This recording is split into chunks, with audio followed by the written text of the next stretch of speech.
I sat there and gave this whole spill. Mics weren't on. My apologies. So, like I said, appreciate you guys being here. We saw you guys already in the chat, while we were getting prepared. And I want to go ahead and give you guys that shout out to Snyder, Steppenwolf, Miss Keita. Appreciate you being here. Gray and D Stizzle and everybody else watching. We appreciate it. What's up? What's going on, Trey? How was your week? It was good. Had my no baby surgery. So that was a thing. Saw the new One Piece movie. Hung out with the wife and kid. It's been a pretty usual week. It's been good. That's cool. That's cool. Oh, me. Corey? Hi. Week was good. Just had school and hanging out with the kid. Lots of events because, seasons is coming up. Right. Man, I've done so many facials this week. My poor hands are over it. I will say it was cool getting to watch you on those other channels, on the Chillmonger thing. That was dope. Yeah, that's where I'm going to go with it. First of all, shout out to Chillmonger, who is a friend of mine over at, if you guys know who Chillmonger is, everybody should know who Chillmonger is. I learned that Chillmonger was from Canada. I didn't know Chillmonger was from Canada. He's not from the States. He's up in Canada. So I appreciate so much. It was extremely fun. Being invited and talking 33 burning MCU questions with him and Black Guru and K-Dot and Spoiler Kings and Theo B. Like, bro, it was a good time. It was fun. All of us were really heavy on when it got into Black Panther territory. When it got to the questions, we all had so many different opinions, but that's just the nature of it. That's what we're currently passionate about, and obviously going to remain passionate about. So it was a good time. I had fun. Appreciate Chillmonger inviting me. Definitely want to do that again, and hopefully we can have him on and everybody else on at some point on our channel. But yeah, I'm seeing here Snyder Steppenwolf, shout out him in the chat, is also from Canada. Oh, really? Oh, dope. I did not know that. Hey, That is hey. dope. Canada. Appreciate you guys being here, eh? Or should I say AAA? So no, man, this week is definitely like we talked about before, the anticipation. I'm getting God of War. We're getting Wakanda Forever coming out. We're doing the big viewing for that. The wait's almost done for a lot of stuff. This end of the year shit's coming out. Yeah, it's like coming full circle. Yeah, this year has gone by pretty fast. But we do have some things to talk about today. Even though the year is going by fast, this week's news was kind of slow. The news this week was not the fastest. We did not have a lot of things go on, but there were a few things that we are going to dive into and talk about. Well, one of the first things that we'll talk about off the top here, before we get into our main topics. Before I even get into that, like we always say every week, if you're new here or anything like that, you can join our Discord.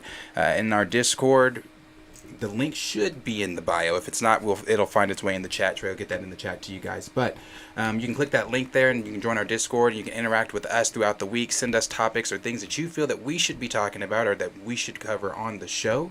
And eventually here, we do want to do call-ins too. We won't do them today, but we do want to do call-ins with you guys. And that's also done through the Discord. So if you wanted to do that, you join the Discord there. And when we do giveaways, that is the best way for us to get with you guys, to get your address, get your information, get whatever P.O. Box, wherever you want us to get your stuff sent to you. That is how we do our giveaways.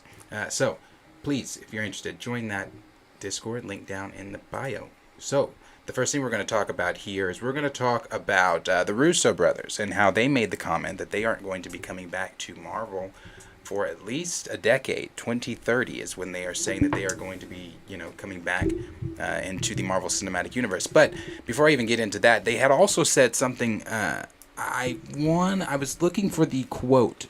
But I thought it was maybe in this interview. I couldn't find which interview it was in, where they had said that Endgame that was the top that Marvel is going to do cinema-wise. And if that is what they said, then bro, what? I so disagree with that. And the reason I disagree with that is because I feel like with Secret Wars, if you've read Secret Wars or you know what Secret Wars is about, they have to top Endgame. That can't be below Endgame. And I don't know if they're saying that because they're not doing it. Right.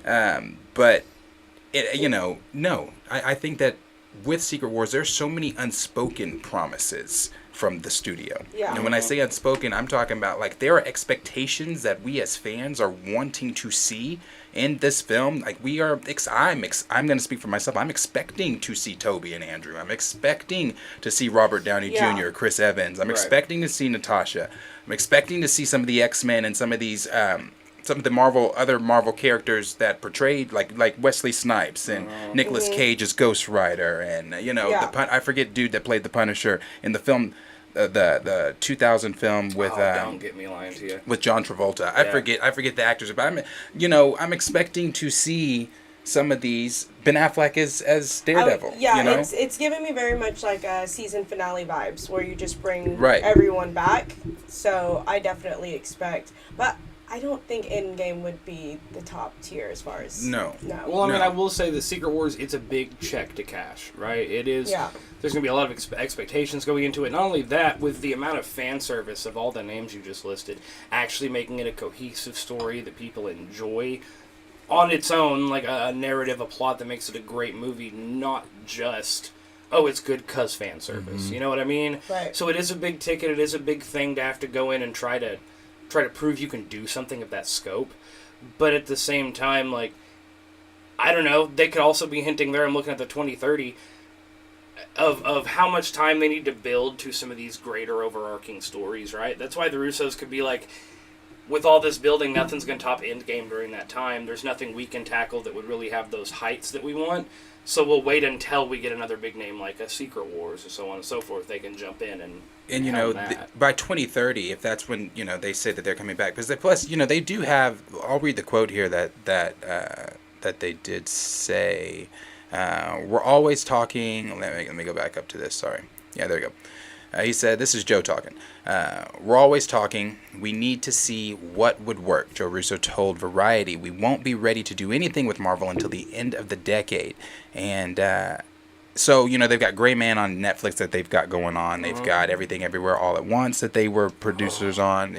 Great movie. So they've got a lot going on right now. But by 2030, we also know that Marvel...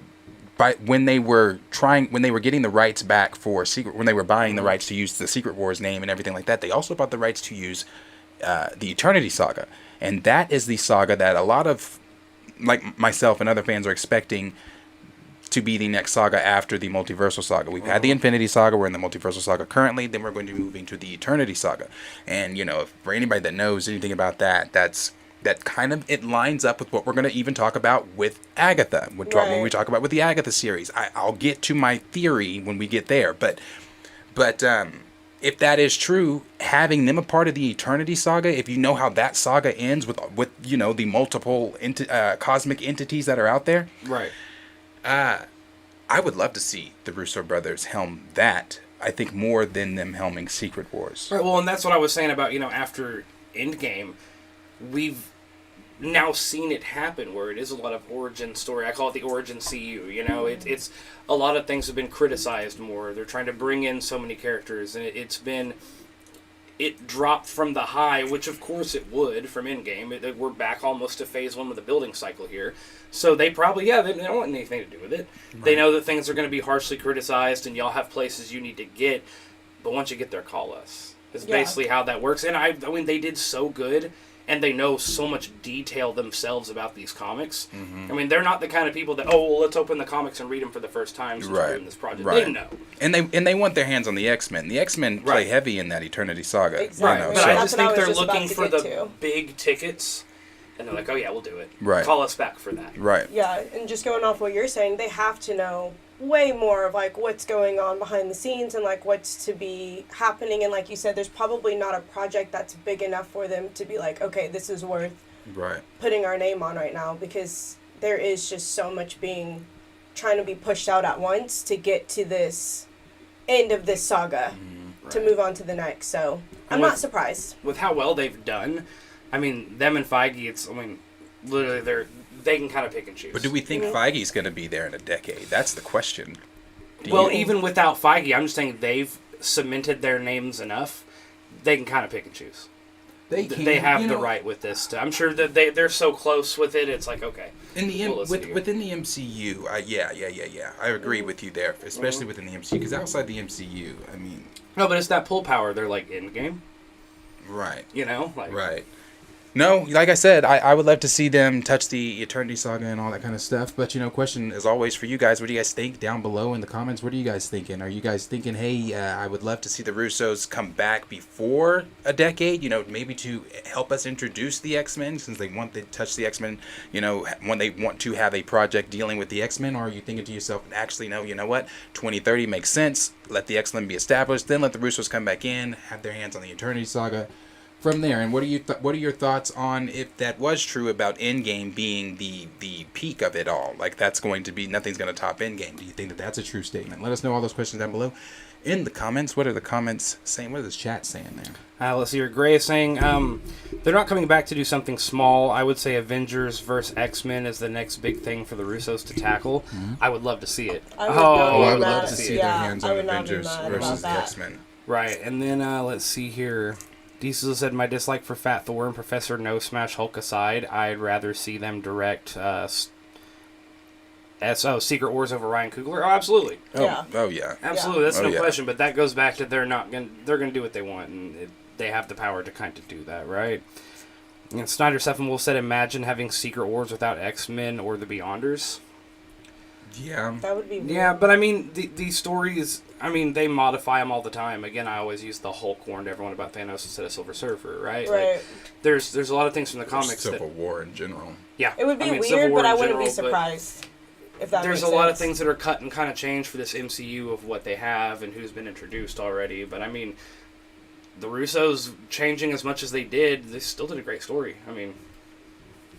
They did a great story, but I do feel that, though, like, can you tell a Secret Wars story without the X-Men involved? Right. Mr. Sinister is one of the kingdoms, a part of Battleworld.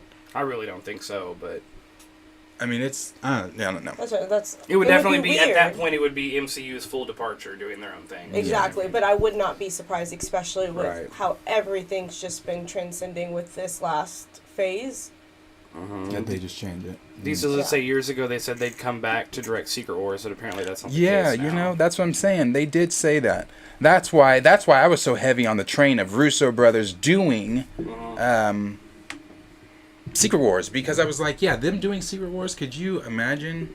But that was a few, like, that was, I don't even think it was years ago. I think it was like, it wasn't that long ago. Yeah, I don't know. We've said on here, they have other things they're doing right now. So. Right. Yeah, they do have other projects. It could have just not lined up timeline-wise, or that just wasn't something a story they wanted to tackle. They felt like it was being told already, or I'm not sure, but... Right. What's next? Let's see here. Steiner Steppenwolf said Earth 19999 equals MCU. I will never call the MCU 616. Never. Feige is whack for retconning the MCU universe number. For me, it's always 616. Yeah, the story we're being told, it's 616. I've always been... I do know the 999, but for me... They've said 616 so many times now. You had Palmer say it in Multiverse of Madness. You had Mysterio say it in Far From Home. It's fully been confirmed. Yeah. So. I think Kamala said something about 616. She did. Mm-hmm. All right, we're at the bottom of it there. Okay. So we'll move on to the next topic here, or the next, a little quick off the top. The next one here is Charlie Cox. And Charlie Cox, we saw that he has been, training and getting ready for Daredevil Born Again. Yeah, and he is Daredevil. Yeah, one of the things that he said that he really liked more about the MCU than the Netflix version is that the CGI that he gets to use, the CGI that we saw him, that was used on him in She-Hulk, with the flipping and the how agile he looked going in, right. Swinging into the parking garage and everything like that. So he's been training MMA training, and he released that video.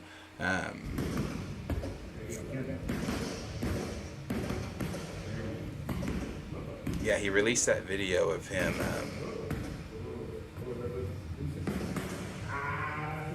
Getting Working ready. it out. Yeah, bro. Yeah, he's definitely getting ready.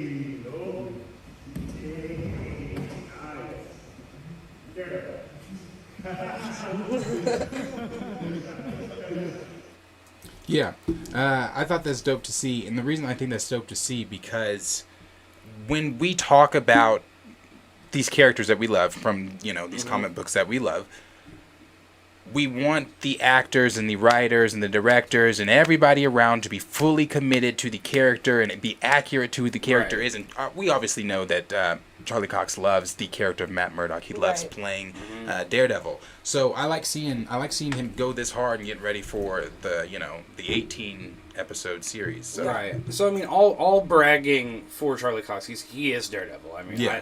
I loved his Netflix series. I think he is what he brings to Matt Murdock is dope. Right. Yeah. Like, Yeah. it's just awesome.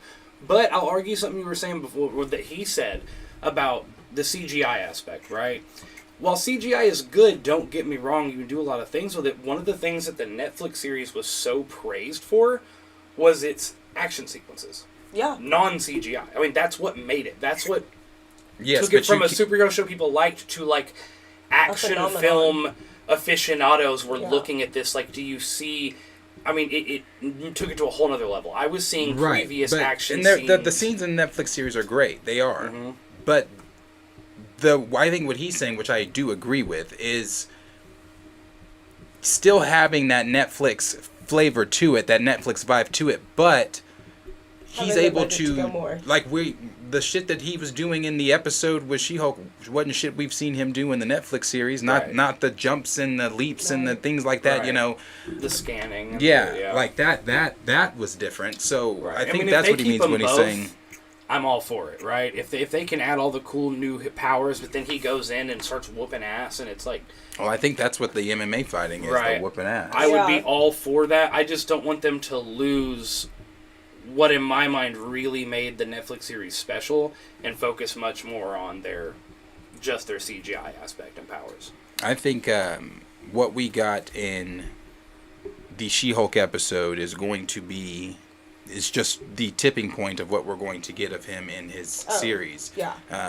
I think they are going to try to top the Netflix series. I mean, this is Disney, this is Marvel, this is Right. a beloved character, this is a character that #save Daredevil got him even into the MCU to get Kevin Feige to personally call him and say, hey, we want you to be the MCU's Daredevil. Right. So this is going to, I'm sure, try to top. They know how important this character is. They know how beloved this character is. They're gonna People make sure- screamed in No Way Home when he just came on the screen for 1 minute and 30 seconds. Yeah.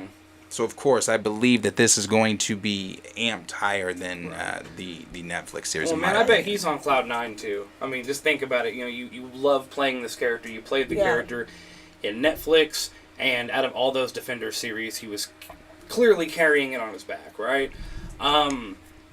Then you don't know what your future is going to be like. You're not sure, and then just to see the fan reception in No Way Home, dude, I'd be over the moon right now. I was just about to say, like, you know, you guys were talking about how the fans just don't love it. Like, he's even also such a fan himself. In the Netflix series, you saw just, like, that dedication that he put into that character and how he really wanted to not just develop Matt, but to develop Daredevil, too, and how much, you know, of a struggle it was when all that really did start. So I'm excited. I'm so Yeah. excited. I like Charlie Cox. I think he's great. He got me way more excited, definitely, for it after seeing him in She-Hulk again. Like, Yeah. just especially like how they just played on the heartbeats. He's like, there's 24 men in there. Like, he's like, all the heartbeats he get, like, that, bro, it was just dope. Yeah. It was dope.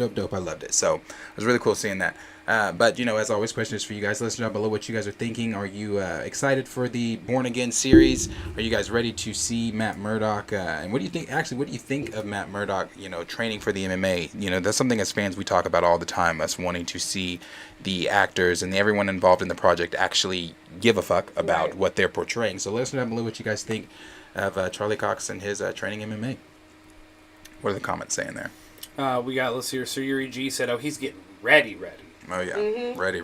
Yeah, I mean, he really is. He looks like he's having a blast, too. And then Grace said Daredevil was always the brawler taken after his dad. Yeah, I mean, yeah.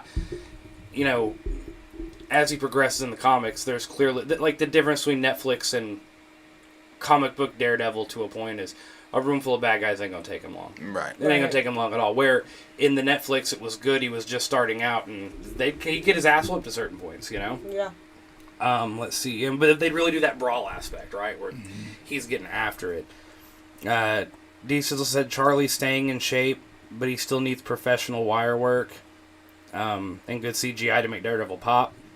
I think that's the point that Charlie Cox was making himself when he said, I can only do so much. I like, he liked the CGI aspect because, we need to see Daredevil with his, ton and then the swinging and all that. Like, you can't do that with the practical shit. You need the CGI for that. Right. So I think that's what he's meaning more there. So I agree. Well, yeah, I'll agree with that because, that's, you even kind of phrased it well, where it's to be Daredevil, to step into the full mantle of Daredevil, correctly, you need them both. Yeah, I hope they don't take away from the aspects of try to strip away anything from the Netflix series. Mm-hmm. Yeah. But just I hope that yeah. And then Sir Yuji said I only asked for 2 things. For when Born Again comes out, I need to see Daredevil swinging on rooftops like he does in the comics. Yep. That was the only thing that lacked in the next Netflix version. I agree. And then D. Sizzle said Netflix low budget was the reason for minimal visual effects. Like when Frank Castle fired a rocket launcher at Stidman. Yeah. Yeah. I mean, you're not wrong. I love what they did with what budget they had. Yeah. I feel like they used their minimal budget well. And that was kind of the first, I shouldn't say first, but that was really the first decent superhero concept that Netflix did. Mm-hmm. And so, like Trey said, I think they did really great for the budget that they had, because I don't think they were expecting it to blow up like it did. Mm-hmm. Yeah. And then D. Sizzle said characters like Luke Cage and Jessica Jones require the most CGI effects. People forget that Jessica Jones can fly and Luke Cage is basically a low-tier Hulk. Yeah, I'd agree. Yeah. I mean, it definitely depends on what run you're talking about. About certain times Luke Cage was very much raised up, and other times he wasn't as much. But I mean, yeah. Generally speaking, most of these, if you're a hero and you have powers, you need the CGI. Right. Let's see here. And Snyder Sentinel says she even flew in the Secret Invasion comics. Yeah. We good? Okay. But yeah, that's basically at the bottom there. The last one is Gray said he's more acrobatic in the comics. And yeah, definitely. Yeah, he is. Dude is a mini Ninja Turtle. He is. Okay, so hey, a little fun fact. Did you that? know that the first Ninja Turtles comic book, I mean, they're based off the same thing that hit Daredevil? Oh, really? Really? Yeah, they even have, if you go to the original Daredevil comic, there's when the accident happens, there's a boy holding a turtle case. And if you go to the first comic for Ninja Turtles, it's that same scene, you just can't see Daredevil. It's them hitting and falling in and mutating. That's like the hand, there's the foot in Ninja Turtles. Instead of Splinter, Daredevil's master, it's Shredder, or it's not Splinter, it's what's his name? Because Splinter is the Teenage Mutant Ninja Turtles. Whatever Daredevil's master's name, it's all an allusion to Daredevil. Huh. Interesting. Did not know that. Fun fact. Gotta love him. Let's see. Yeah, it's Stick. His master's Stick. And then it's Splinter in Ninja Turtles. Let's see. Okay. With the next thing we'll move on here to is a quick one, because this is our last one before we move on to our main topics here. So the last one is going to be Lucasfilm, Star Wars, something that I have been talking about for, I'm a fan, big fan of Star Wars, and one of my biggest issues with Lucasfilm is that they don't have their ear to the ground when it comes to the fans, and so they came out and they are saying that they are. Let's see. It says Lucasfilm isn't rushing to release the next Star Wars movie installment anytime soon because the company is now reportedly focused on getting it right. Really? No way. You know, I think I'm going to use this as an example because you just brought it up, and that's Andor. And this is going to be my little mini Star Wars rant. You said Andor, and you said that everybody's loving these last few episodes of Andor. And for me, Andor might look like Star Wars, but it does not feel like. And this is my personal opinion. I don't know if you're rocking with Andor, you're vibing with Andor. That's cool on you. If you don't, that's great on you too. It does not feel like Star Wars to me, and the reason I say that is because if it's supposed to be a connection to Rogue One, that's where this is leading to. We're gonna time jump in the next season, and then the next season we're gonna time jump in that, and we're gonna lead right into Rogue One. My thing with that is, if this is supposed to be connected to that, within Rogue One, we are still talking about the Force is still talked about heavily. The Jedi are still mentioned. And I'm not saying I have to have lightsabers and the Sith. I don't need all that. I loved Rogue One. Even before Vader showed up, Rogue One was still, it was amazing. It was amazing. I didn't have to, you take Vader out, to me, it's still amazing. Now that last scene, that tops it. But if you take that scene out, that film is still a good film. Still a good Star Wars film. But they at least talk about the Force and things like that. But then you take it over, you look at Tales of Jedi. You look at the stories being told, even though some of these are stories that we've already been introduced to, you look at these stories we got further, like Star Wars is, to me, I'm going to take it from what George has always said. It's poetry, it's rhythmic, it's supposed to rhyme. And when you watch Star Wars, it does rhyme. When you watch episodes 1 through 6, it does rhyme. Clone Wars, the animated series, and Rebels, the animated series, it rhymes. Tales of Jedi, it rhymes. It does. It's poetic. Yeah. Like, just watching, like when you're watching Ahsoka, when you're watching Anakin, like when she's talking to Anakin and she tells him, or when they're training, and Anakin walks in on her training, and Obi-Wan's like, oh yeah, she's doing really good today, and then Anakin's kind of like rolling his eyes, like, because he's scuffing at the training that they're putting her through. So he goes up to her at the end, and she's like, I've gotten really good, and blah blah blah. He's like, okay, yeah, right. Do you want to go do some real training? You want me to teach you how to actually survive? And so they go and they train, and she's doing the same things, but she's doing it with the clones. Right. And you find out she's out for an hour at one point in time, and then she gets up, and Anakin's like, again, and he, and then as the little time jump that you go through there, and you see her do this one move, it's the same move she did to survive when Order 66 happened. She did that jump spin when all the clones were shooting on her. She did that jump spin. It's the same move Anakin taught. It's poetry. It fucking rhymes. It all goes together. It goes together, and that may be small to some, but as a huge Star Wars fan, I appreciate that. No, that's what I want in my Star Wars content. But if you're good at creating a story, right? I can look and see your entire story everywhere. If that makes any sense. Like you said, you see that move. Signature. Oh, that's when that happened, right? No, it's signature, but also things just make sense. Yeah. Things just, there's a reason everything is done. I hate to throw it to One Piece, but I have to. Man, it's one person been writing the story 25 years. I can look anywhere. I can look 25 years ago, and things are still being referenced. Oh, that happened then, so it will happen now. Star Wars, you can do that. It's a flowing, breathing, organic story, right?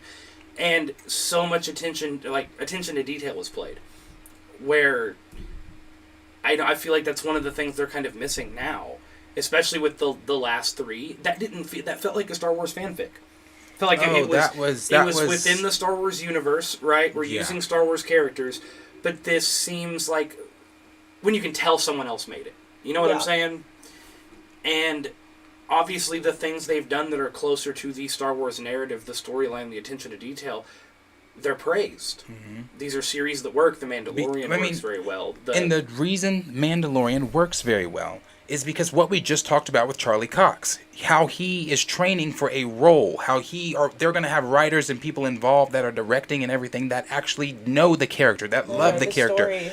The reason Tails pops, and for me personally, Andor doesn't, is because when Dave Filoni, you have George, he's studied George. They still talk. I watched a video. This blew my mind. It was about 25 minutes of George Lucas talking at his team is around a table.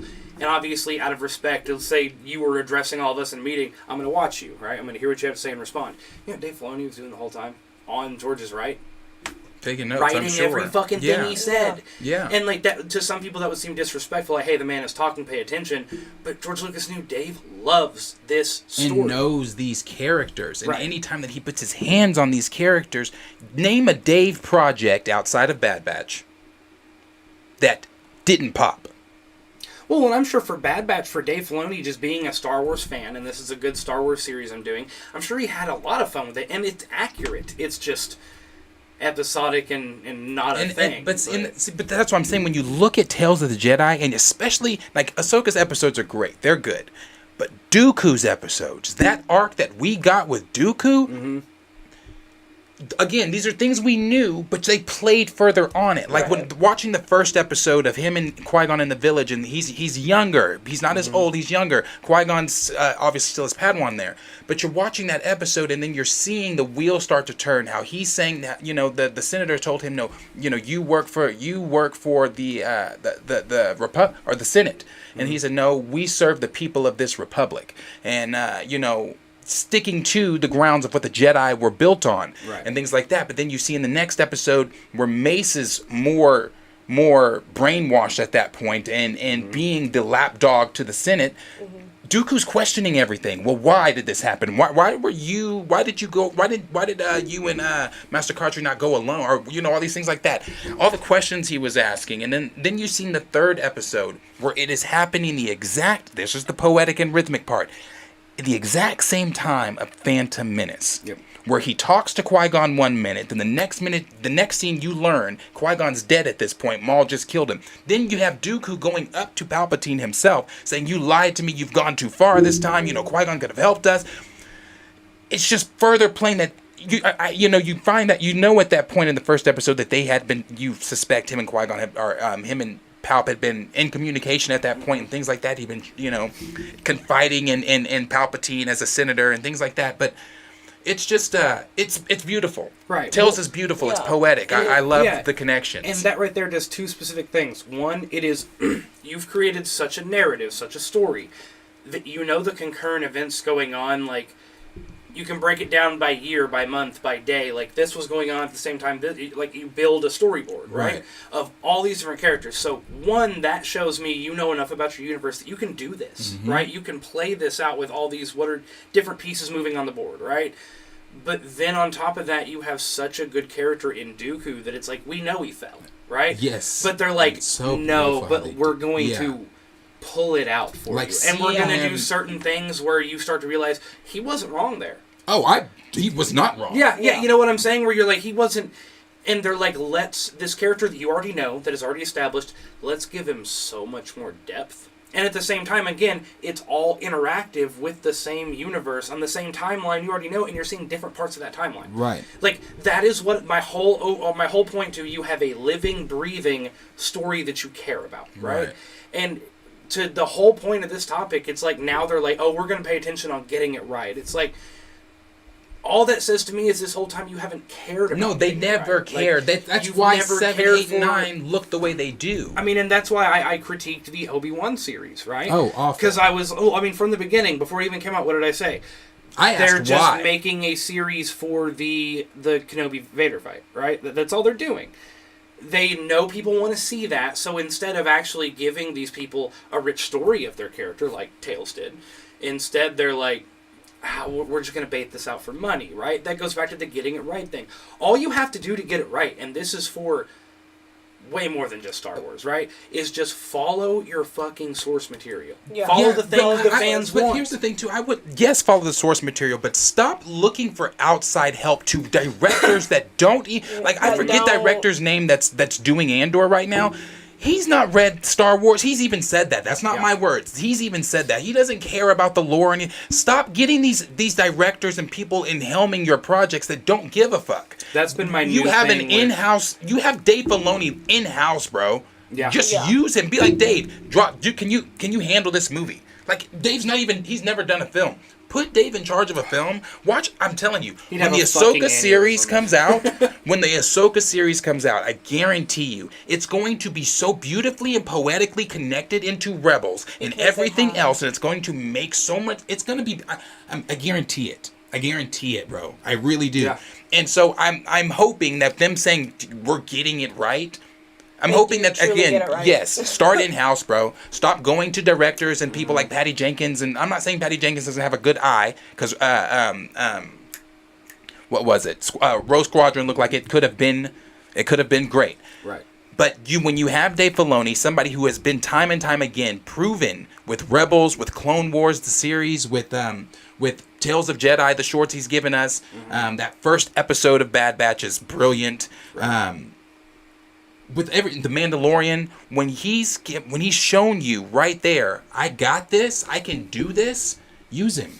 Right. Yeah. I just don't get it. Right. So that's my little Star Wars rant. But I think that, yes, Tony Gilroy is the damn showrunner. Yeah. Tony Gilroy doesn't give a flying fuck. And he even said at the beginning, don't expect to see any Vaders or anything. What do you mean? Like, I can expect to see the characters that I like. Don't expect to see the franchise's main character. Okay, I can take not seeing Vader. That's fine. But it does make sense to see Palpatine, because at this time, he is still the Senate. Right. It makes sense to see Palpatine in this time. So I hope when Ian McDermott said earlier on, there's some certain projects you may not see my face, but you'll feel my presence. I'm hoping.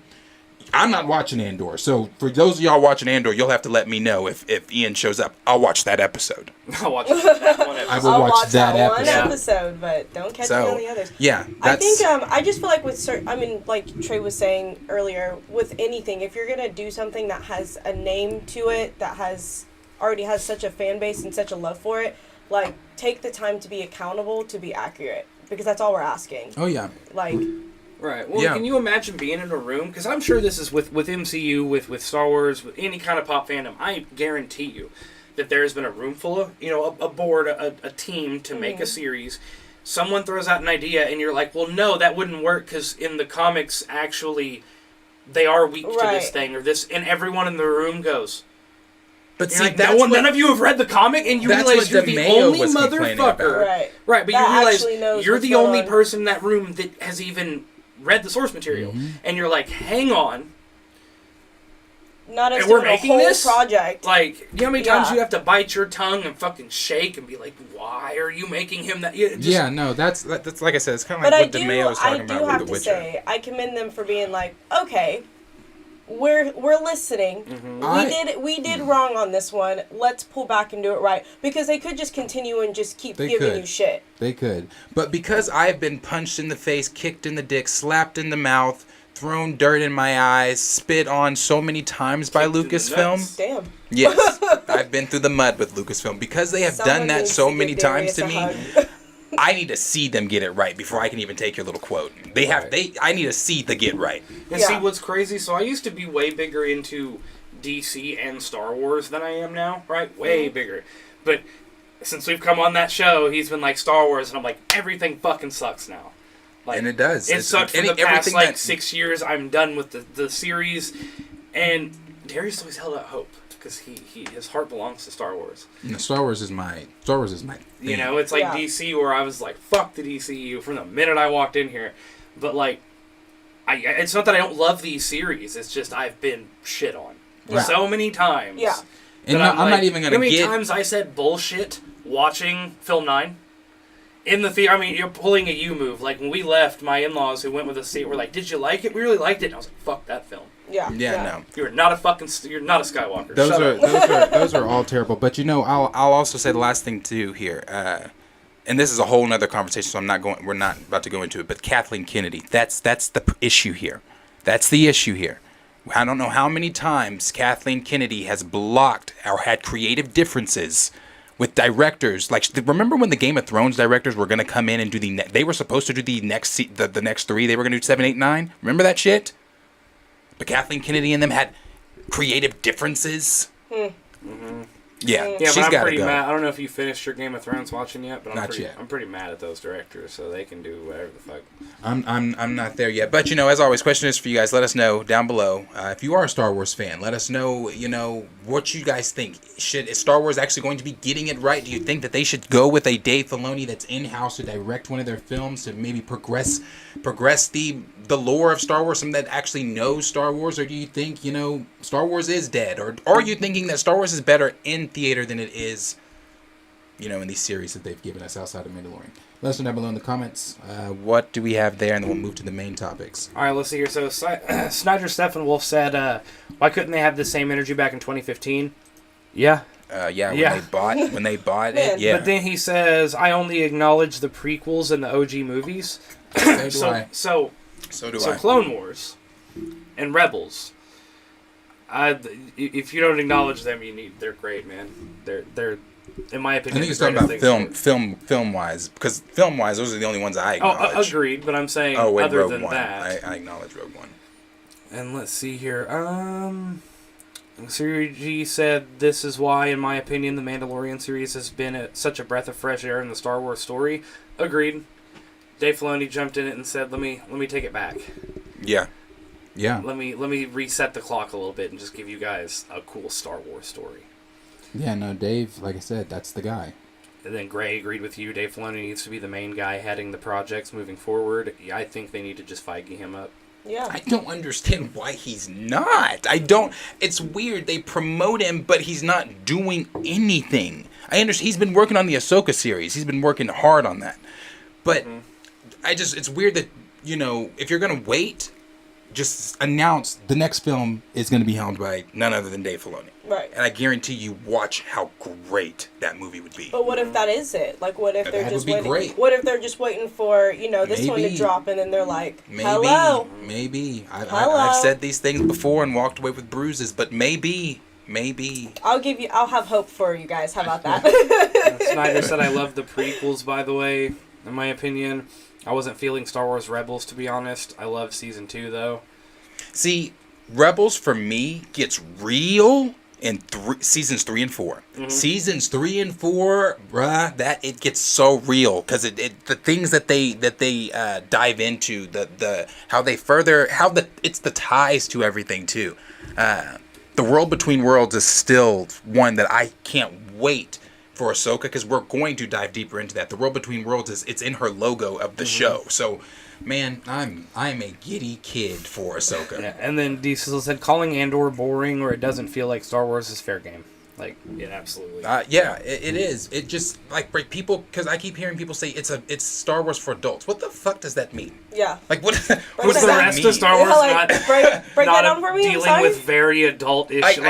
Somebody did dive on that. They were like, well, they kind of borderline some sex scenes and like they heavy on the drugs and stuff. But if you know Star Wars, you read Star Wars like from the legends. Yeah, spice. Like the stuff, the drugs and stuff, trade, like yeah, bro, like that's real. The sex and stuff, it's real. It's just not something George put in. Like, it's just not. Yeah, sure. I mean, he was also creating a masterpiece. He wasn't worried about. He didn't need the sex and drugs to get you to see. That wasn't the point. We were watching Anakin's story. That was the that is. I mean, think about the person who made Jurassic Park, right? He's trying to bring you live, cool-looking dinosaurs to blow your mind. He's not like, oh, by the way, and then here's the 5 minutes where they do blow and sleep with each other. Yeah. Now watch my movie. Like he wasn't concerned about such this shit, man. That's not the fucking point. So right. And then let's see here. So Gray said he liked The Last Jedi as well, but it shouldn't have been a saga film.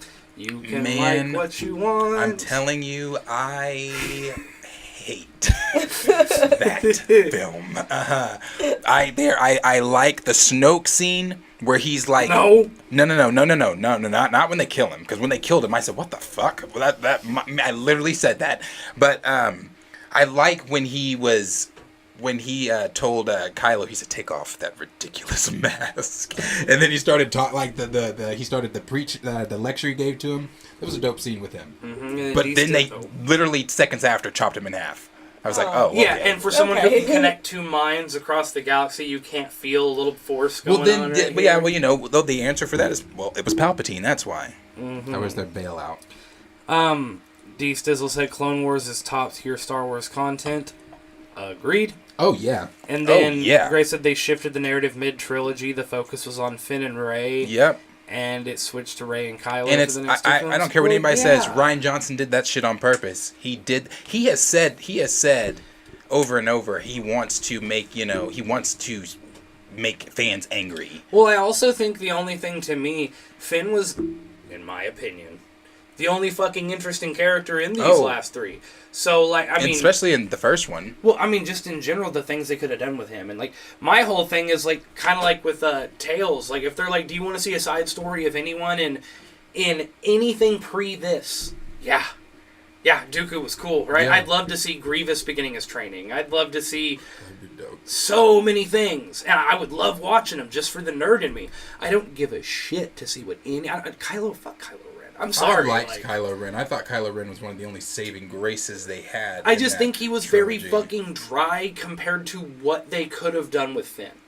And they just didn't fucking touch it. I hate what they did to Finn. I mean, the character with the coolest, juiciest character, and you just give me dry bread and dry bread? Like, come on. Makes sense. Let's see here. Diesel said, been a Star Wars fan since the original Empire Strikes Back. This franchise is right up there with Marvel and DC for me. Good, because we like having some Star Wars fans in here. And then the last two, Stephen Wolf said, still had a kiddie vibe to the films. I'd like the vibe Filoni has in his series because he's not afraid to get dark with it. Yes. The story is dark. It is. Star Wars is not this... And then he also said... Disney makes it. How do we not have a Star Killer show, man? I don't know if they want to bring him into the canon universe like that because Star Killer's a fucking don't make problem. it canon. Make it a special. Do a one-off thing. Yeah. I would love to see it. Or they just address it and say we will bring in Star Killer, but he's not the game Star Killer. Like he can't just shit on everybody. No, then you got to do a special. He has to. He's got to. Yeah. I don't want to see him powered down. I want him to come in, take a fucking Star Destroyer out of the sky. Yeah. No. Yeah. Well, that's why I'm saying even whenever I started talking about this, it was like, that would be a problem because he can come in and shit on everybody. Yeah. I mean, you want to talk about a character you have to, like, the movie starts and Star Killer's there, and somehow he gets a coma for 3 movies because everyone would die if he was fucking there. Yeah, because that character, man. Yeah, for sure. And then, D. Stizzles, the last one here, said I despise the sequel trilogy with a passion compared to the old EU New Republic lore. Shake my head. Wait, I despise the sequel trilogy with a passion. Oh yeah, I despise it too. Yeah. Yeah. I completely agree with you. Though I don't even acknowledge the sequel trilogy. I don't acknowledge it. I stop at 6, and I know that Mando is going to tie into all of the shit that they're trying to do with the sequel trilogy to make it make sense, to fix holes and stuff, but I don't acknowledge it. Try not to. I've even said, which movie was it? And they did nothing with this scene, I think. Correct me if I'm wrong. Which one of these sequels was it where it's got the 2 kids in the post-credit scene? Oh, that was in... And they never did shit with that, That right? was the Last Jedi. Because Ryan Johnson came in, completely changed it, did his own thing. But even with that scene, all I thought to myself is we can deal with this garbage. Because if that is the kind of... I mean, I would like more... I mean, I want to see, obviously, the stories I love adapted, right? But if they went clean slate with it and said, we're jumping 50 years in the future, right? So everyone or however many years where everyone's not really affecting the world anymore, and starting from scratch, kids getting the Force powers, and we're going to tell a all new story. I would rather that. Right. Be like, ooh, what can you do with that? Because you know me, I want to see lots of Jedi, lots of Sith, big battles, and really going to town and using the universe at like the most climactic moments. But I mean, I would rather have that than what we got. I was looking at like what D. Stizzle said there when he said the Thrawn trilogy, New Jedi Order, Eustan Von War. I have been wanting them to bring and I know, Corey, this is not your thing. You don't know Star Wars like that. I have been wanting them to bring the Eustan Von in for the longest. And, you know, just to touch on that, since D. Stizzle looks like you know your shit. If you know the Eustan Von, you know your shit. So like I'm saying, I wonder what the conversation has been between Ezra and Thrawn. Where have we... Because the last time we saw Ezra was with the Purgle, and then they blasted off with him, Thrawn, and that was it. So Has Thrawn let him in on why he's really here? Has Thrawn what conversations have? Because Ezra was teetering that kind of darker side anyway. Right. Like, That is what probably the state are biggest we finding mystery him in?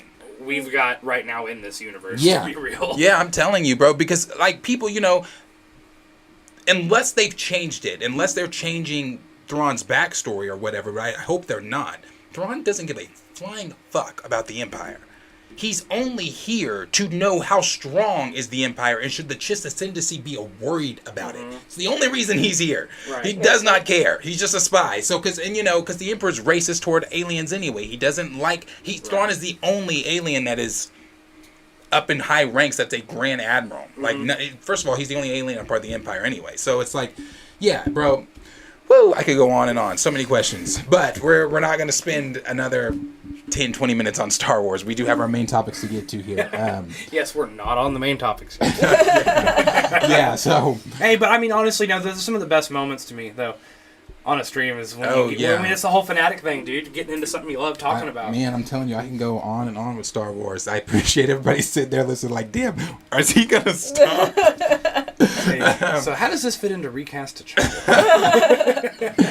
Okay, so our first main topic here that we're going to move into, and this is something that I have been talking about, I think since like the beginning of our channel here, and that is the things going on within the Spider-Man Sony MCU universe, and what they're going to be doing with Miles, what they're going to be doing with our Tom Holland's Peter Parker, what they're going to be doing with Tobey's, what they're going to do with Andrew's, what they're going to be doing with Miguel O'Hara, all those people, all the Spider totems and everything like that, everything that's going to be going on with that. And something I said a while back before we, like I said, probably the beginning stages of the channel here, was a lot of people were asking, do you think they're going to do a live-action Miles Morales? And I said, no.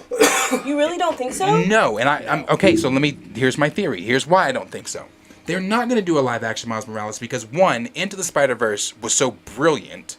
It's arguably, if not it's not my best. It's not my favorite Spider-Man film. But it's amongst the collective thought there, it's arguably the best Spider-Man film. It made $1 billion, I believe. So that's the difference. It's not my favorite, but it definitely ranks up there for me. It was not $1 billion. It made $1 million. But that's also the difference between, like, there are plenty of not things that I love. How much did it make? It made a lot. I'll pull it. It might have been $1 billion. But I don't think it was quite a bill. It was definitely. I want to say it was definitely over $1 million. I don't think it was quite a bill yet. Hold on. It was good. It was like one of their top tier movies, though. Oh no! Into the Spider-Verse grossed $375.5 million against a $90 million budget, so it was a highly successful. Okay, film. well, like that's the difference between like something that there's something that I really love, a movie I really love, but I can say it's objectively not a good movie, right?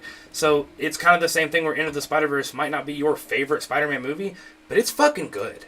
Yeah, no, I mean, it's all great. levels, it's good. Yeah. It's great. And that's why I've always said they're not gonna do that because it's already established. So the reason that's already established is because they've shown us with Multiverse of Madness that the animated universe can cross over into the live action universe. And it never made sense to me to retell his story live action when you can just take that character, because if you look at the titles of the next one is the first one's Into the Spider-Verse, this one's going to be Across the Spider-Verse, and I think the third one is like Breaking the Spider-Verse or something like that, which is going to culminate into what they're trying to do over at Sony, which is the Spider-Geddon, their adaptation of Spider-Geddon. That's going to have something to do with Madam Web. That's going to also play into Secret Wars, Kang Dynasty, because the rumor here is that, and it was our thumbnail picture. I wish I could bring that up. Let me see. I will bring that up actually. 1 second, guys. But the rumor is that Tom Holland's Spider-Man is going to be showing up in Into the Spider-Verse animated version of him. Okay. And it's going to be from our universe, our 616 universe, Snyder. And so that's what the rumor is there. So if that is happening, that again plays on some things I've been saying. Hold on, here's that. Right, you definitely sold me on this theory. Oh, look how cute he is. that plays That is on so adorable. to what some of the things I've been saying there. So if that happens, and this is not something that Marvel's put out or anything. This is just, somebody playing on the animation that is the style of Into the Spider-Verse and made Tom Holland into this. So if that happens, what we're going to see here is, I think that if Marvel is smart, they still use Miles in Secret Wars. Because Miles' world is the world that collides with ours. Right. He's one of the only characters that even remembered his life before Battleworld. Right. Now let's take it to this. You've got Grace Randolph that tweeted, and several other insiders tweeted about this too, that Sony and Marvel are about nearing a deal with Spider-Man, and that includes the Spider-Man 4 film, Kang Dynasty, and Secret Wars. That's for Tom Holland. Right. I really think all of that is what I've been saying from the beginning is about to connect to where we are going to see Miles be brought into the live action universe as we're seeing Tom Holland being taken into the animated universe. Right. It's going to happen. And that's also the play on Andrew Garfield and Tobey Maguire, because they have both said that they are open to coming back if for the right project, and I think that right project is going to deal with Sony stuff with the Spider-Geddon, and it's also going to deal with Secret Wars and possibly Kang Dynasty, because the rumor there for Andrew Garfield being in Kang Dynasty. Right. So I just really think that they've kind of gotten this thing together, and Tom Holland, as we know, we've talked about, is kind of holding out on signing a deal, and rightfully so. As I've said in the past, I think he deserves that RDJ money. Tom Holland is great as Spider-Man. Yeah. He's not my definitive Spider-Man, but he is Spider-Man. Yeah. So I think that would be great too. And something else we've talked about in the past about Spider-Man is how the ground level shows like Daredevil and Echo are going to be playing into Spider-Man 4, because Spider-Man 4 is going to be more of a grounded level movie where we're going to see him dealing with Wilson Fisk, possibly, if the rumors are true, with Kingpin becoming mayor of New York City and the ramifications of that from the Daredevil and Echo show and bleeding into Spider-Man 4. Obviously, Spider-Man, and I think this too. Sorry, this is winded. I think this too. I also believe that Marvel needs Spider-Man right now. Yeah. Because we're in a phase where not a lot of people are caring a lot about the characters you've introduced. So you need a recognizable face, since we don't have Cap, we don't have Tony, you need that anchor in there to come and boost that excitement for what T'Challa. and it should have been T'Challa, because that's who was supposed to be anyway. I mean that literally. I'm not just saying that to bait the recast thing. That's what they wanted him to be the But you're not wrong in that was either their way, plan. because this next phase that we're going to, it really does go deeper into comic book fans versus MCU fans. And so, I think you're right. They need an anchor. They need a face for people to be like, oh. Yeah, the MCU needs that recognizable face. Like, the fans need that somebody that they can anchor themselves to. But even comic book fans, too, like, when you have the big series, right, like Secret Wars, right, or anything, or Civil War, anything like that, I can read that and see my favorite characters, and then see other characters that I've never touched their comic, right? Mm-hmm. Like, I can read a story and then see that She-Hulk's in it, but I don't go out and read She-Hulk comics, right? I don't go out and read. Let's say I'm not a Thor fan, but I'm a fan of these other heroes, right? I mean, that's kind of what they're doing with these movies, is it seems like a lot of they obviously went with the most popular and best-selling comics, majoritively, for who they introduced in the first lineup of Avengers, right? So now it's a lot of characters that it's like, I didn't read this person's comics. I know they exist, but I don't really care. Or a lot of that, and it's expecting these are the ones that didn't sell as well, and they're expecting their shows to sell as well. Right. So that is why they definitely need a big, main selling title name for people to. And I also think, like I said, for people to, like you just said too, for people to be connected to it. But I also think that Tom, if it's true, the rumors are true. If that's true for Kang Dynasty and Secret Wars, he's going to play a major role in those two films. Yeah. And I think the crossover with Miles, him knowing Andrew and Tobey already, meeting them in No Way Home, the line at the end, if you ever need us again, you know how to find us. Yep. It's all I love Spider-Man. So with I've been saying this, bro. It's going beautiful. Back to what you said at the very beginning of this discussion, now do you really think that they would still do like a live version of Miles, or Oh do yeah. you think No, I think he's going to be in Secret Wars. I really do. I hope so. Yeah, and I I really think hope so. in the Spider-Geddon film, that has to be live action. No one's going to want to. No one. I mean, people. I mean, the Spider-Geddon animated film. I would take Spider-Man anyway, anyhow, whatever. But I think that's going to also culminate, because you look at what's going on in Madam Web. You've got the Terminator vibe going on in Madam Web, where it's a young Peter Parker, and they're traveling back in time, trying to prevent. I forget who it is. I forget dude's name. Trying to prevent him from killing Peter's mother while she's pregnant with Peter Parker. So to prevent Spider-Man from even being born. Obviously, Madam Web being connected to, or the having the web of oh man, please forgive me.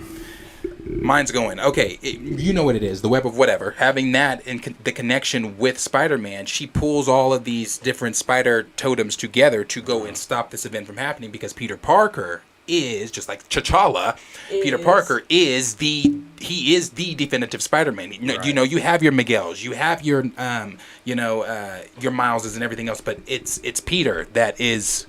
And it's 616 Peter to be exact. Yes. Sorry, 616 Peter Parker that is the one. Is the Spider-Man. Right. So she, and that's all going to start to play into whatever they're doing with Venom 3, whatever they're going to do with if they do the Andrew film. But I think that's going to come after Secret Wars and maybe after Spider-Geddon, after and all that. But I do think we see Toby and Andrew and all of them playing a part in their Sony's version of Secret Wars. Yeah. Right. Yeah.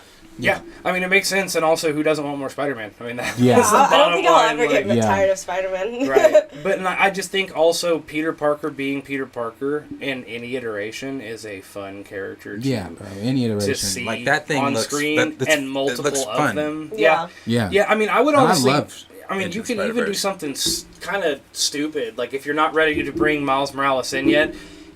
during this multiversal travel, we've already seen he goes to multiple universes, right? Right. You can do one of those cartoon animated, he's going through universes really quickly, like continuing to change, and then boom, and he kind of stops and he's in 616. Yeah, like and you could do that. You see some, and it's now the casted Miles for the MCU. Or if you didn't have a casting person, you could just do the back. He could be looking. And he's like, where am I? And then all of a sudden, someone like a Wong shows up, ready to fight him. An incursion or whatever, right? And he's like, "You're in Earth 616," and he's like, "Whoop!" and jumps through the portal, and he's gone again.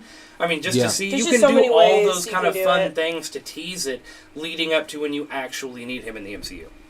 No, I definitely, I do for sure believe Miles Morales is. I mean, we've gotten it, bro. They've hinted at it. They've hinted at it within 616 so many times, with the deleted scene from that they were going to put into Homecoming, and that was of his uncle, the Prowler, saying on the phone, after Spider-Man webbed him up, we saw him webbing up, blah blah blah blah. Mm-hmm. He was like, but he did say, I got a nephew in this neighborhood. I don't, whatever he said, blah blah blah. Right. But the deleted scene was him leaving a voicemail for Miles, and he said, Miles, I'm gonna be late. I'm sorry, I'm caught up. I'm not gonna be. So that's already been hinted. They are thinking about Miles within the MCU already. Right. Then you had what Jamie Foxx said. I thought there's got to be a black Spider-Man around here somewhere. You got that going on. So they've hinted at Miles. Like, it's now you've got this with Tom Holland showing up in. And it just makes sense to make this, because he's had an origin, right? Right. We now have a very popular, well-established Miles.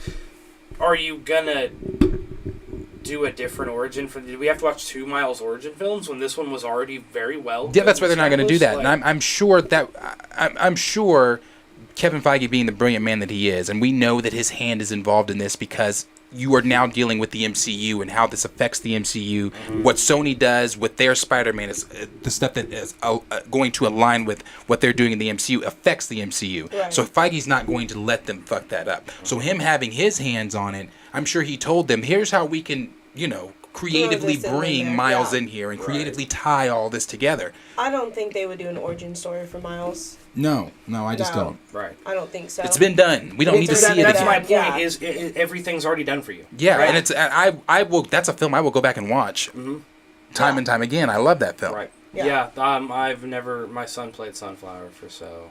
Yeah, long. I mean that film that came out in 2018. But even that song was a fucking banger. So like.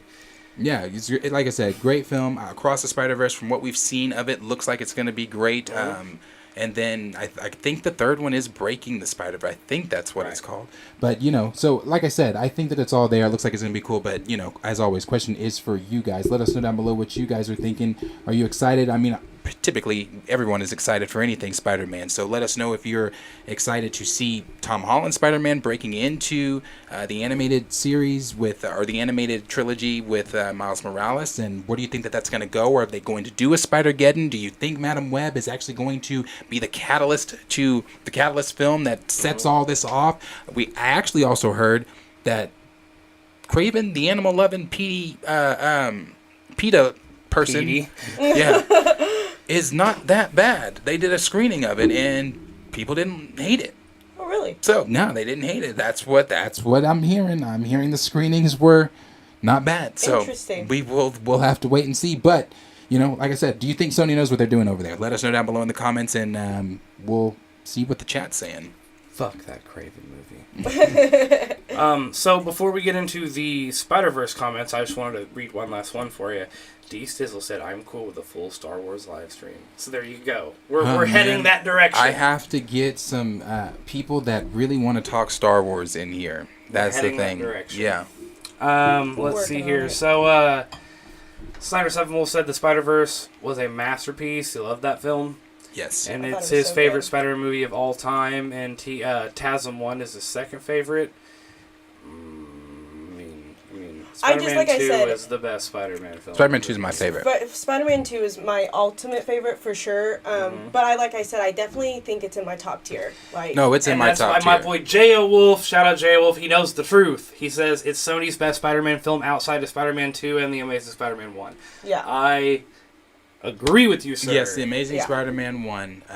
But for me, with Andrew, this is why, again, Andrew, to me, my opinion, is the best Spider-Man on screen, in my opinion. They talked about here recently that for the scene with Emma when Gwen died, he isolated himself from seeing Emma Stone, so that we got the emotion that we got when she died in that scene. And he's given, man, Andrew Garfield is I love him. He's so talented. Fucking amazing. So talented. Let's see here. Sorry, I lost my spot because I was trying to do two things at once. Okay, let's see here. So, Snyder says, Across the Spider-Verse is going to be even more crazy. Mm-hmm. Will Moreland be the villain in Breaking the Spider-Verse? There is a rumor that's deep rumor, and that's for a real sweaty conversation for us to get real nerdy about. But Moreland is rumored to be the puppeteer of everything going on in the Sonyverse with the spider totems and everything. So it's really interesting. It was the Web of Fate, is what you're saying. Yes, Web of Fate. Of Destiny. I wanted to say Intuition, but I was like, I feel like that's not right. Web of Destiny, Web of Fate. Yeah, that's right. Okay, so Kenny Pierce here, I just had to set obliterate that like button, and yes, I've actually been slacking today on my hype up job. Oh yeah, of saying, like, subscribe, share with your friends. We appreciate everything you guys do. Y'all make this channel what it is. We stopped? I was getting hyped now. Sorry, no, go ahead. But no, we just appreciate y'all here being in the chat. Join that Discord. Do it. Make sure to stay in the channel for the giveaways and stuff we do. And again, through that Discord, if y'all have anything y'all want us to talk about, topics you want us to hit, questions you want us to answer. Yeah, we're on there every day. That's what we're trying to do, our interactions. I'm on there right now. Yeah. I'm on there right now. We're on there every day, so bring in the topics. Yeah, absolutely. But we just appreciate y'all being a part of this community and helping us get to where we're at. So yeah, like, subscribe, share with your friends. The train never stops going. Raymond said Spider-Man 4 needs to just be the story from the video game. It depends on which video game you're talking. If you're talking the newer video game. Well, May's gone. Yeah. Okay, that's right. He can still. There is the story after she's. Okay, yeah, maybe.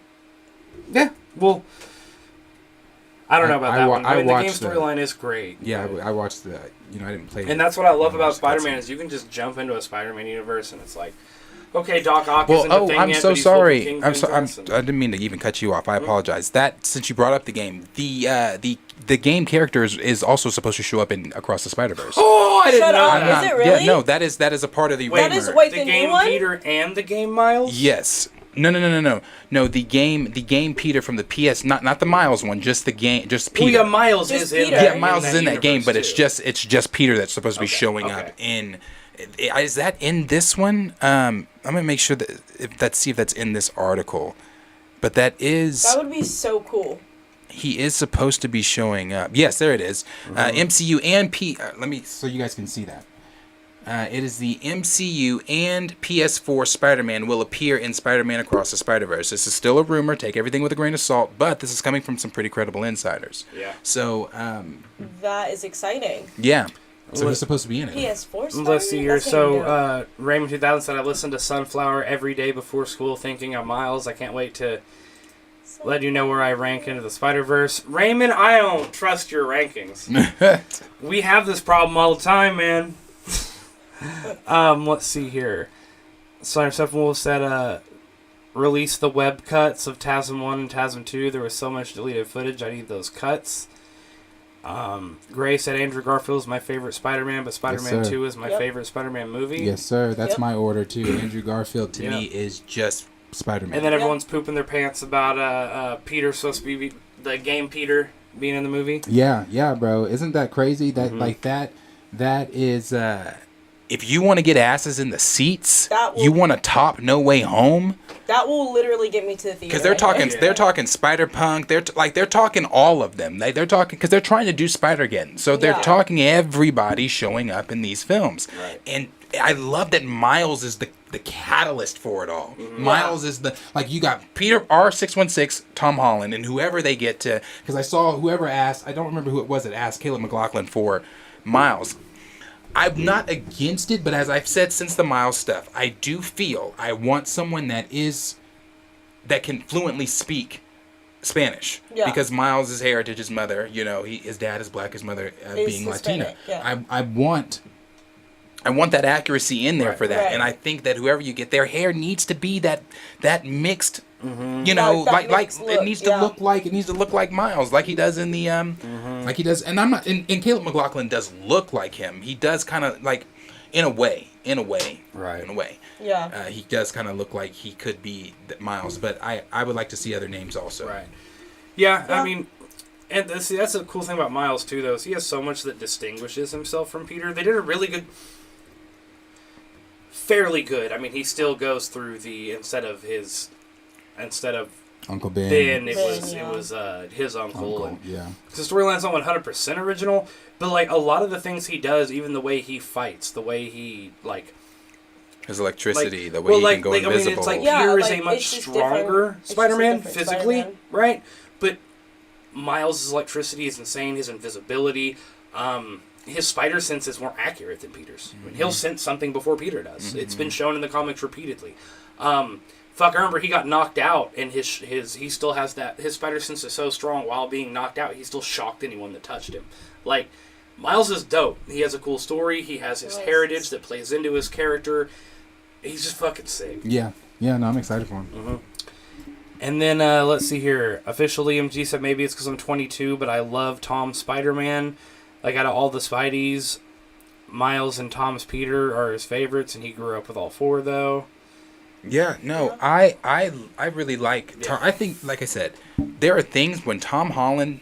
First of all, there's not just things. Tom Holland is Peter Parker. He Right. is Is Spider-Man. Peter There's Parker. not. It's not like things he does, but like specifically for me in No Way Home when he had subdued Doc Ock, and he goes, okay, buddy, you're not going anywhere until you help me figure out this whole tentacle thing you got going on. Like, I'm like, that's Peter Parker, Yeah.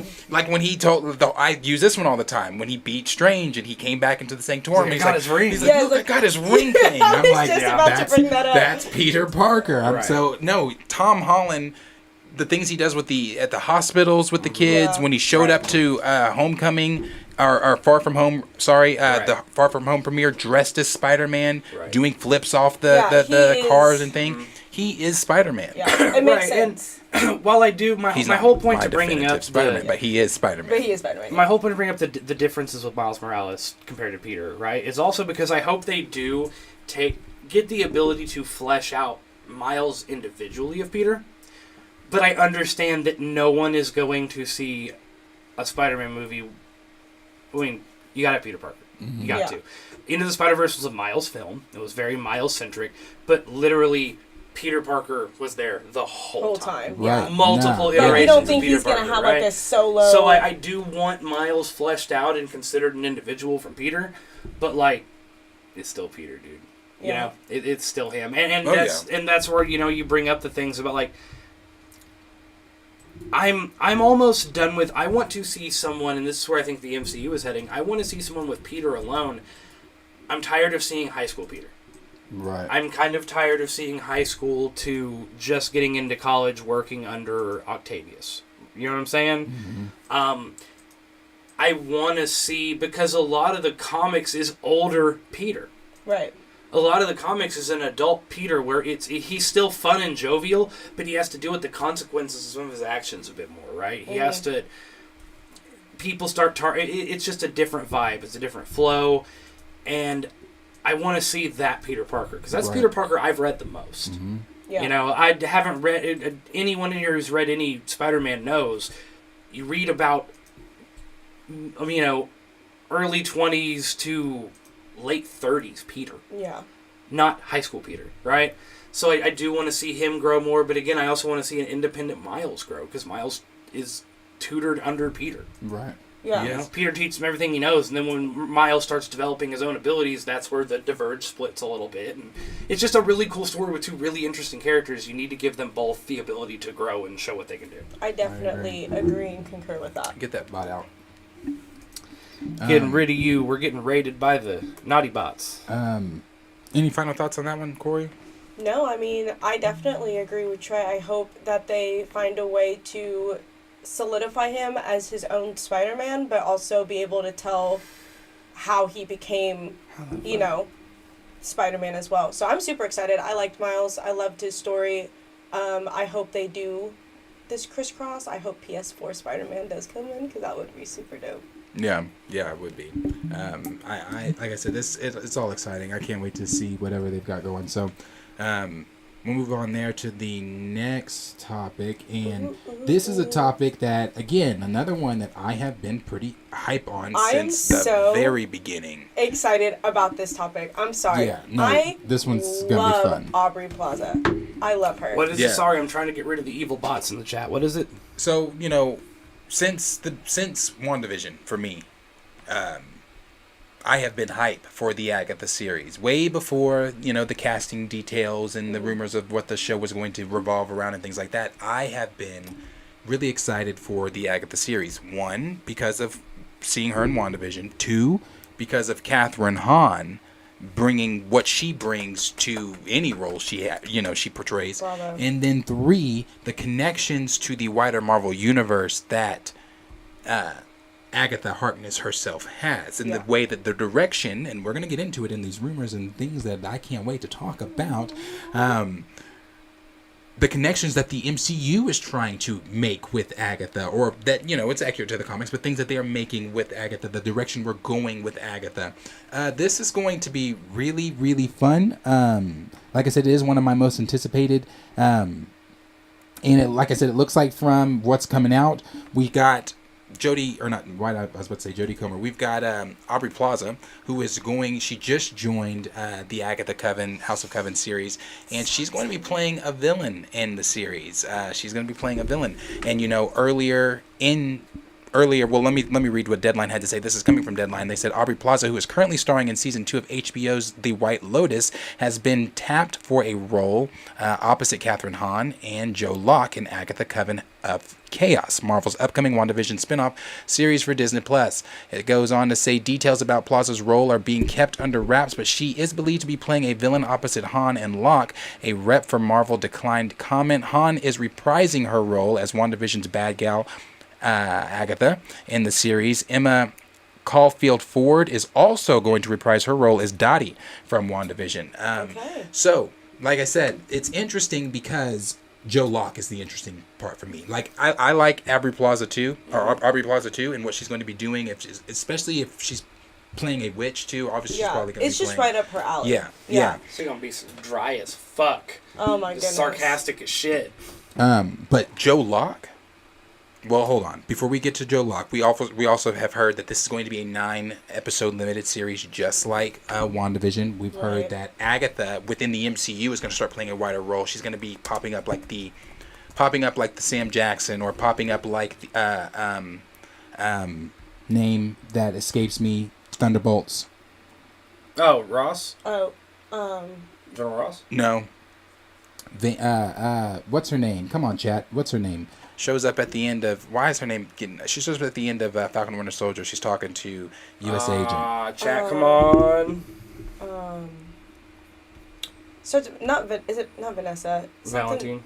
Valentine. She's going... Agatha's going to be basically one of those type characters showing up, and she's going to be doing that on the side of the mystical type horror side of the MCU. She's going to be kind of the one recruiting for whatever it is they've got going on with the mystical horror side of the MCU. But again, Joe Locke excites me because it's what I've been so excited for, and that is the young fucking Avengers. You've been talking about this shit for months, bro. I have been talking, and I'm excited because I think I just asked. Whatever the last live that we did, I asked, I wonder if they're going to wait for the two boys to age up, or are they going to actually, I know. So Joe Locke excites me. And it excites me because, one, he's going to be in Agatha. And the rumor is he could be playing Agatha's son. But I'm going to lean more, or the rumor, that's two of the rumor, one half of the rumor. The other half is that he's playing Billy Kaplan. And for those that do not know, Billy Kaplan and Tommy Shepard, they are reincarnated versions of Billy and Tommy Maximoff, but born to different families. Obviously, they look exactly alike, but born to different families in New York City. So and they are obviously a part of the Young Avengers. So it goes on. Let me make sure I have this right. And that was also after House of M. That all that happened. After Wanda realized that her kids were not real. She went ballistic, and everything happened, and the events the way that happened in House of M, and then played into WandaVision the way that they made it happen, their version of House of M. But like I said, we see that. So one of the things, this is also one of the rumors here from The Watcher. The Watcher is one of the newer guys on the scene, kind of like My Time to Shine Hello and some of those other credible insiders out there. But he came out and said that Billy is also going to be the Demiurge, and if you know from the comics, that's Loki in the Young Avengers comics. Kid Loki talks to him and he tells him that you're the Demiurge and you're basically the Messiah of the what's it doing? I don't know how to block. Yeah, 69 mega. I was trying to get her out too. I don't know how to get her out, but anyway. So we should be possibly seeing, because at one point in the comics, I mean, that's the catalyst for the whole Children's Crusade. That's also the rumor is that Marvel is taking adaptations, or they're going to adapt some of Children's Crusade into Agatha to further push Children's Crusade. Because as I've been saying, you look at the kids in the MCU right now. Right. You look at what's going on. It looks like we've got a lot of cosmic type beings that are going to be a part of the MCU's Young Avengers, because Billy, if he is going to be the Demiurge, he's one of, that's at one point Billy is one of the strongest the Demiurge is one of the strongest characters in Marvel comics. So you've got Billy, or Wiccan, whichever one you want to call him, being there. You've got America Chavez, who Wanda did say is not even, what'd she say? She's a cosmic, what'd she call her? Supernatural being. A supernatural being. You got Love hanging out with Thor from Thor: Love and Thunder, that was literally created and brought back to life by eternity. Yeah. That's and then you've got some heavy hitters so far on, and you're gonna have Cassie, you're gonna have oh girl, why am I blanking on names today? Hawkeye. Haley. Kate Bishop. Yeah, Kate. You're gonna have Cassie. You're gonna have Kate. You're going to have Miss every Marvel. time I go to read something is when you will lose your train of thought, so I don't hear the last word you said. So I'm like, Well, no, that was going to be my next comment, too, is, like, how much do you think they were going to bring in, you know, Children's Crusade into Agatha if she is going to be the one kind of being the recruiter in this saga? She's going to be recruiting for the mystical horror side. So, yeah. But more for the Young Avengers, you know, I wonder if they are going to, I don't know if they play on this or not, but, you know, Vision is the fail-safe. Mm-hmm. Vision has that fail-safe that if the Avengers do go down, he will go out and, you know, the fail-safe program will go out and collect their children or whatever or more heroes to take on that Avenger role. So I don't know if they play into that with Vision Quest. I don't know if I just don't know. Maybe I'm overreaching at that point, but I don't know if you play into that with Vision Quest. But like I said, seeing Joe Locke in there, It's exciting though. It is exciting because, you know, again, and something also that we know about Kid Loki. That's another one that's going to be a part of that. We know that after Loki season 2, Kid Loki is going to permanently be in Earth 616. Right. Furthering building that roster for the Young Avengers. You've also got Patriot in Falcon and Winter Soldier with Elijah. Yeah. You've got who's some of the other kids in this? Kate Bishop's gonna be in there. are we gonna get Hulkling? Well, we're hearing conflicted reports on Hulkling, if they're going to do Hulkling, if they're not going to do Hulkling. And at this time, Scar is this has come out. This is from the writers of She-Hulk. Scar is 17. So do you replace Hulkling with Scar at that point? Right. Yeah. I don't know what they. I was about to say because Scar looked pretty older in that last episode. Like he looked like he was Ironheart, Riri Williams. Yeah. You know. Can we get an Iron Lad? Yeah, are they going to do Iron Lad? You know, that would be too. I mean, I guess it would sure, fit. why not? It would fit in with the current story they're telling. Yeah, so I mean, you've got all these characters and all this stuff leading up to this, and I mean, and then again, you look at how Children's Crusade and how Agatha, you know, just Agatha. If Agatha House of Coven really does, or Coven of Darkness really does play into Children's Crusade like they're saying it is, that when Billy started really coming into his powers and he started going crazy like his mother did, it forced the world and the Avengers to go out and find Wanda. Where Wanda's currently missing in the MCU. We don't know where the hell Wanda is. Right. So that plays into that story to where they're like, okay, we need to figure out where's Wanda so she can calm her fucking child down. Where's his mama at? And then where do we find Wanda in Children's Crusade? With Dr. Doom. Oh. No, not yet. She's Doom. married to Dr. Doom at that point. Scene where he's So that's what I'm saying. We know that Dr. Doom plays a role in Secret Wars. Obviously, the Nate Moore lie that he was never going to be in Wakanda forever, okay, sure.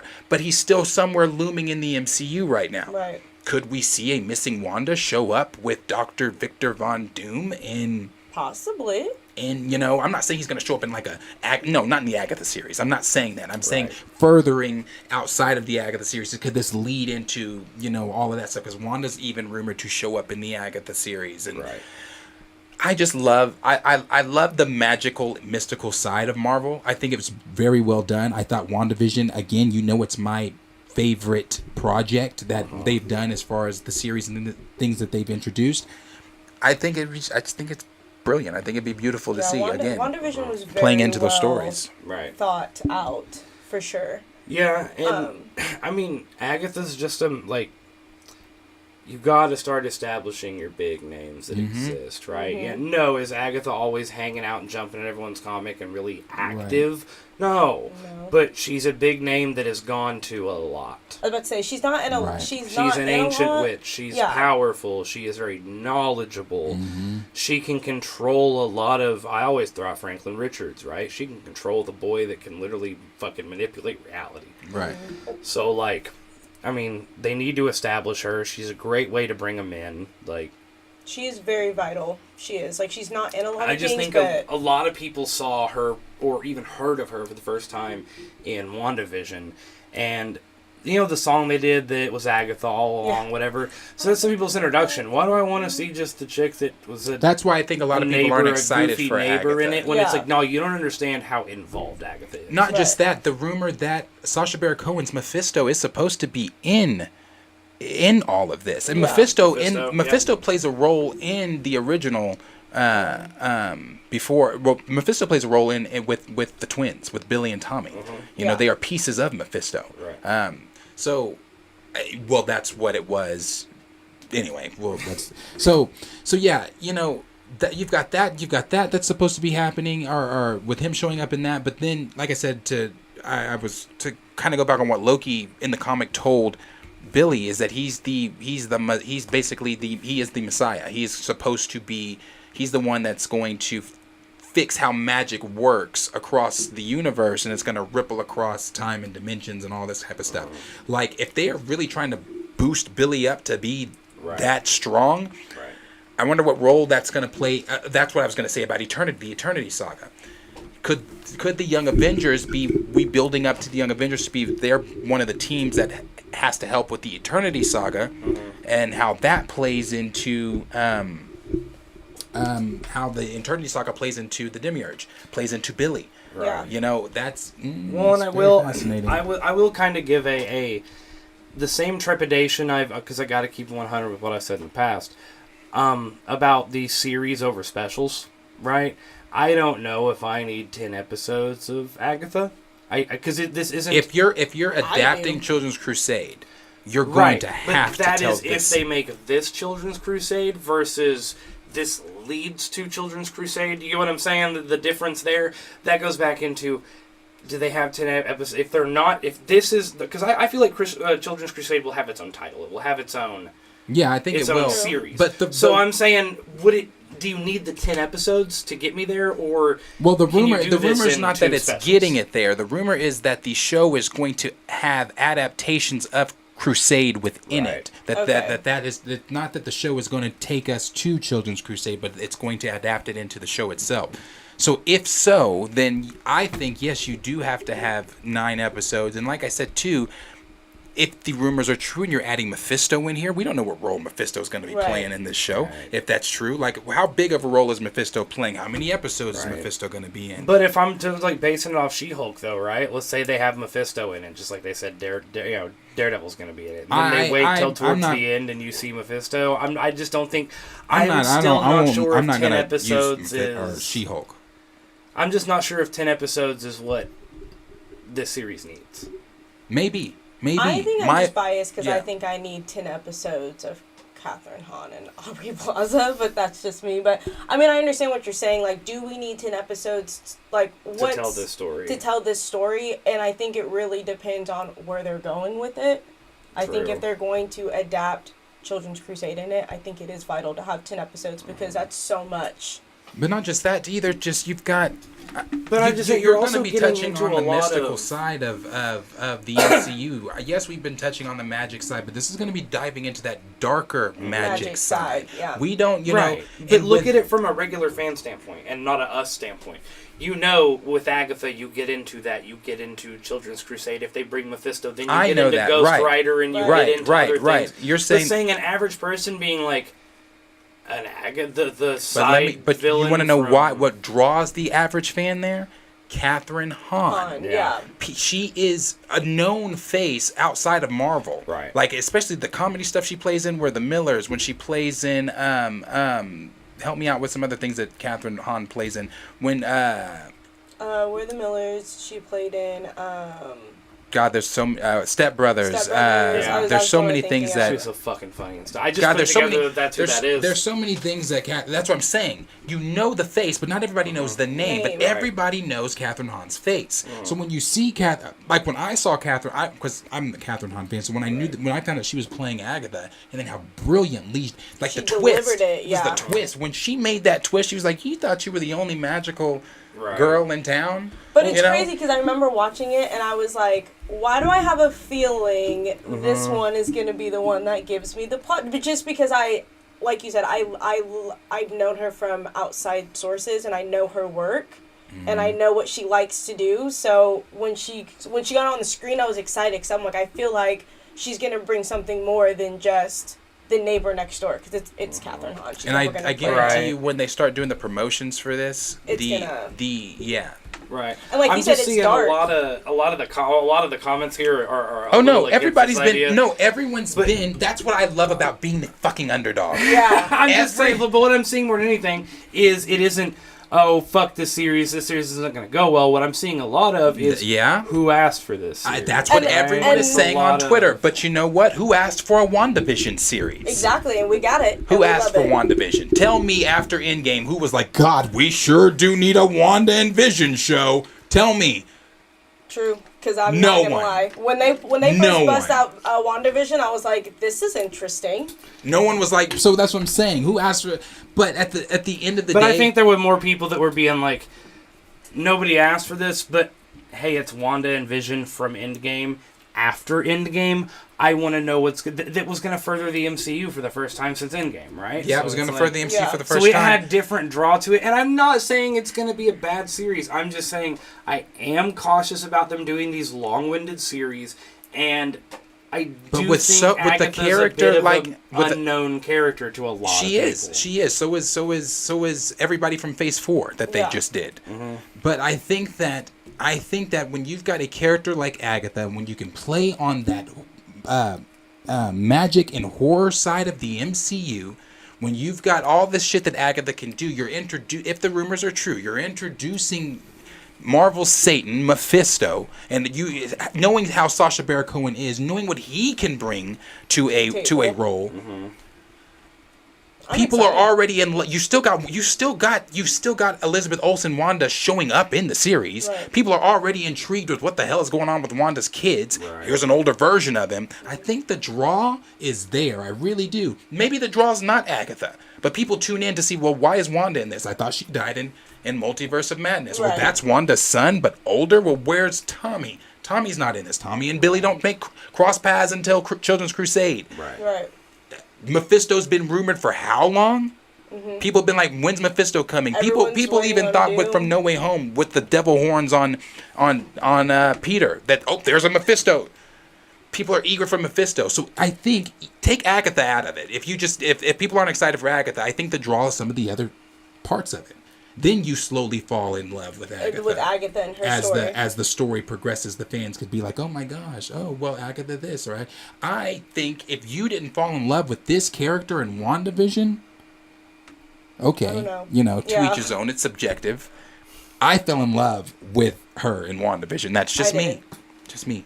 I did, and that's what made me go even deeper into WandaVision comics, and like I didn't realize how big of a role Agatha was in Wanda until I saw the show, and then I was like, oh well, let me go read the comics, and I was like, oh shit, Agatha's Agatha and plays a big role with Wanda. Sorry, last comment if you need this to be. I think it's exciting too because with Multiverse of Madness when it first came out, the whole big thing was Marvel's getting dark. We're not happy-go-lucky anymore. Like, we're getting into other sagas, other multiverses, other things outside of 616. So things are going to get dark. Things are going to get creepy. Things are going to get weird. So I think bringing this series to this phase, I think it's cool, and I think it's going to add to that because I hope it's dark. I hope it's what they have it in the comics. Yeah, no, Agatha, I think it'll be a great series. I've been excited for it. Been excited for it. But, as always, questions for you guys. Let us know down below in the comments what you guys are thinking about the Agatha series. Are you excited for it? Obviously, some of you are not excited for it, but I can promise you right now, Agatha will get excited for it. If I'm wrong on this one with Marvel, I'll take that L. I can take my L's.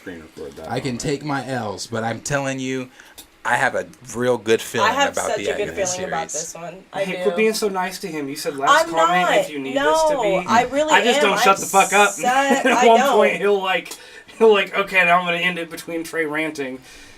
Yeah, what are you want to know? Yeah, sure, I do want to know. I do want to know. Let me All right, hold on. Let me get back up to the top of this. I'm going to go down this list. You ready here?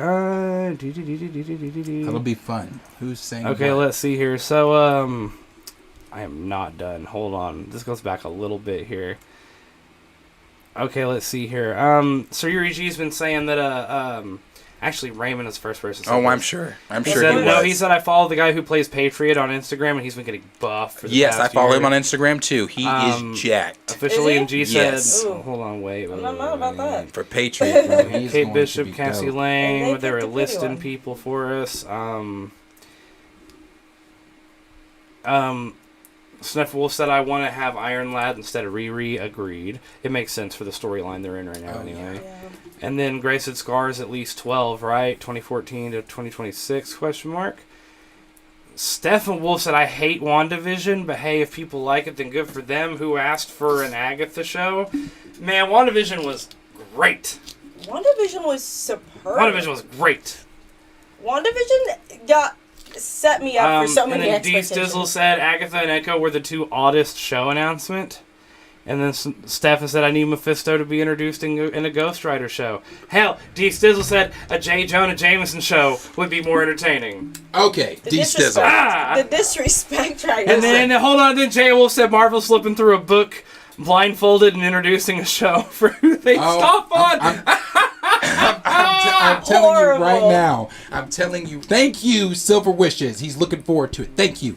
I'm telling you right now. He goes Y'all for gonna the be looking one. stupid. Y'all gonna He goes look for the stupid. Guys, this show is going to surprise a lot of people. I'm telling you right now, it really is. Listen. I don't really. I'll hype up the shit that I think is really gonna pop, and I think that this one is really gonna pop. I really do. Man, you have Catherine Hahn.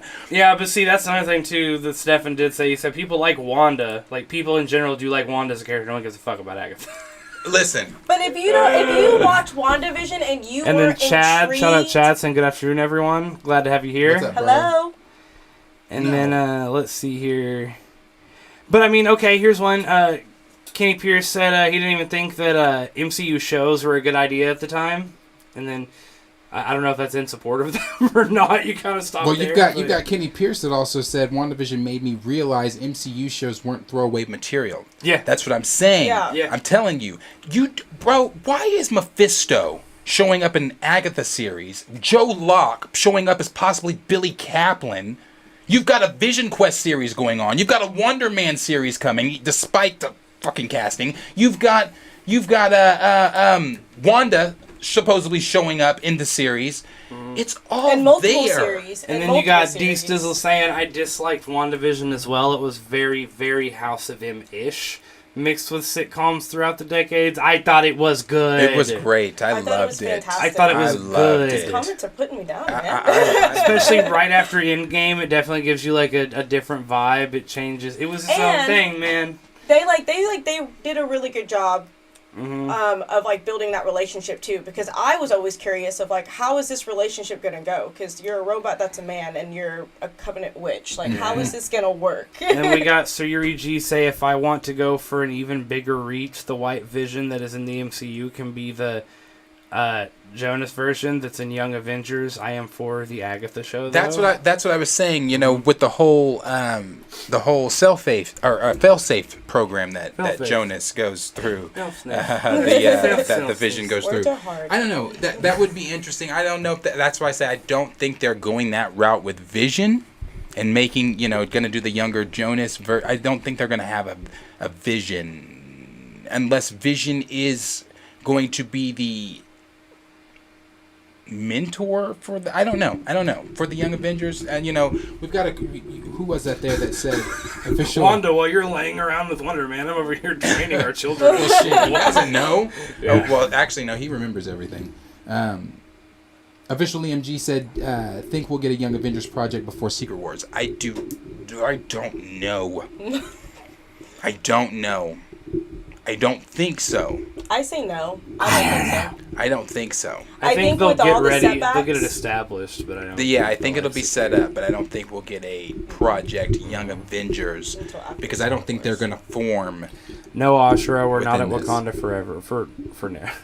Wakanda. Oh no, forever. we're about to. Motherfucker. That's the next topic. You called it woke Conda for never. This man's just coming at him.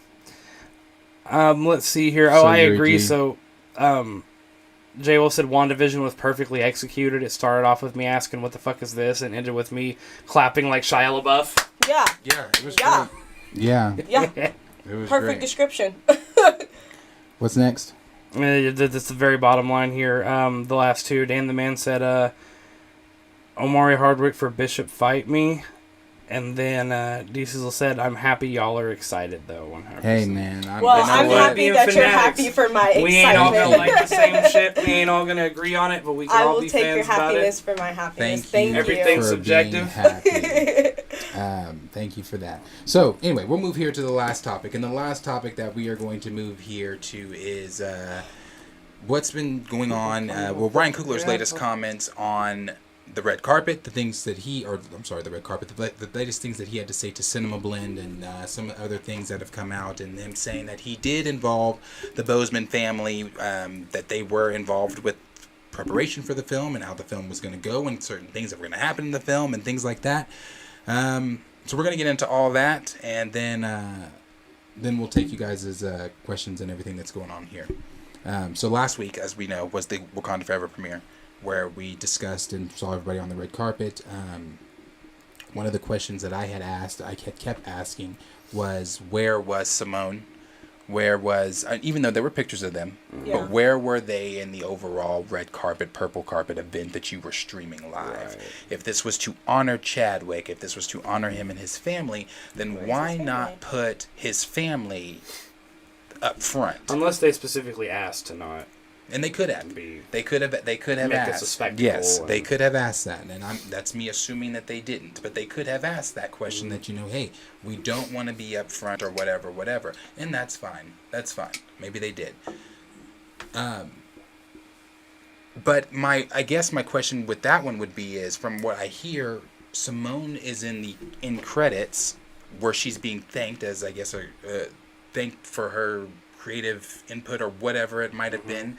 And if the family was involved within this, I guess that would be like, why not just even say something about the Bozeman family? And we appreciate the Bozeman family for being, because if this is to honor Chad, I just think where's the honor? Yeah, where's the mention of his family in any of that?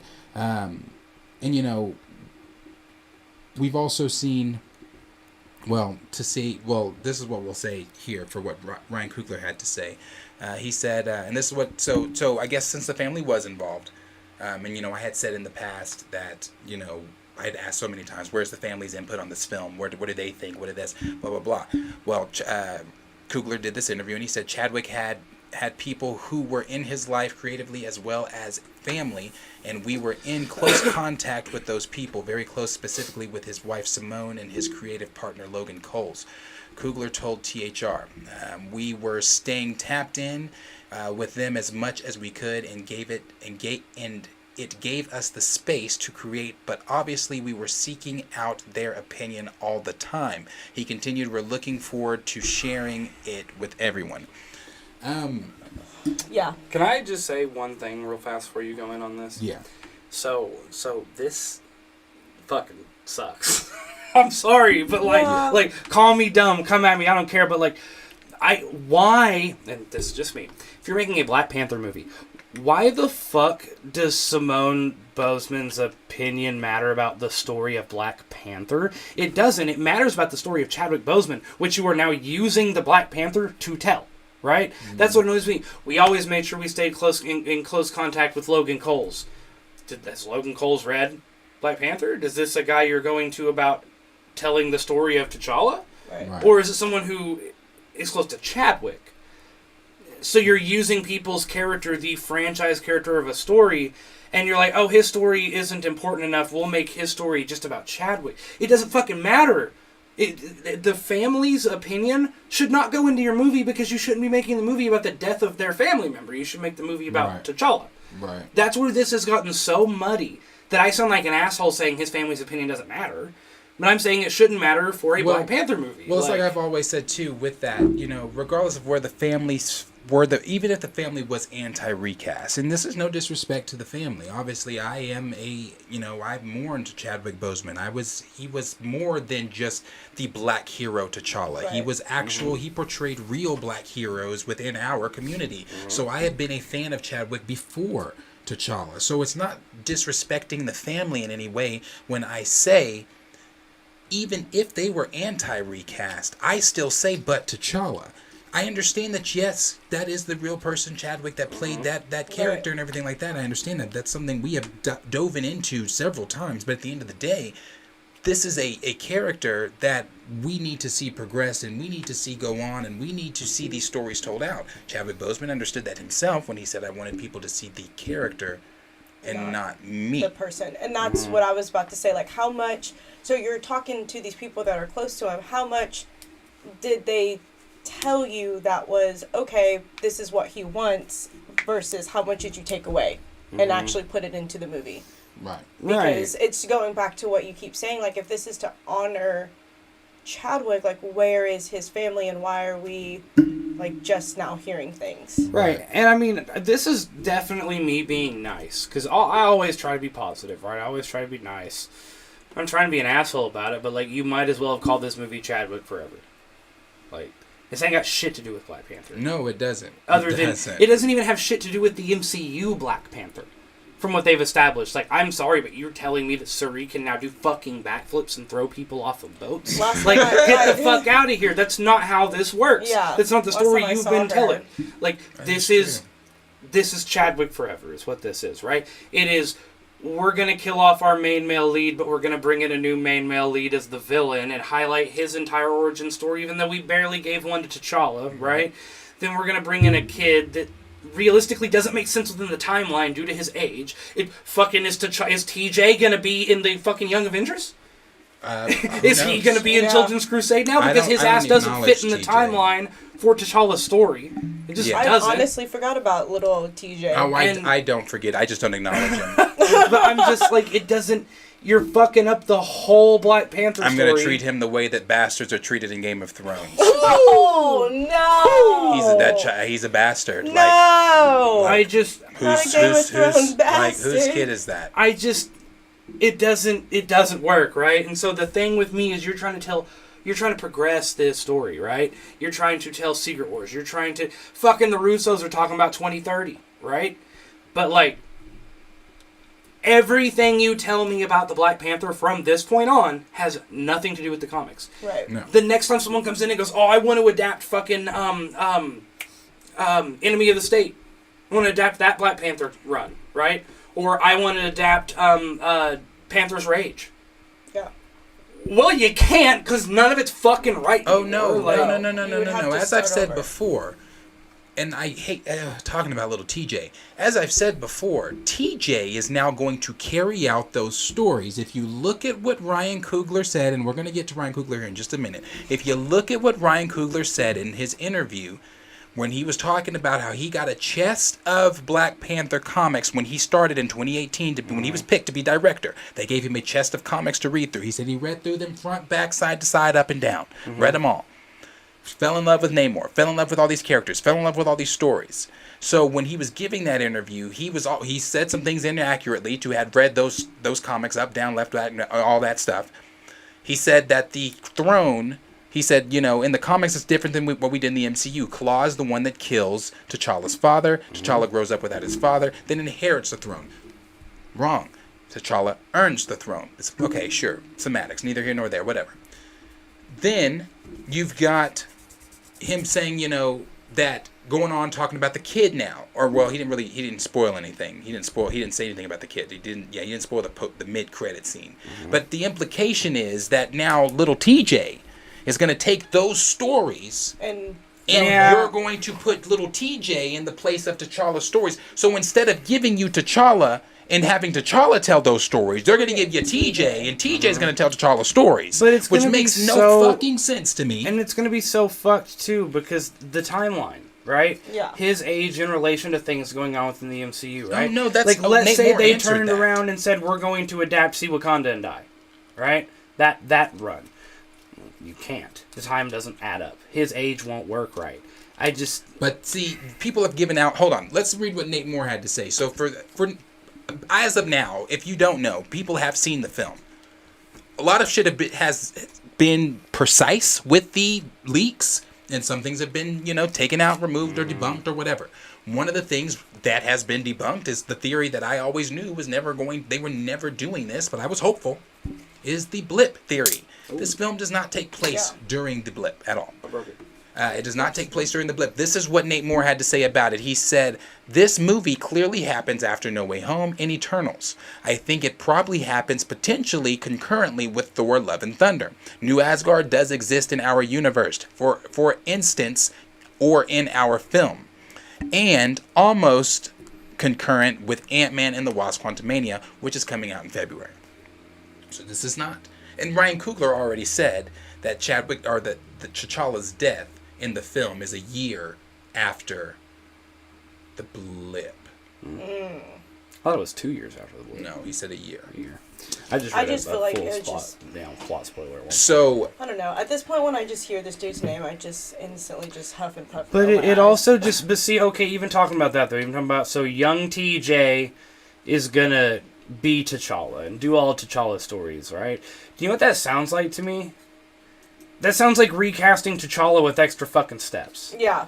I was just about to say Like- that. like- but that's what it is. Yeah, it's just that's like, the hey, mental gymnastics they want to do. Yeah. We're not going to give you T'Challa, but we're going to give you T'Challa, but it's not going to be the Right. T'Challa that you Do you want. want- Right, no, Yeah. it's like you got, they're like, okay, we need T'Challa to be here, right? So how about we recast and just bring him right here?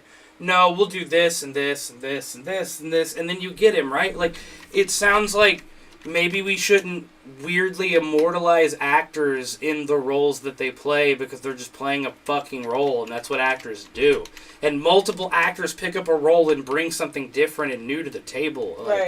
Like, Right. all an actor is doing is being a plot or a device for a storytelling narrative, Yeah. right? They're just That's all bringing they are. the They're a story to fucking life. device, right? just bringing And the that's story to no life. discredit to their skill, but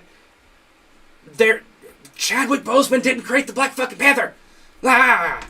Yeah, no. It's like you have to be able to take T'Challa and Chadwick Boseman and realize it's this. It's not this. It's this. Like, it's fucking weird and it's morbid the way that they're gonna, well, Chadwick died this very tragic way.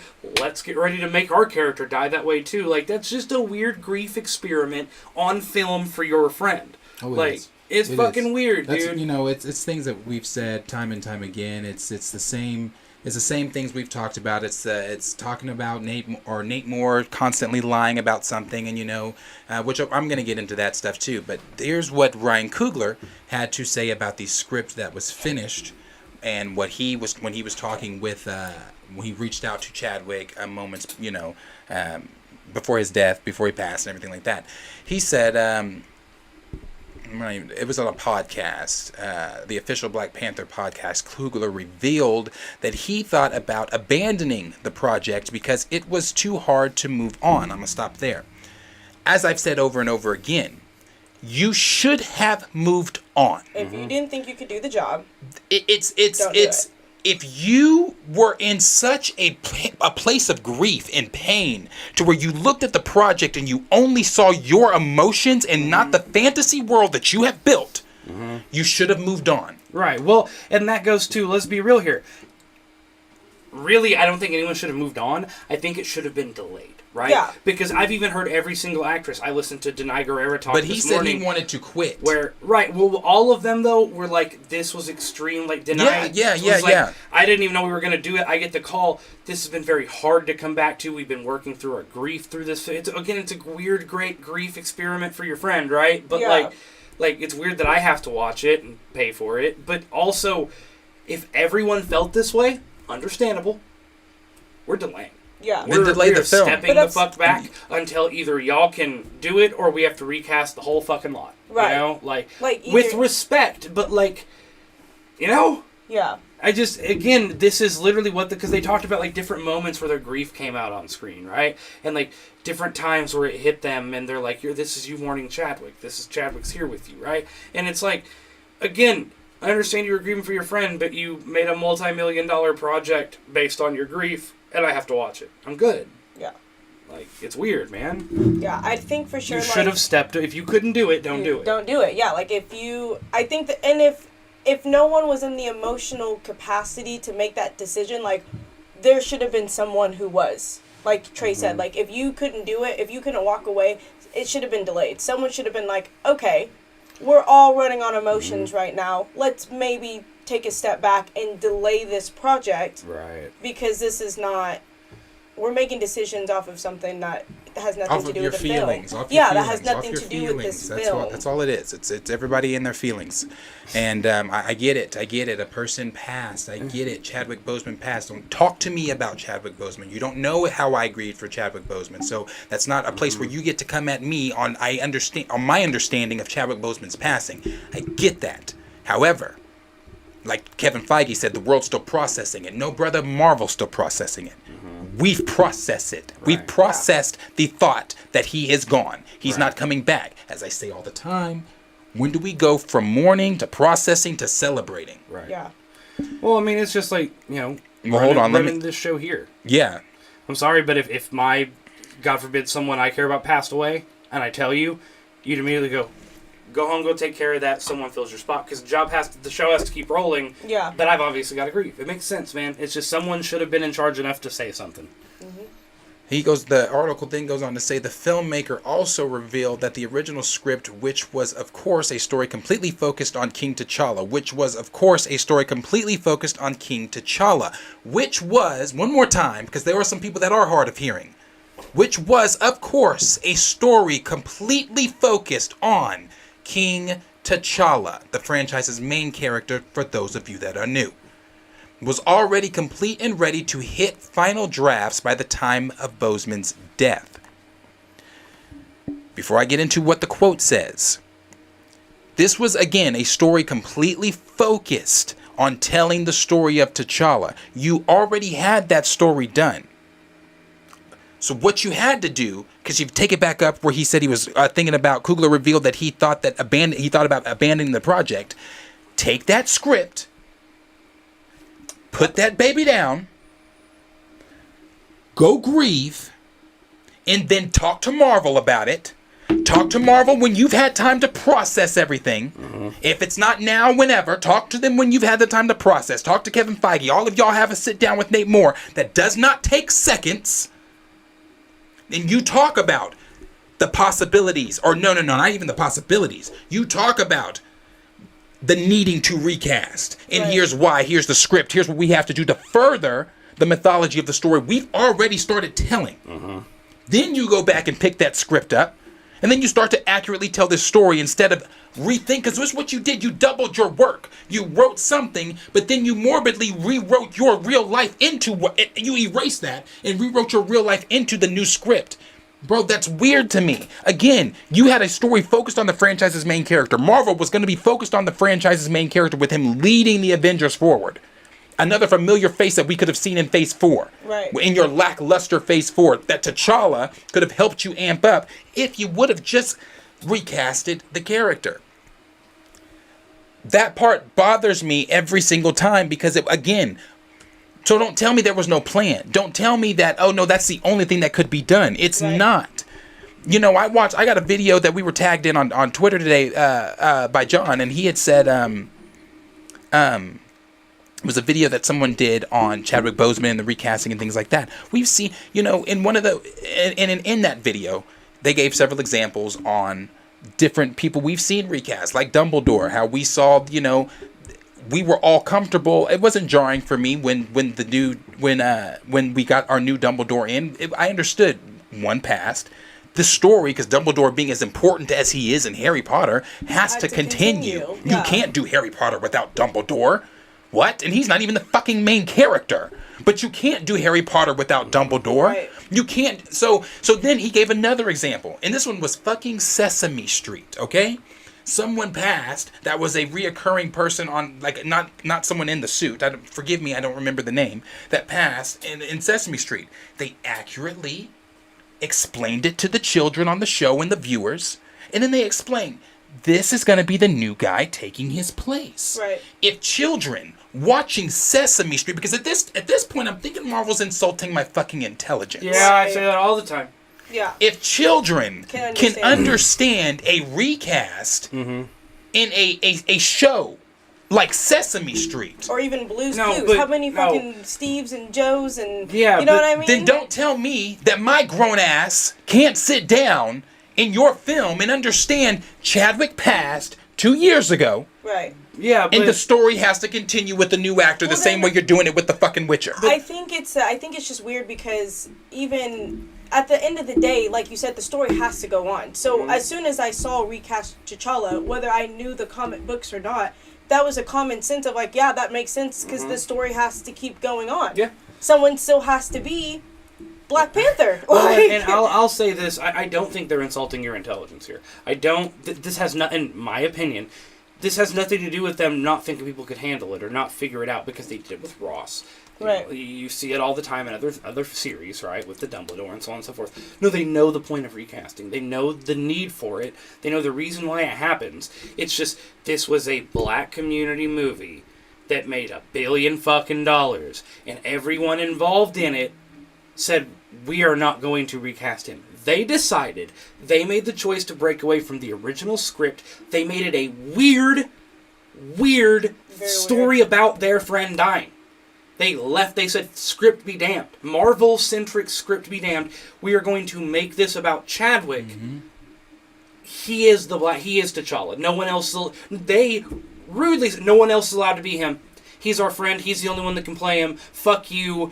And we're going to immortalize him in this movie." They chose to do that. It's weird. Yeah. They're not stupid. They know people get recast all the time. It's how fucking But this is life unprecedented. works. We've never seen this. This has not happened in media. And but it was their choice, and Feige wasn't about to argue with them. And then you've got, you got Nate Moore, who's lying ass every week. Nate Moore, lie more.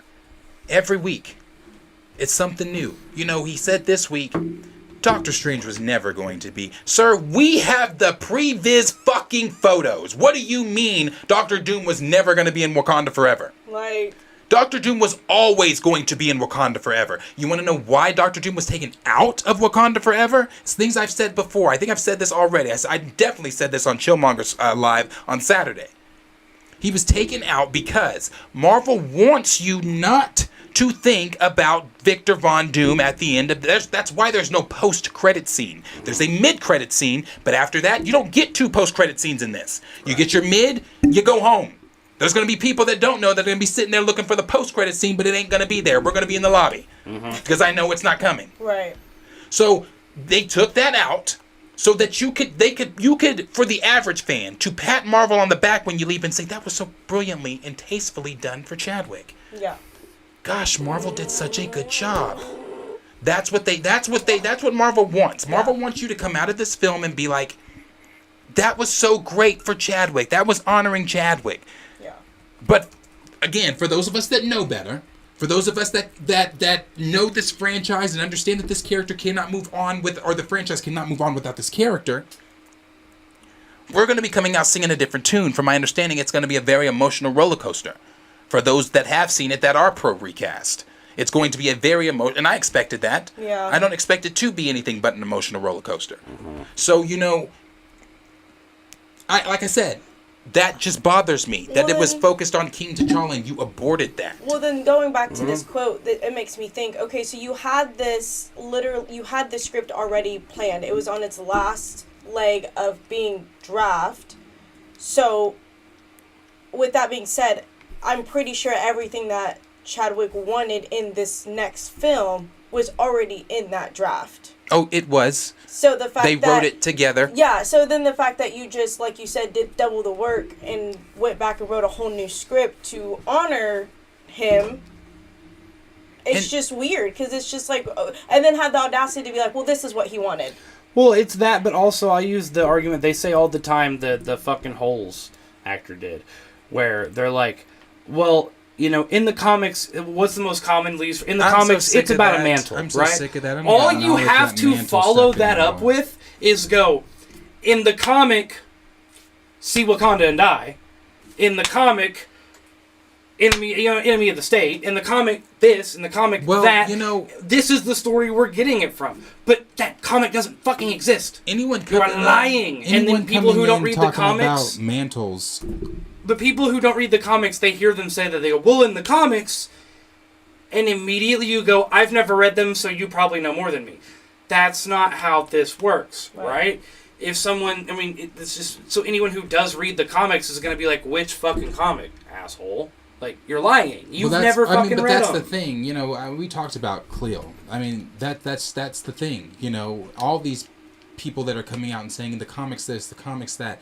These are people that are watching get to know T'Challa in 5 minutes videos on YouTube. Yeah. Wikipedia things on, or Marvel this, going to marvel.com and thinking that after you've read 2 paragraphs you know the character, and that's viable information enough for you to jump into conversations where you don't know the lore of the character. You don't know how long this... People think that Chadwick Boseman, I'm not joking, these are people's real thoughts, that Chadwick Boseman, the Panther was created with him in 2018. There are people that, because that was their introduction to Chadwick and to that character. Yeah. So they're thinking to themselves, oh, well, no, that ain't it. So when you come in and you say to educated people on the character, well, the mantle has been passed around. I could even show this picture here. Hold on 1 second. So when you come in and you're saying, oh, well, this character's been passed, or the mantle's been passed to this character, or there are people saying that Shuri is the Black Panther. No, she was a Black Panther. She's not the Black Panther. She was a Black Panther for 12 sorry issues, but her brother was still there with her. Do not come in here trying to educate me on the Black Panther. Like, if you're going to come into these conversations, you better come locked and loaded. Well, see, that's why I'll never get into a technical Black Panther conversation with you, because I'm out of my depth. Well, and again, it was never a comic that I was just like, oh my god, I got to read. I've read, I think 3 runs in total. But, it's still more than a lot of people, of these new fans that just believe anything they hear on the fucking red carpet. Right, but, going back what I said, at the end of the day, it's just common sense. The storyline has to go on. T'Challa has to be around if we're going to do these other projects. This is from the comics.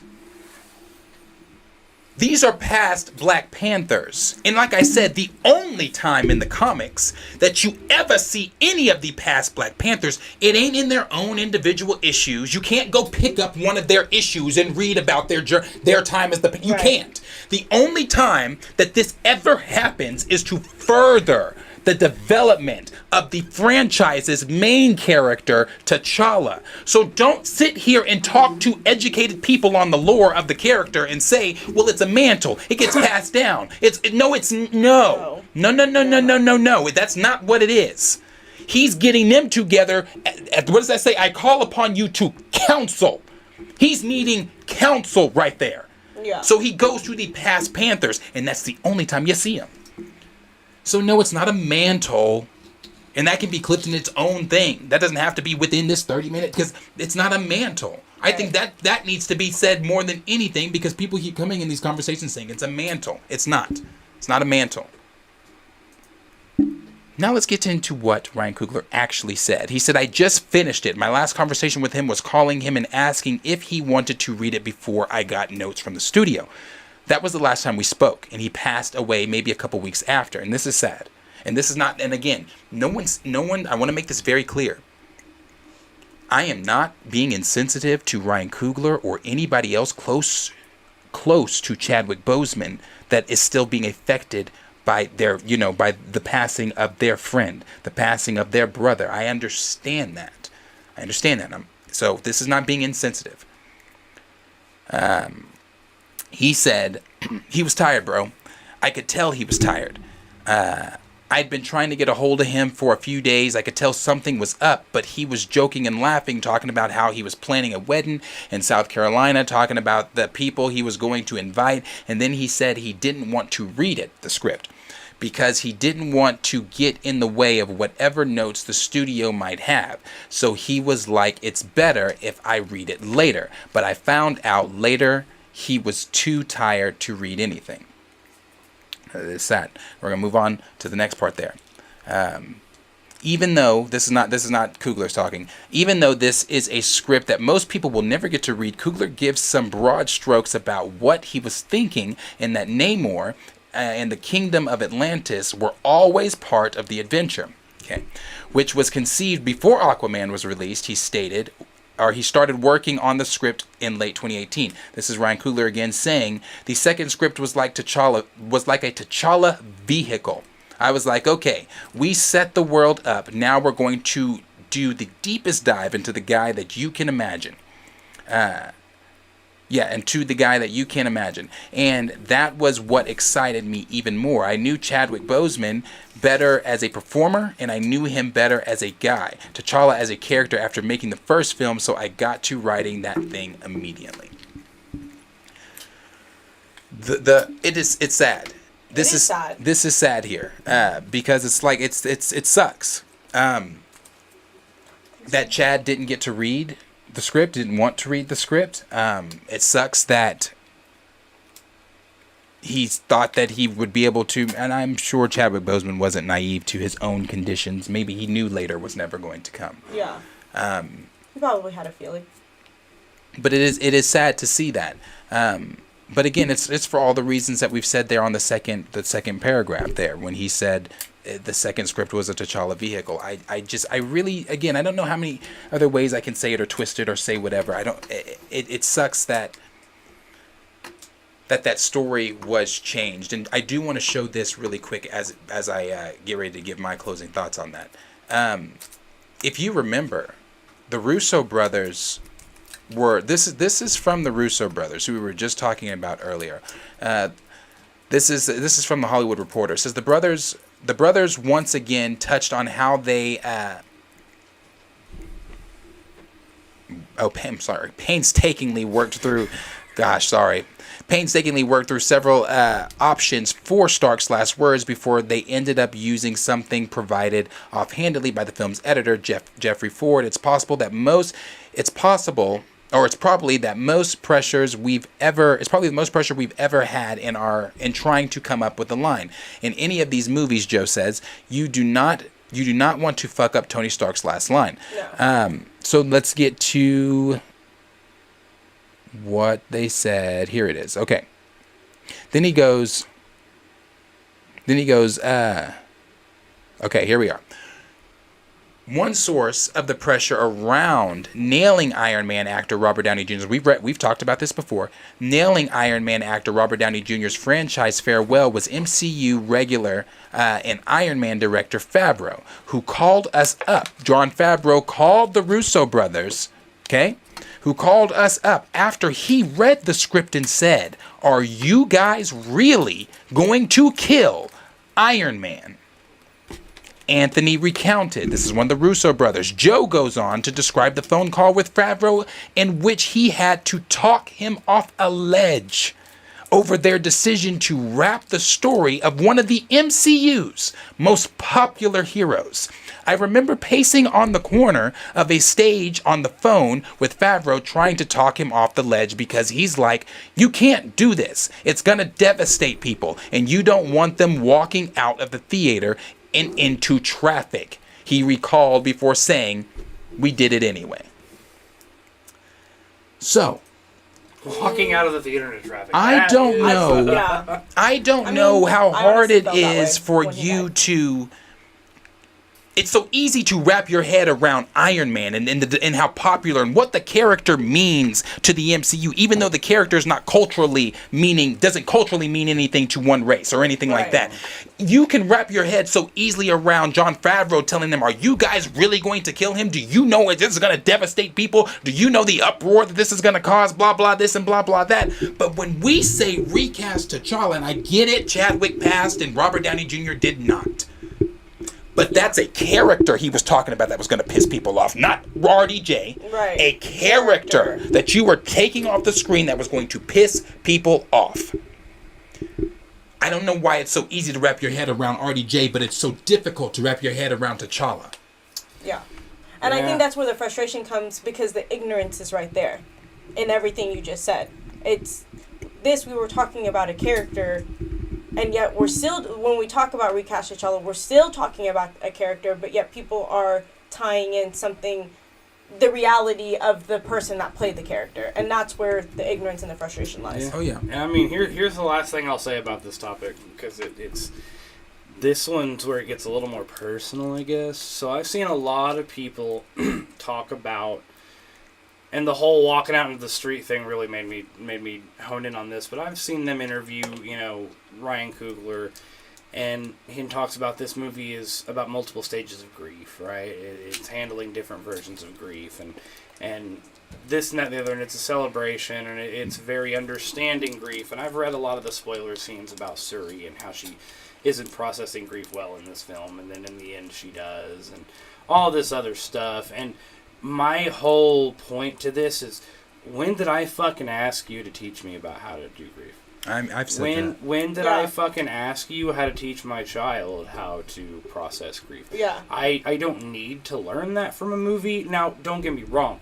If there's a movie that's the point of it, it's fine to be made. That's okay. That's cool. But, like, out of fucking nowhere, you're going to do this to a beloved franchise character that you don't have to. Like, fuck you for making me think that I even want to see. That's very intimate, right? Yeah. That's a very intimate thing. And I don't need to know that about you. I don't need to know your grief process. I don't need to see that, because that's not what I'm here to do. I'm a human being. I respond when things are sad like that. I will definitely feel the sense of mourning, and it will upset me. And that's not what the fuck I went to this film to do. Those are not the feelings that, like, No Way, not No Way Home, Endgame, Tony dying, right? That made sense for the plot of the movie. It hit me hard, and I was like, no, right? Yeah. But, like, this is different. This is your actual real-life grief. Because, again, Tony Stark RDJ didn't die, right? This was a fantasy character, and it was heart-wrenching, but in a fantasy kind of storytelling way. Where this is a weird grief project about someone who really died, and you're going to make me sit through it. I don't have to. I didn't ask you to do any of this. No one fucking asked for this. And not only that, and now I have to see it about a character that has great stories later on. Like, get out of here. To take it to the, I don't need you to teach me how to grieve. Speaking for myself, I'm going to speak for the black community as a whole. We definitely don't need you to teach us how to grieve. Baby. No, we don't. We definitely, like, what? No. We've been grieving. We've been, like my ancestors, my ancestors, were slaves. Like, we've been grieving. We grieved all 2020, in case some of you forgot. BLM. Some people are still all the grieving. Lives that were taken. We've been grieving. Alton Strong, George Floyd, Breonna Taylor, Trayvon Martin, Mike grieving. Brown. All these kids. We know how to grieve, so I definitely do not need Marvel to teach me shit on grieving. Yeah. And going off of what you guys said, this whole phase since Endgame has been nothing but grieving. We've seen all these characters literally grieve, and this was the one movie that was going to bring us out of that and move us on into something bigger and better, and yet they just went even deeper into the grief, and it's not a necessary grieve, because it doesn't, like Trey said, it doesn't fit with the storyline. No, it doesn't you made your own fit, story. Yeah, it doesn't fit in the world. So it's just weird. And like I said, when I go to Marvel films anyway, when I go to... I've said this so many times. When I go to fantasy films, I do not go to fantasy films to relive the realisms of my everyday life. I'm trying to escape my reality. See, but that's where I'll use a little bit of a different argument to that, because, like, seeing tragedy in a film, right? Sometimes there's purpose to that, right? Seeing struggles, sometimes seeing loss in a film, right? Help somebody grow, help somebody, but not in the way that I just lived it. Well, that's what I was saying. The difference is not taking a fantasy character that's supposed to uplift but see, the to black me, that's community. also trying to, like, I'm not saying you, but that's also insulting to my intelligence. Don't think that I don't know the difference in a movie tragedy and what you're making, what you're adapting into from real life into a movie. Yeah. Like, I know the difference. I know that tragedy happens in film. Hell, we watched tragedy happen to Black Panther when he was first introduced. You killed his father. Right. So don't tell me I don't know how that works in a film. Right. Yeah. But, just doing this whole weird Chadwick immortalizing through a character thing, and I can't speak necessarily to understanding grief through what the black community goes through, but I can at least attribute to, I've lost a lot of friends,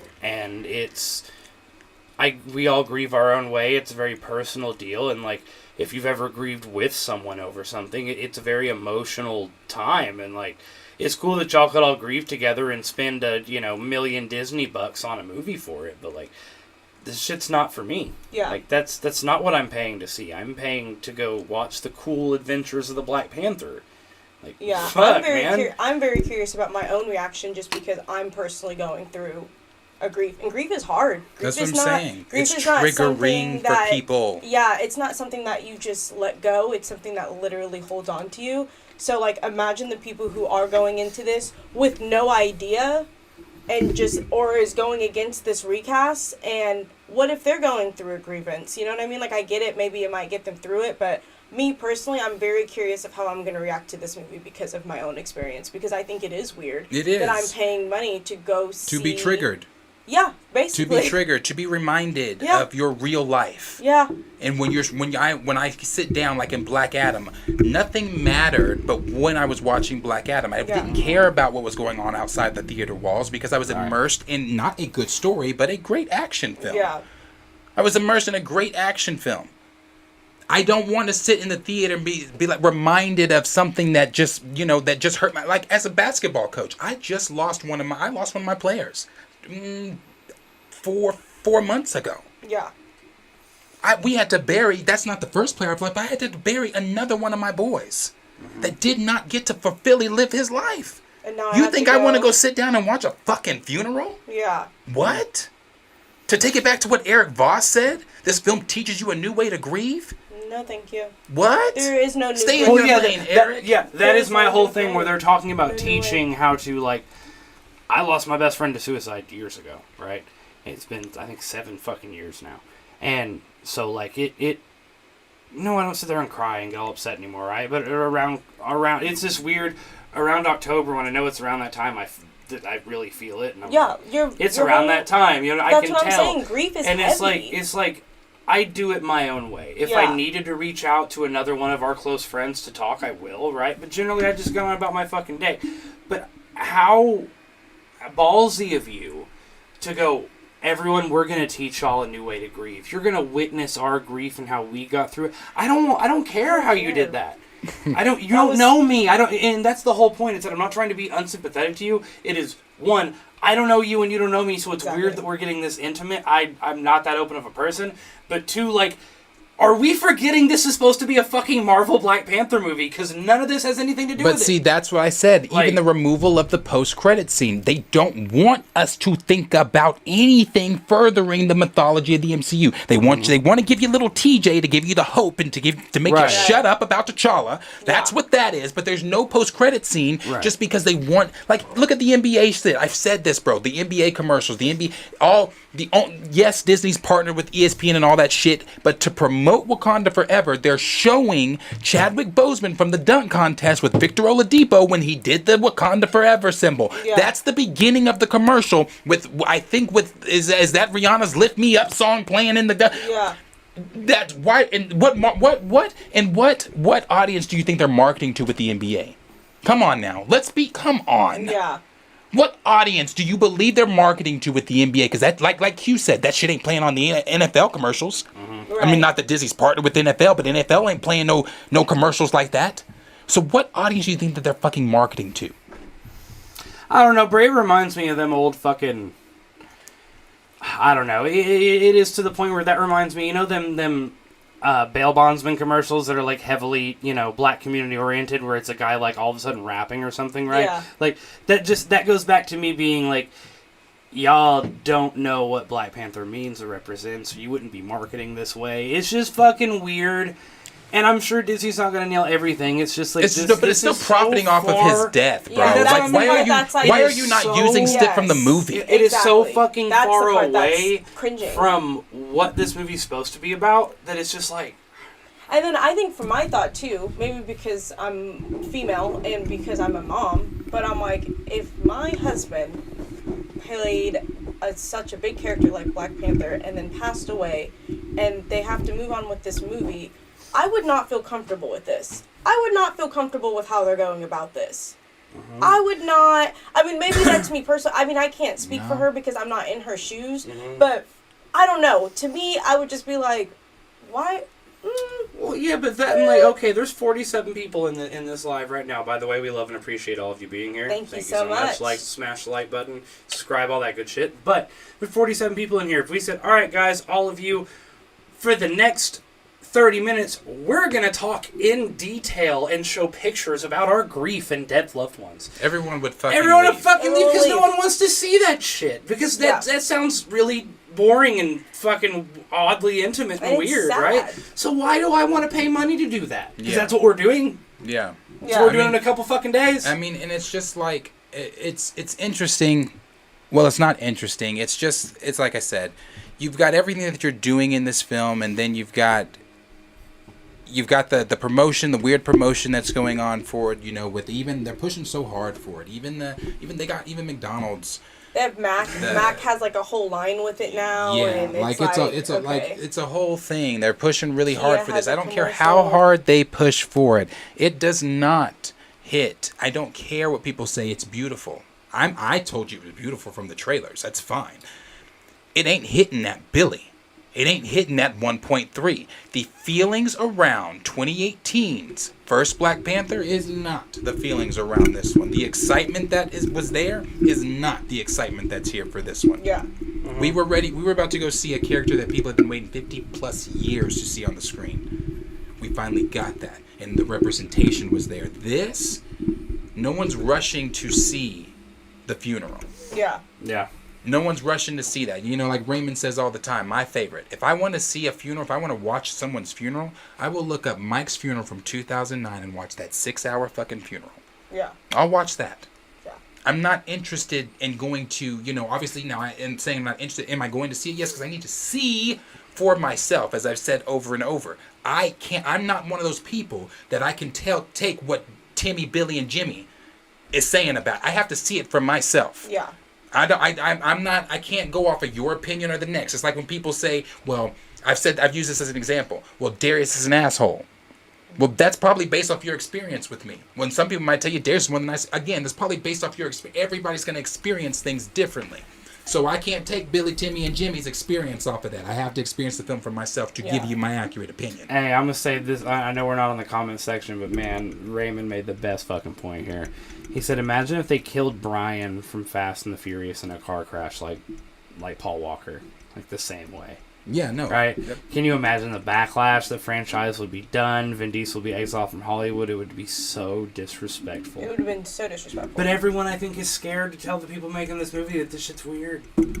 I don't know. I don't know what the difference is. That's what I'm saying. Like, whether it wasn't the white, there had to have been someone to be like, y'all don't think this is a little weird? Mm-hmm. You don't think this is a little off-putting?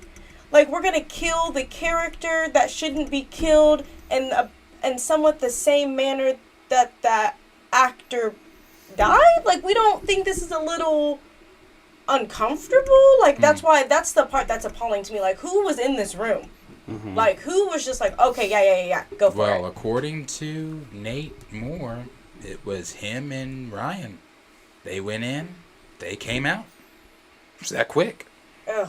They went in, we're not recasting, we're going out. Ugh. And mind you, something Theo B makes a very good point at every single time is that if you really cared about grieving and mourning and wanting to honor Chadwick, you wouldn't have announced the movie 26 days, I believe, however many months after his death, that they announced this film, like 2 months after, or something. I think it was less than 2 months after. You know, he had just passed, and they said, "Oh, we're still doing Black Panther 2, by the way, but yeah, honoring Chadwick Boseman." Weird. Yeah, so you know, I'm just like that. You know, hey, if that's what honor is, and for the people out there that are accepting little TJ, and I've seen that so much. But we get TJ, we get T'Challa Jr. If you're accepting TJ, if that's your compromise, we don't want to compromise. That's the thing, and I'm gonna take from E-Man there. We don't want to have subtraction and division. We want multiplication and addition, just like the white characters get. Yeah. Why do we have to have T'Challa's bastard son without T'Challa? What? Why does he have to be fatherless? Why do we now have to have Shuri's Black Panther, but not? These are points that have been made. Yeah. You know, so, but hey, we are now 4 days away. Yes. From witnessing it with our own eyes. And I can promise you, the stream we do Friday evening for it, do not expect me to come in here and be light. No. I will not. Because the leaks, the rumors, the things I've heard from other recasters that have already seen it are in line with how I've already felt about it in the first From the place. jump. Yeah. So I'm not coming in here on some, oh, well, I'm going to tell you how I feel. I'm going to tell you if it's beautiful. I'm going to tell you if there's moments I liked. I'm going to tell you if there's shit that I just completely disagree with. Why would there be any of that? So, yeah. Yeah, expect to come in here on that Friday stream, and we'll just... Yeah, this movie was so happy and great. It made me feel real good inside. Fuck T'Challa. No, forget T'Challa. I don't even care about him anymore. Suri, that's my BP. You know. No. You know. I don't think any of us are going to be like... Yeah, no, on this one. We'll see. Yeah, we'll see. But, as always... Question is for you guys. That's Nate Moore. Not Nate Moore. Sorry, Nate Moore's. Well, yeah. Let's say Nate Moore. Nate Moore lying about Doctor Doom and what Doctor Doom not being in the film and the reasons he said Doctor Doom was never going to be in the film. Bullshit. Doctor Doom was in the film. What do you think about Nate Moore's lying ass? Another lie. A new week. Just a new week. We're going to get a new lie. So be ready for that. What do you think about Ryan Coogler's news comments on? I was going to say T'Challa was in the Black Panther comics. The script being done and it being a T'Challa vehicle, being centered on T'Challa and everything. What do you think about that? And then what do you think? We've read that before, but what do you think about the Russo brothers and the outcry, the outrage for Tony Stark's character? And are you guys really going to kill him? And that exact quote. What do you think about that compared to the rebuttal with recast T'Challa? Let us know down below in the comments. And again, if you're one of those ones that you're like, oh no, you don't get it, it needs to honor Chadwick, he's immortalized, I don't fucking care. Yeah. What are the comments saying? This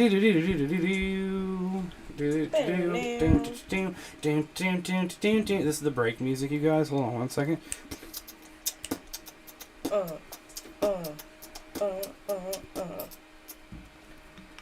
Dude, when we go to T'Challa, they get going, man. Hold on a second here. It gets all the way up here. I'm almost done. I did have another one.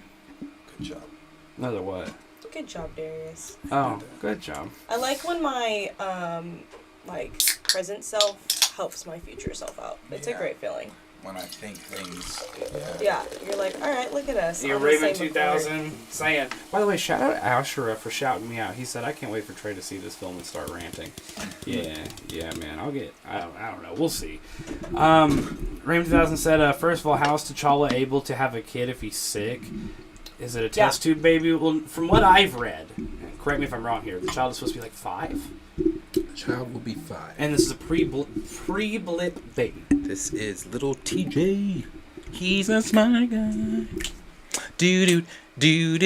And then Asher said, Trey is right. Suri can't fight. It's all CGI. And it's like She-Hulk cameos who throws cameos and doing origin stories for villains. Kenny called it T'Challa Jr. It's T'Shuin. Yeah. Sir Jesus says baby's gonna scream Wakanda forever straight out that womb.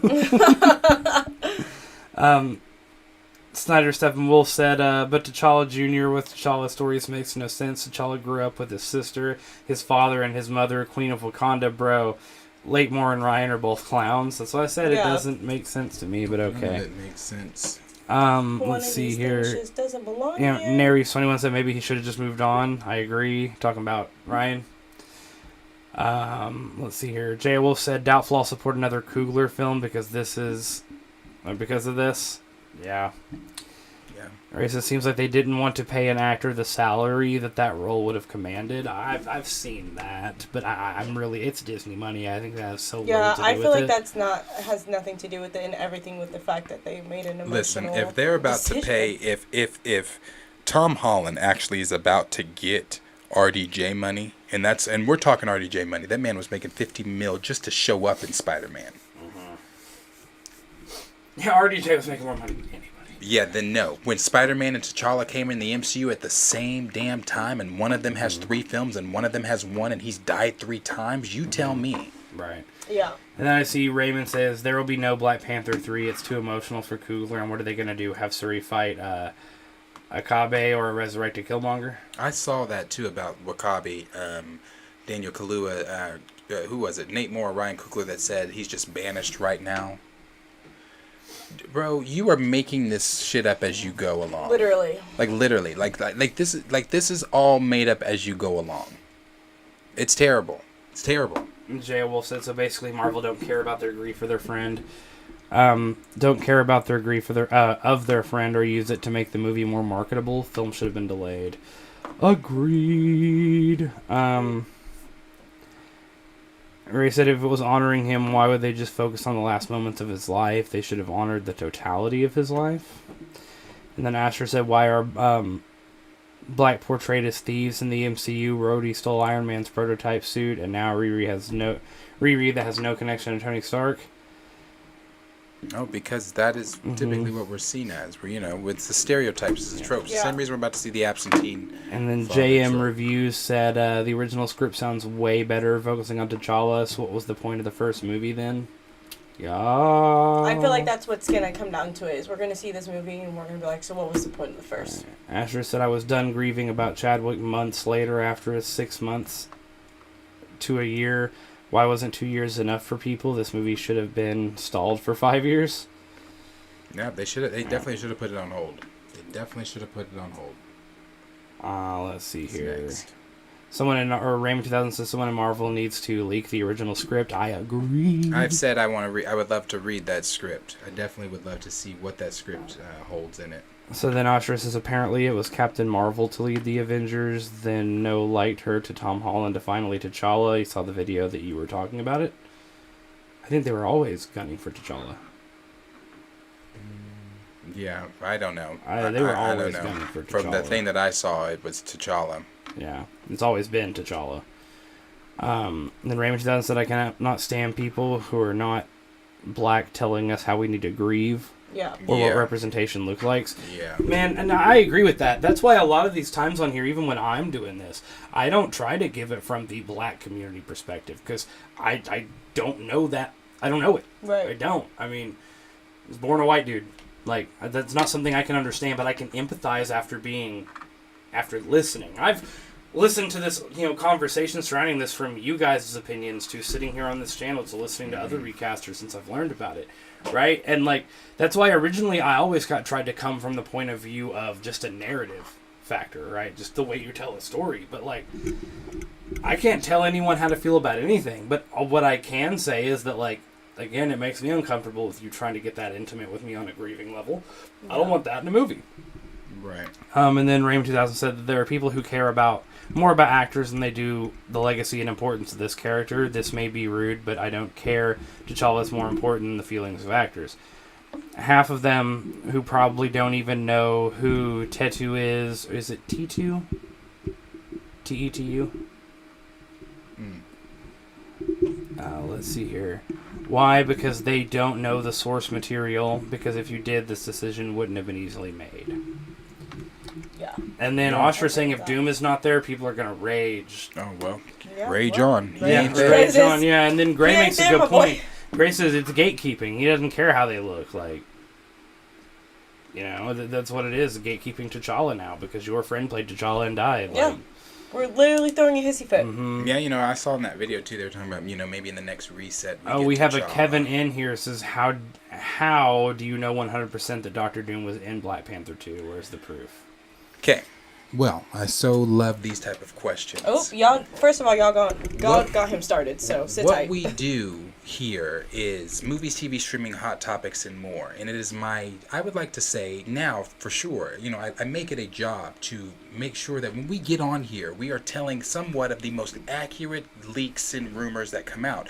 There are several credible insiders like My Time to Shine Hello, Jeff Snyder, Daniel RPK. I could go on, The Watcher, many others that were saying, collaborating all at the same time. Doom is in this. Doom is this. Doom is going to be here. Right. Then on top of that, you had the Marvel subreddit plot leaks that accurately plot leaked No Way Home. That then accurately came out and plot leaked Multiverse of Madness, Yep. Thor: Love I mean, and Thunder. if you were on this channel whenever we were doing Multiverse They are of doing the Madness, we same told things you for the whole- Quantumania. Yeah. Things from the leaks in Quantumania are things that are being seen in the trailers. Yeah. I mean, This I is could the go right same now- person that leaked the Wakanda Forever plot leak. So when I say that Doctor Doom was going to be in it, this is not something that I'm the only one saying. This is something that is Like what, universal, multiple? kind of, for people that are in this the type of work that we do here at Planet Fanatics. That it is our jobs to know these things. In the pre-viz work that came out for Doctor Doom, when that came out, that was earlier this year, I want to say, early on in this year, I want to say, Like when that came out. early this year, yeah. When that came out, that was for Wakanda Forever. That was for the post-credit scene for Wakanda Forever. That's when it leaked. Someone from within Marvel leaked that, came out to all the scoopers and insiders, and they said post-credit scene for Wakanda Forever. That is how I would like to say that I know. Now, everything is a rumor. Take it with a grain of salt. You can believe what you want to believe. But I do not believe Nate Moore when he has lied week in and week out on things that he can't even keep up with things he has said. So I don't believe him when he says that Doctor Doom was not going to be in this film. Well, not only that, I mean, even just on the subreddit, you know, they dropped the other day the entire movie, Black Panther: Wakanda Forever, scene per scene, line per line. It's out there now, and I mean, I can confirm or deny whether it's accurate. I've seen it. Like, leaks are not that. Oh, and people act like it's shocking that we know these things, but that's like we knew about the multiple Spider-Man before. Go back and watch any of our videos before Multiverse of Madness. I told you what was going to happen. Yeah. I said. Yeah, no, that's what I'm saying. If you've been following us, dude, you'll see we do this every time for every. Yeah, no.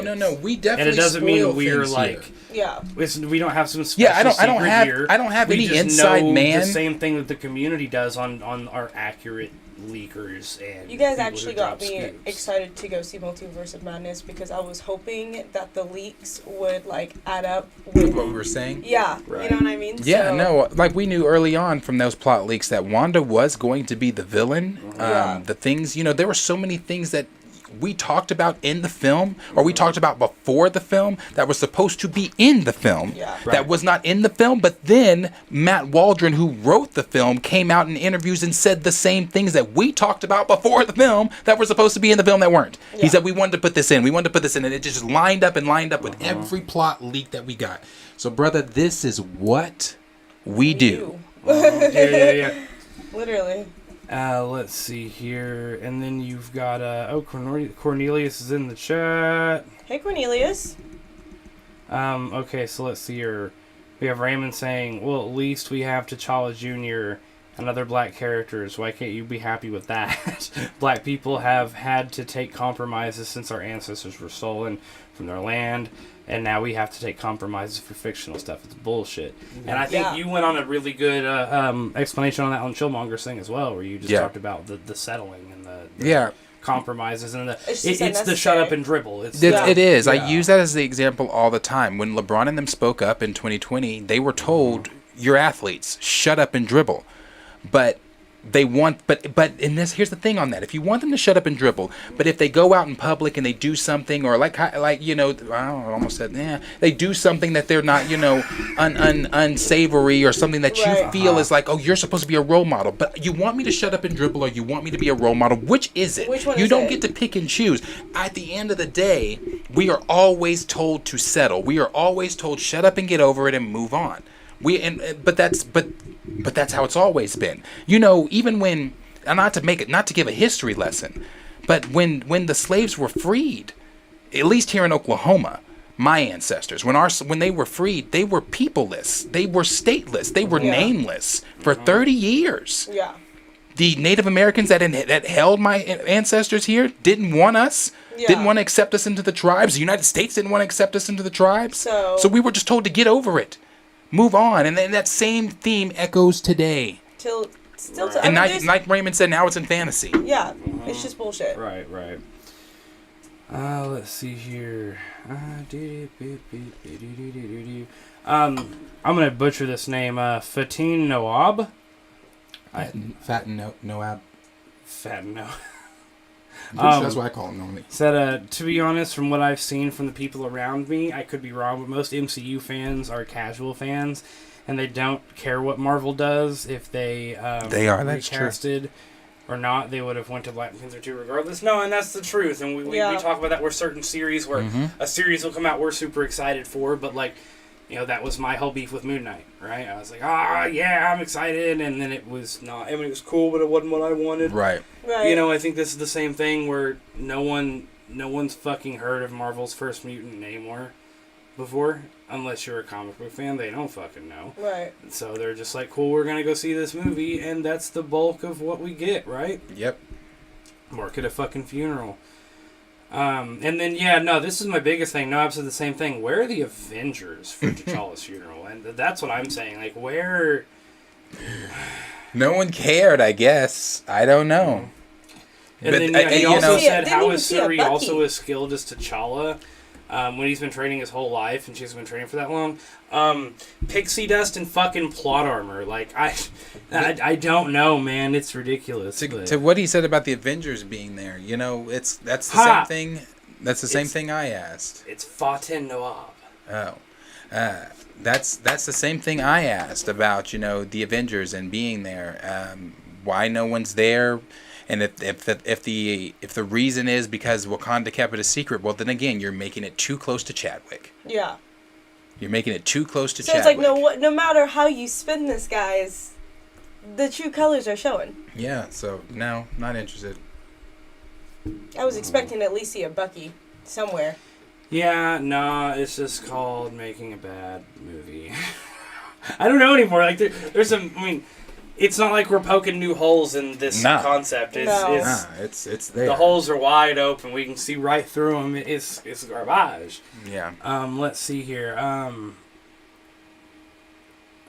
Let's see here.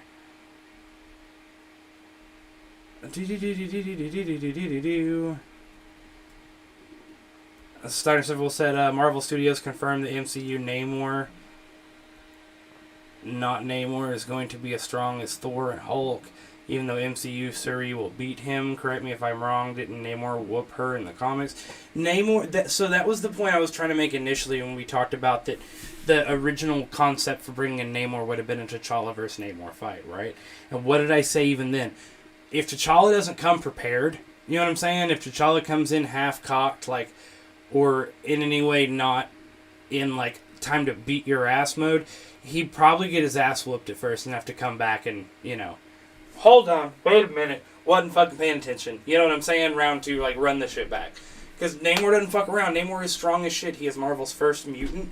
He has been an Avenger at more than one point.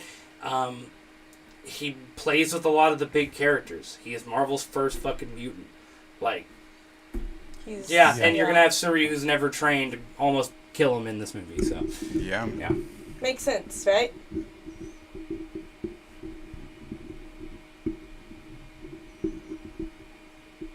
And that's kind of where we'll see her, you know. I'm pretty much caught up. It's a lot of the same things, you know. Stephen Wolf said most MCU fans are casuals who don't read the source material. You know, they're talking about the fact that a lot of these leaks are accurate now, which is true. Yeah. And then Raymond, I kind of agree with you. Said at this point, I'm seeing it Saturday. Never wish for a movie to crash and burn, but baby, let it burn. I want backlash. I'd rather see. Yeah. Nary's 21 said, I love it when you check the naysayers.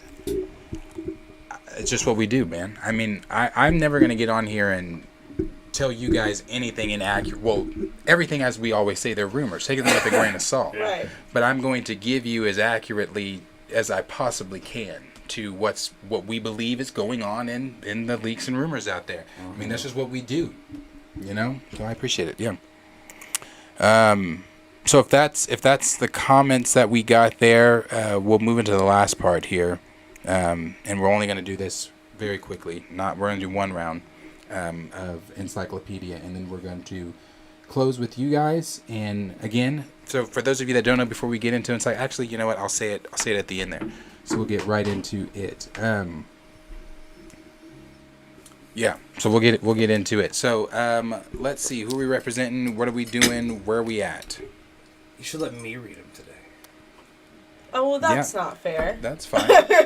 I'll read them today, and then you can read them No, next time. let Corey read them today. All right. Like, I'm not saying I'm like a genius in Marvel. Like, I feel like I know decently amount, obviously, as I'm learning, not as much. I'll take this. But Darius is just like a genius with this. Don't do that to me. All right, so here's what I'm going to do. We are going to do the same thing. You've got about 2 or 3 minutes here. Go ahead and comment your name if you want to be entered into the giveaway this week.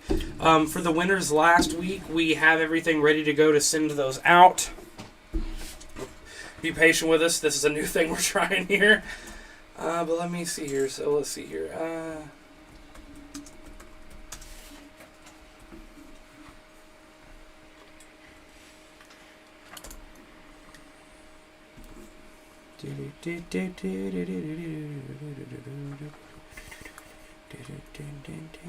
Corey, Gray said you did fine. Thanks, Gray. Gray said You're what? so sweet. Gray said what?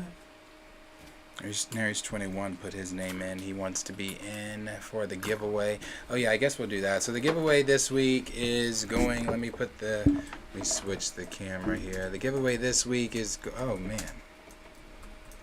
Is since Black Adam it's in its second weekend. This was the second weekend for Black Adam.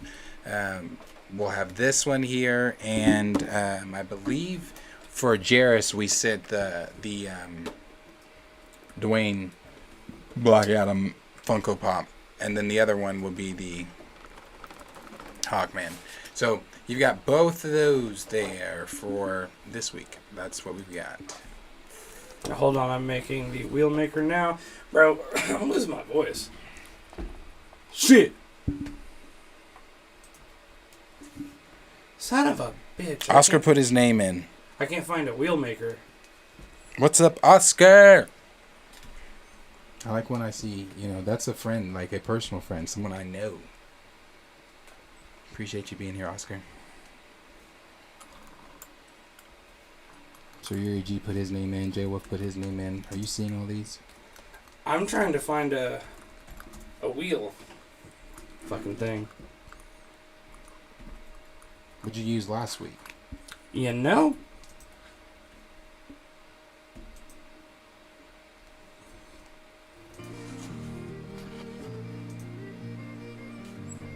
Okay, hold on. Here we go.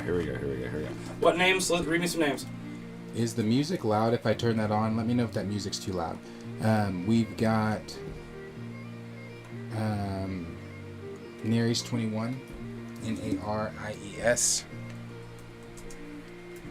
Okay. We've got Gray. Okay. Cletus. That's Raymond 21. That's Raymond 2000. Put fucking Cletus. So just put Cletus for Raymond. It's Raymond. Sir Yuri G. Oh no, he said just play it. Just put Raymond. Nope. Too late. We got J.O. Wolf. Hold on. Raymond, Sir G. And then J Wolf.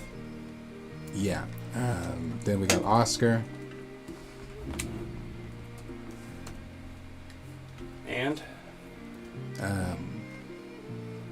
Snyder Steppenwolf.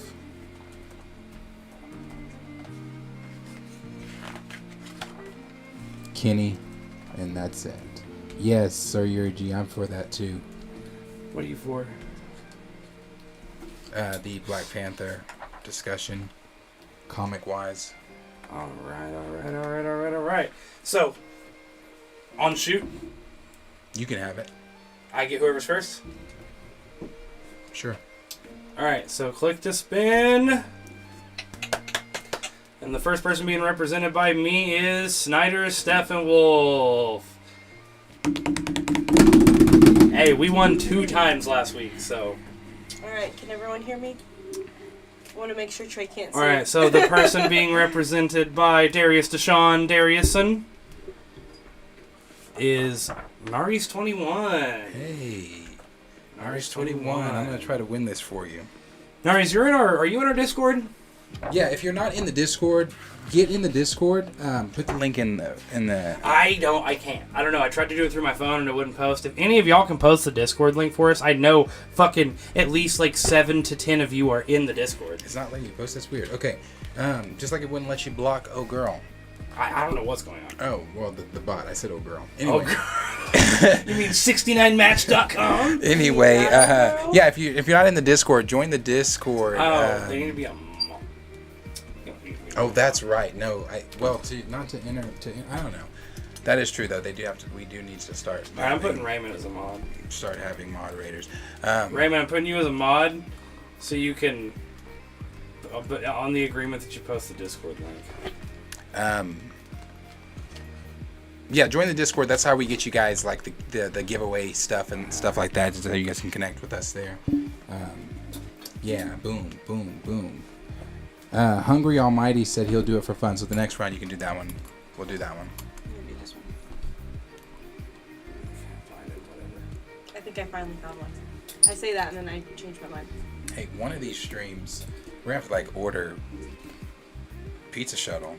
I'm telling you, my stomach I has have to been pee growling. so bad. It is bad. I was hoping it was not. I keep voting for midstream pee breaks, but we'll get to it.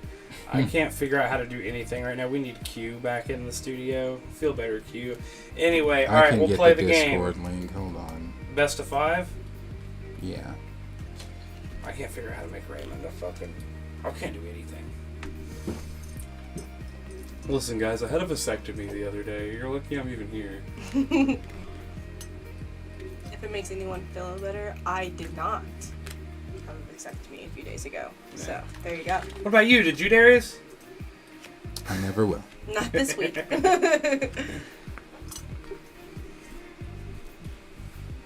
Yeah, no. Kids, that's not my thing. I wanted children, but That's why I don't want no more of them. no, not Alright. interested. I got Snyder. Let's do this. Are we ready? I'm trying to. Let's do this. Hey, you're trying to figure out how to get that Discord thing on the fucking...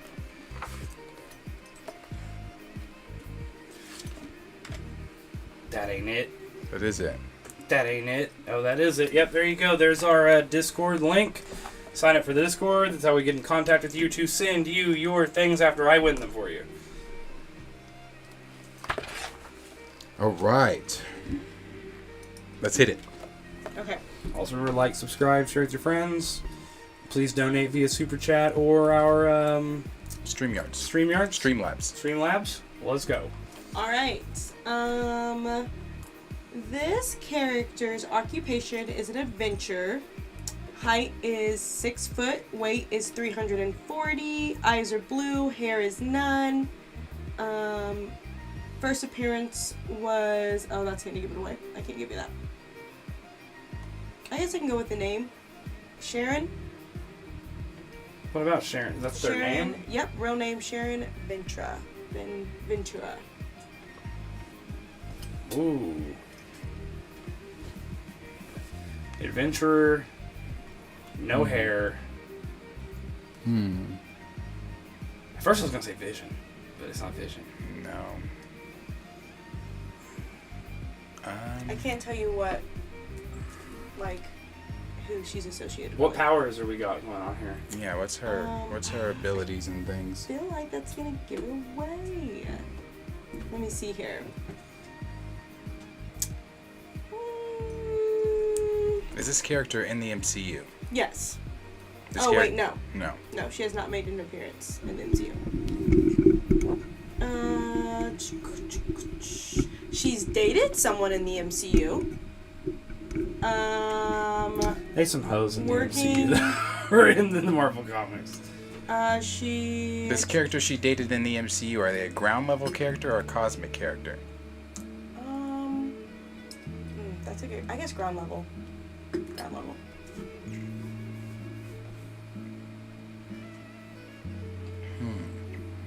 Ground level character, She's Sharon working as a stunt stylist. Ventura.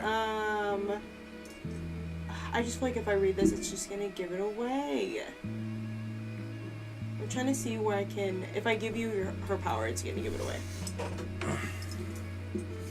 Give us the power. I need something on her abilities. Yeah, I need That's what I'm something. trying to figure out here. Abilities. Hey. She I was can't a see that. I didn't even look at superb that. athlete and a daring stuntwoman, motorcyclist, and proficient wrestler. She possesses superhuman strength and durability.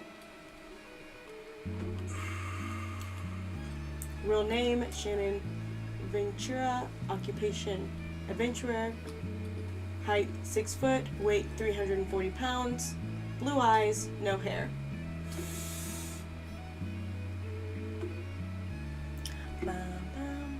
I don't think I know this one. Is it the Things woman? It's not She Thing. I don't know, is it She it? Thing? My vote's She Go. Thing. There you go. Okay. Oh, well, you got it. Alright, on to the next one. It's the bald head really limits you on women. At first I was thinking, That's where I was going. But what's it's the like, chicken Daredevil or in Deadpool? What was her name? I was like trying to really get into it and think, and I couldn't.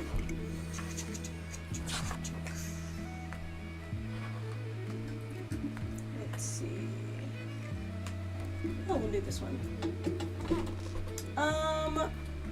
Here we go. Occupation, co-owner of Rand Meacham Inc., based in New York. Height is 5 foot 11 inches, 175 pounds. Eyes are blue, hair is blonde. First appearance is Marvel Premiere number 15 in May 1979. Powers include martial arts, superhuman energy, superhuman strength, durability, or healing power. If I give you his real name, it will give it away. is this character in the MCU? Yes. Run it through one more time. I think I might. Shang-Chi. No. No. That's what I was about to say too. Run through it one more time. Occupation is co-owner of Rand Meacham, based in New York. Height is 5'11", weight is 175 pounds. Eyes are blue, hair is blonde. First appearance, Marvel Premiere number 15, sorry.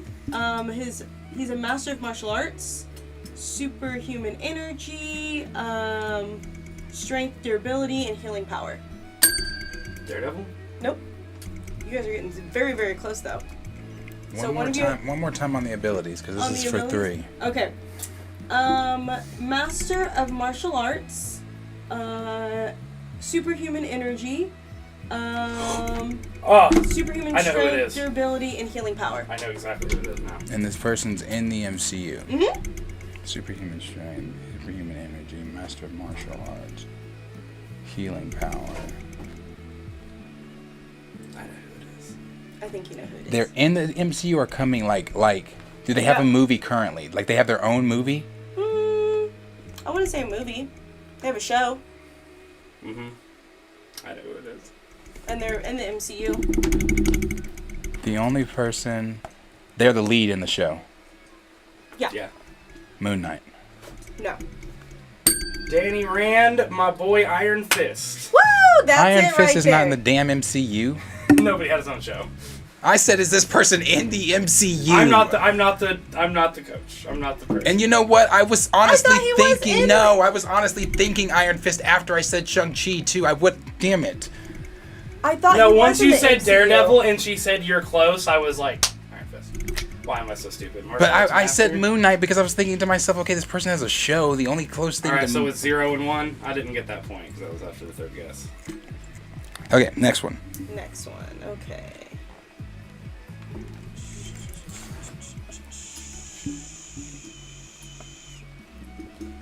Okay, let's see this one.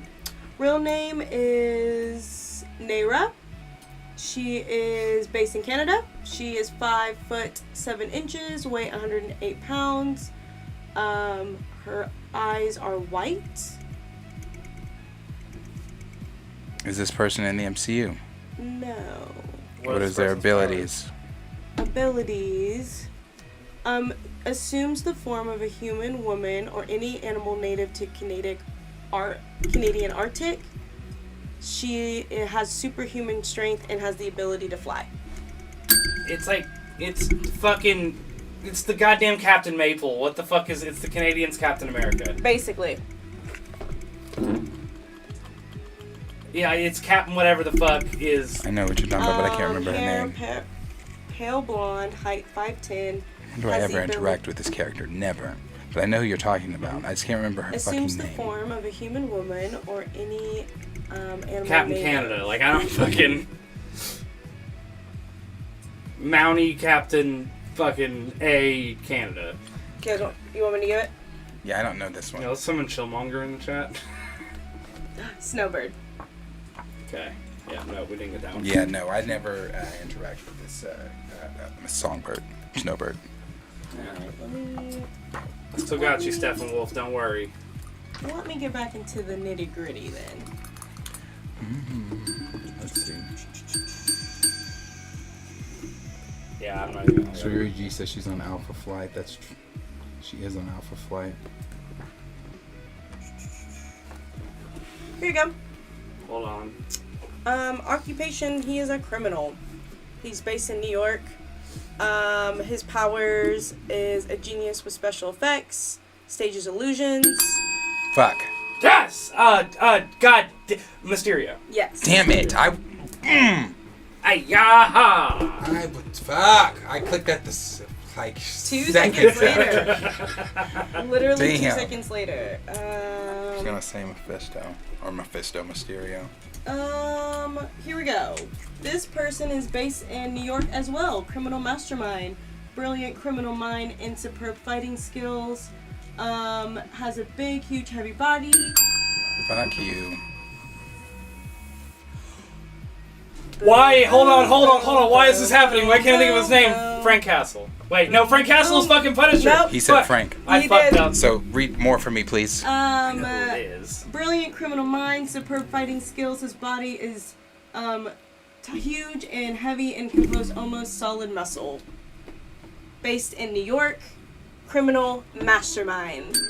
Kingpin. Yes. That's what I meant to say. Fuck. So that's 2 for you. 2. So it's 2-2. I'm so sorry that I didn't say fucking Kingpin. That's Well, who I had meant. Mysterio. I had that shit, and I had fucking Iron Fist too, so I should have 4. But I'll let it go. Okay. I'll let it go. But I feel like I knew some of those as well. Iron Fist, I was dancing on the button. I don't really. Let's see here. Okay. Anytime you say New York and villain, you and I both go. Spider-Man. This character has superhuman durability and strength. He can regrow limbs or even his entire body. Is this person in the MCU? Yes. They are currently in the MCU. Not currently, but they have been in the MCU, yes. Like, don't not press in the this, button and then ask questions. not in this phase, no. But Groot. yes. We can't be asking questions after the button. Groot. I figured that's who it was anyway. I just need to make sure he was in the MCU. Yeah. She said regrow limbs. He's the only motherfucker in the MCU that can regrow his limbs right I figured that was gonna give it away. It's 3-2 now. right Outside now. of Deadpool, but he's not in the MCU yet. Feeling cheated.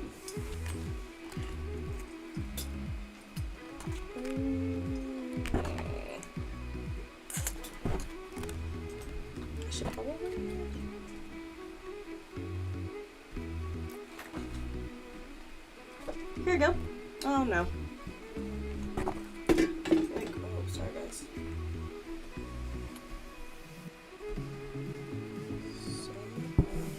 Dots.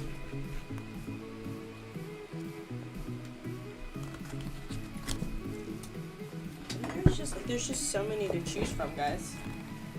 So many to choose from. There are lots of characters in there.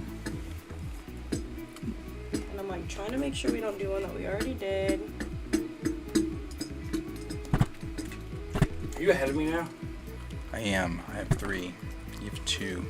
So I'm going to let you get one wrong so I can take the 2 points. Strategist. You know. There's always a plan. Depending on what she reads. I should have 4, I'm just saying. Because that Iron Fist one. Whatever, you didn't guess Iron Fist. I was going to. That's why I kept saying, this person's in the MCU? Right, but here's the question. So if I hit it and I say something wrong, and you're thinking about it, and I figure out who it is, can I hit it again? What do you mean? Like, let's say I hit it and I guess wrong. But you don't immediately guess, right? Do I have the time to hit it again? No, because once you guess, then it goes to me to guess. Okay. So if I guess, then it goes to you to guess. So there's been ones where I've hit it and guessed and then realized who it was. Or like that one where I accidentally said Frank Castle because I'm dumb as shit and I knew it was fucking Kingpin. Here we go.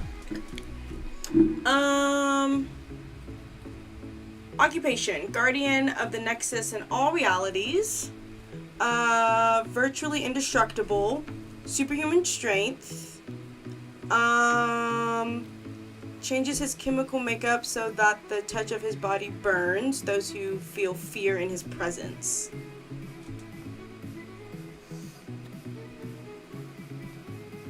And fear causes him pain. Fear causes other people pain of him. Height around 7 foot. Wait, what did you say? You said fear causing pain, but what did you say? Are you saying that people who are scared of him feel pain? Yeah, so virtually indestructible, superhuman strength, fear causes him pain, and changes his chemical makeup so that the touch of his body burns those who feel fear in his presence. Those are his powers. First appearance, Savage Tales #1, May of 1971. Guardian of the Nexus. Can't give you his real name. I feel like that would give it away. MCU? No. No.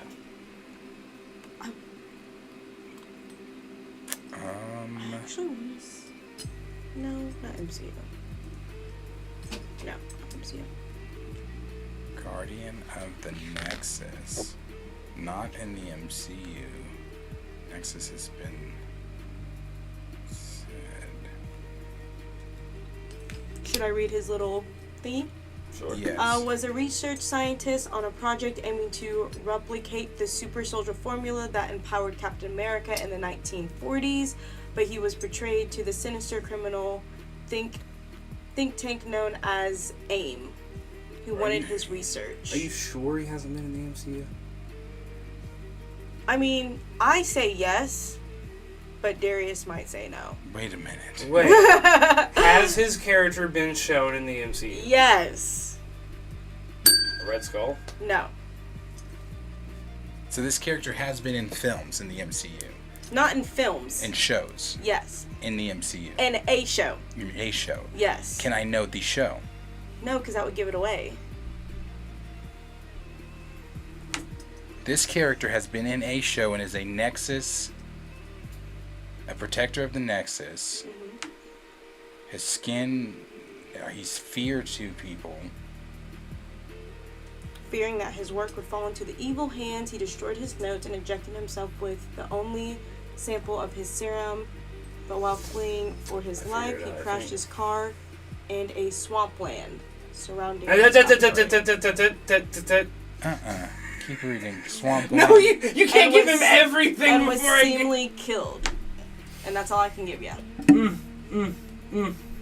How long do you get before I get to go? You can ding it. Man thing. Bam. Swamp. I figured I thought that's what was gonna trigger it right there. Okay.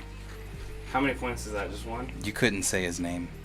I get it. Yeah. Theodore. Because if you would have said Theodore, I would have. Okay. How many points is that? I actually have it under Ted Silas. I don't even have Yes. it under Theodore. No, 2. Okay, Alright. so I'm at 4 now and you're at 3? I'm at 4. Or you're at 4, I'm at 3. I need to get a 2 spot. Everybody said man thing.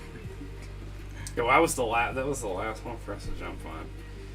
Y'all having fun seeing the nerd light in my eyes go off every now and again where I'm like, I swear I don't have just like a natural human's response where my eye, I'm just like, okay, I have to literally be like, I'm coming out of a fucking stroke. Oh, man. Here we go. This could be the final one.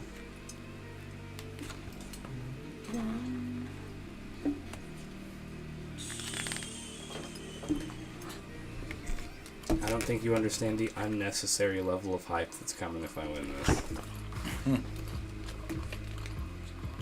Has nothing to do with you. It just has to do with I'm ridiculous and. Okay, here we go. I don't know if we've done this one. All right. I can't give you his real name.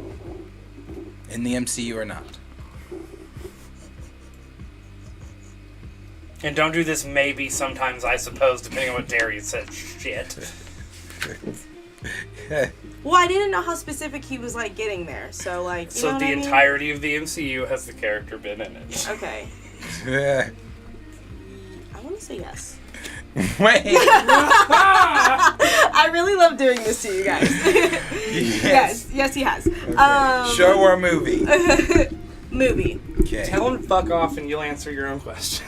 Okay, mutant power to teleport himself, his clothing, and limited amount of additional mass by traveling through another dimension. When he teleports, part of the atmosphere of that dimension escapes. Nightcrawler.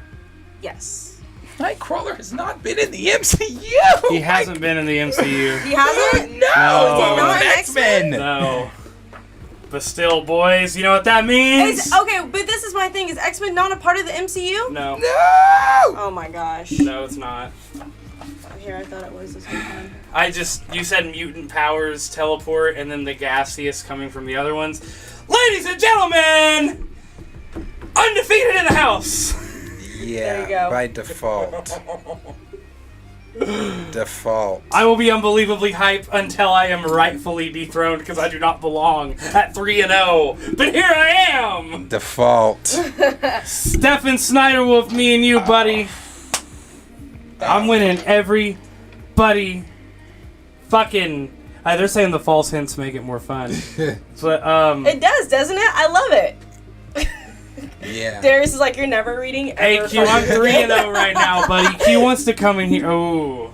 Yeah, I'm going to get a Star Wars encyclopedia book and beat everyone's ass. Ooh. Yeah, so whoever comes in next week and we get me and Q in here and I'll put you right under, I'll put you right, you see what this is, Q? This is called my wing. I'll put you under. I gotcha.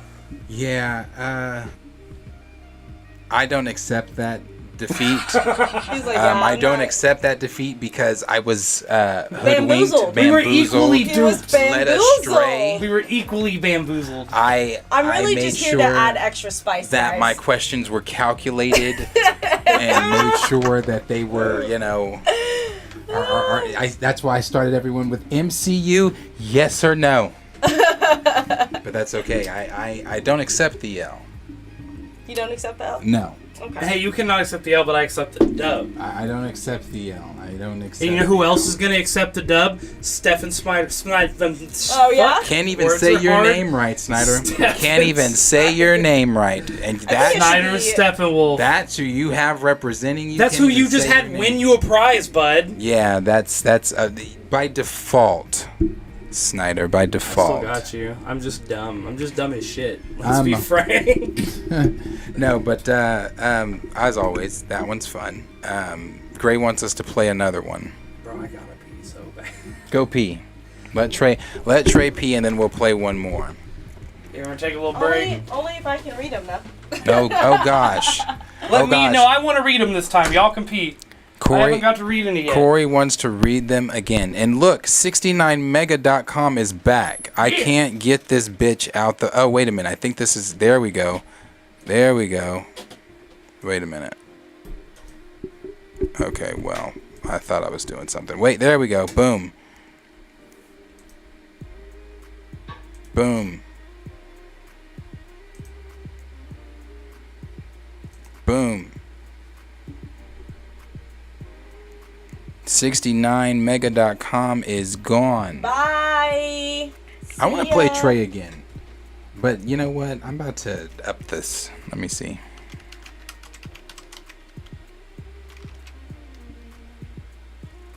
About to beat his ass in something.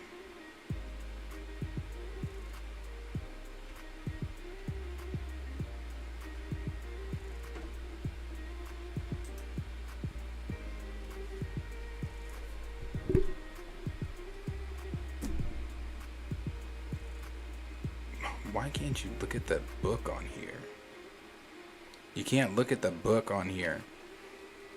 Oh, for the Star Wars encyclopedia? Yeah, because I want to... Blow his brains away? I cannot find... I'm assuming this goes...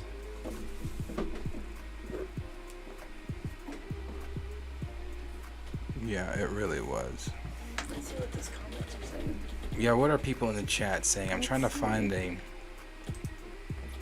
I like this whole standing situation, but I don't know how I would feel about it after a few hours.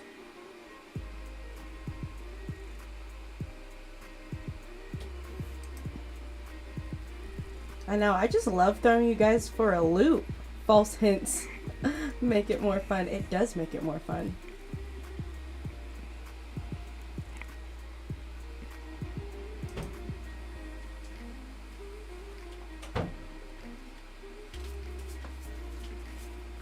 All right. He's back? He's back. You're gonna be here. Oh, I'm gonna be here? Okay. Yes. I'm down. But first, can I do the spin to win?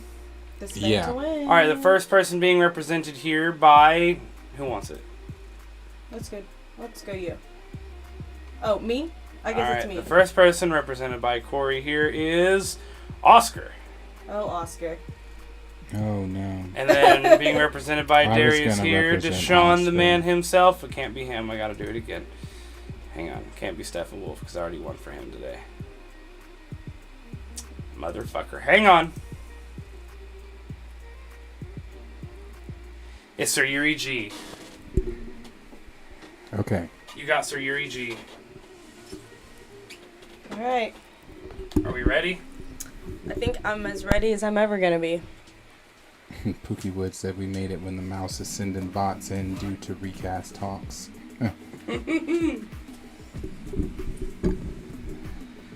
All right. Gray, don't send those eyes, Gray. You Y'all ready can't for support this? me one moment and Wait a then minute. doubt me the next. Who is it? It's Sir Yuri G I'm representing, but who is she representing? Oh, Oscar. Oscar. Is Oscar still here? Oscar might have bounced. Oscar might have been like, yeah, because they were cheating Darius, somebody I personally know, and that's the reason I'm connected to this channel. I'm just gonna bounce. Oh yeah, you think that's exactly what they said? Could have been. Could have Uh-huh. been. Wow. Could have been. All right then. No Oscar. I don't see Oscar. Oscar, you got like, are you driving? Are you busy? What's going on? Okay, no Oscar. Oscar might have bounced. I think, and that's probably the reason that he bounced. He just probably really felt disrespected about me and being cheated. And I feel you, Oscar. I feel you. All right, Kenny. Okay, I got Kenny now. Are you really gonna be that butthurt about it? I am. I'm Yeah. pretty. How did mad. I not? How did I cheat you? I have the same knowledge. No, I definitely You bamboozled. conspired somewhere. I don't know. Oh there my was some. There was God. some type of.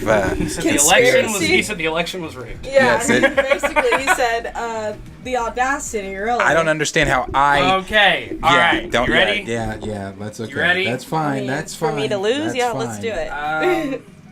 Real name unrevealed. The fuck? Oh, Oscar's here. Oscar's here. Okay, so it's Oscar. It's Oscar. Sorry, okay, Kenny. Okay. Let's see here. Okay, so his real name is unrevealed. His height is 6'6", weight 310. Eyes variable, usually white. Hair variable, usually black. First appearance is in Silver Surfer number 3. Let's see here. Let's see here.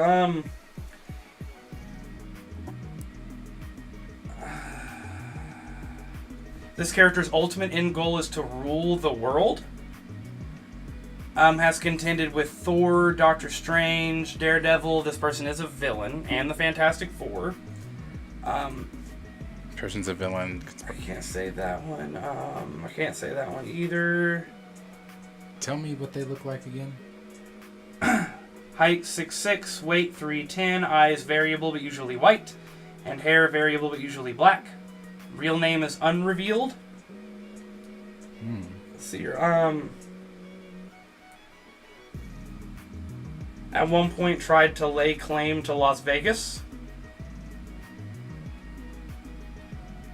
Hair is black, eyes are white.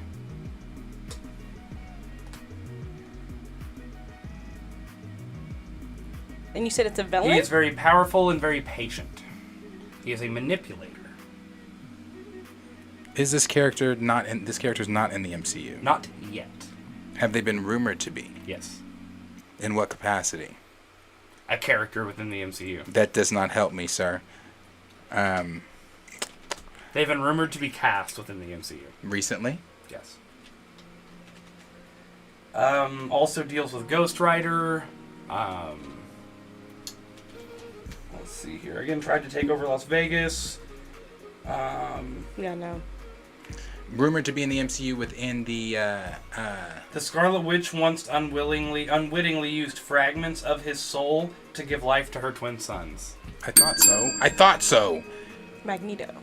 No, Mephisto. Yes. I thought 2 that, points. I thought 2 so, points. but the white eyes and black That's hair what threw were me throwing off. Yeah. Yeah, I was like, what the fuck?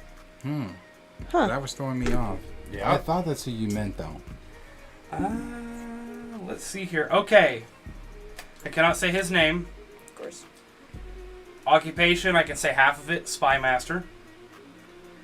Height 6'1", weight 225, eyes brown, hair brown, graying at the temples.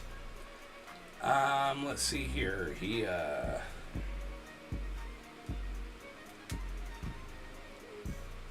He's a trained soldier with decades of experience. His youth and vigor have been maintained despite his age by the rejuvenating infinity formula. He's an expert martial artist and highly trained in the use of all kinds of weapons, both conventional and advanced. Let's see here. That formula should have given it away. What was the formula? I was listening to you, but then I was The thinking rejuvenating about infinity that Mephisto shit. formula. Go over his look again. I need you to always give me the MCU or not. MCU. Heavily MCU.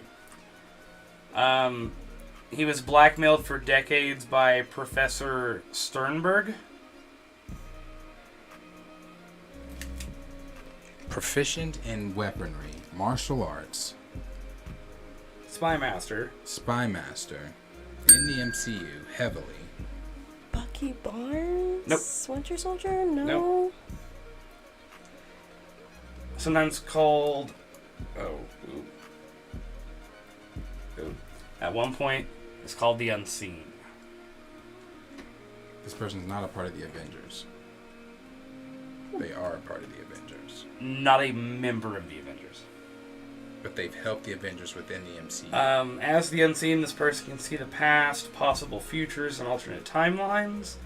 At one point was asked to investigate the death of Uatu the Watcher. I'm like being thrown off. I'm a little lost on that one too. This person's in the MCU. They are proficient in weaponry. They can see the past and the future. Whenever they are the Unseen, yes. Whenever they are the unseen. I'm not... Is a spy master, is a director of a major organization. Nick Fury. Yes. Okay. That makes sense. Is that 4? No. That's... Oh, wait. Yeah, because you got the last Yeah, that's 4. That's 4. Because she said Magneto, you Oh, said yeah, Mephisto. yeah, that Yeah. is 4. Okay. Alright. Let's see here. You were like, I'll make a tougher... I'll find a tougher one. because that's what I need right now. Organization was like,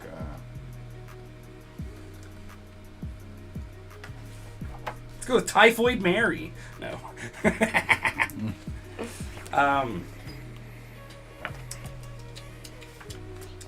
who am I representing? Sir Yuri G.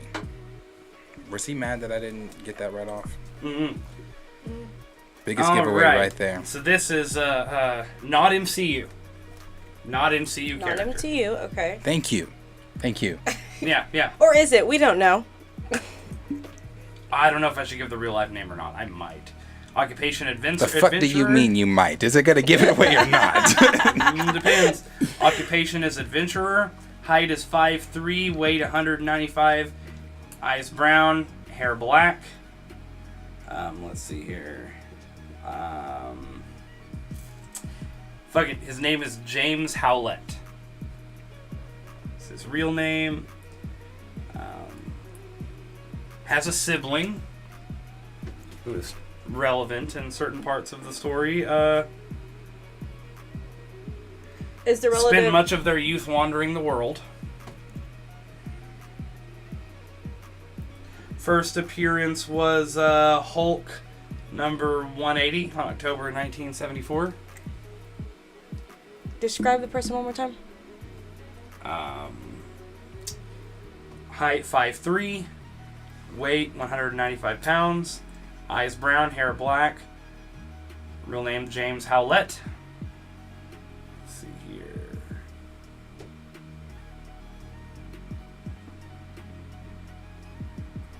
Has participated in... Is an ex-soldier. And you said not MCU?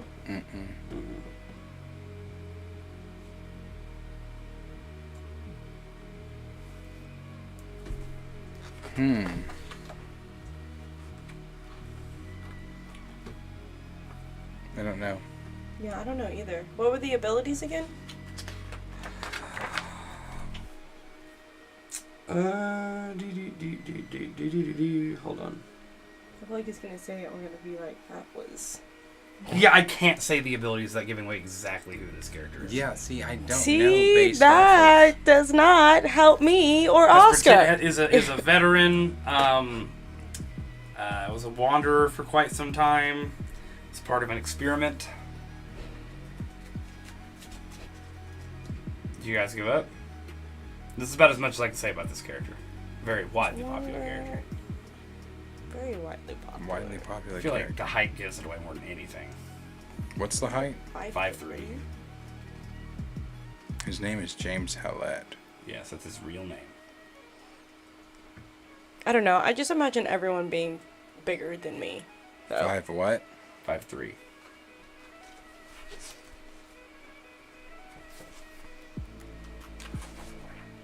I'm sure, I can't see the chat, but I'm sure they are going insane right now. I'm sure they are. 'Cause I I'm don't pretty know sure they this are one. because I have no All right, idea. then we're giving that up. That would be Wolverine. Wow. I was gonna say I was not- really was. I just didn't know. Honestly, I'm gonna be honest with you. It escaped me that Wolverine's real name was James Howlett. Yep. Yeah, I would have why known I was- that. Logan. Well, see, I tried was to leaning- with the Drifter and with the Veteran. I was and leaning with on the, Logan. I was trying. I couldn't say a single power. Yeah, kidding because that me? would have definitely given away. Adamantium skeleton regeneration factor. Come on. I didn't All know that right. was his real name. All right. I'll be damned. You should have said he was a part of a team. I'm sorry. Yeah, I'm always gonna critique when I lose. I don't like losing. Who said you're losing? You're winning right now. No, I just lost that. You tied. When I that. should have known. Okay. Not telling you his name. Occupation adventurer, base New York City. Height Cornelius, 5'10". shut up. Yes, I was. I really was. What did he say? He said, no, you weren't there. Stop lying. I really was. Did they guess that one? I was going to say Wolverine. Had the I was chat just have guessed thinking more Wolverine on Logan. that yet? Yes. All right. Hop off the chat for this one. Can't say his name. Occupation adventurer, base New York City. Height 5'10", weight 170 pounds. Eyes brown, hair brown. Let's see here. He has foes like Dr. Doom, Onslaught, Gormu, and Galactus.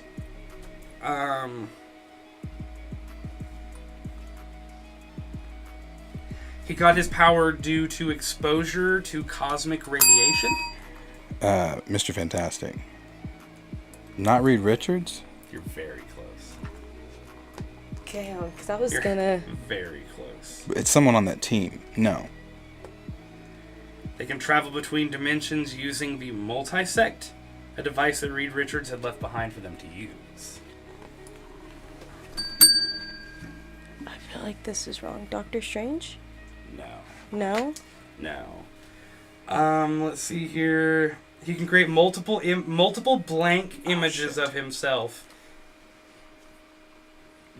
He can create multiple images of himself. Multiple blank images. And he of can himself. move from one dimension Multiple to another. blank images, so there's something there. Multiple. Used to be able to, not really used much anymore, surround their body with a super hot plasma called Nova Flame. This person is not in the MCU. Not yet. I was about to say, they sound familiar. You though. were very close originally. Nova. No. Richard Rider? No. No. Because my first can't guess say the was going power. to be Nova, but You can't say the power. No.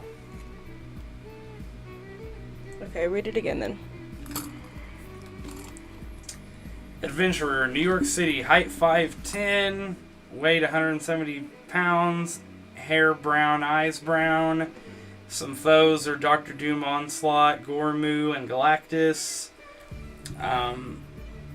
Can create blank clones of himself. Can travel between dimensions using the multi-stack device that Reed Richards left for them. Can create blank clones of himself. Certain cells in his body, when exposed to oxygen, create his ability. And you said he's not in the MCU, not yet, right?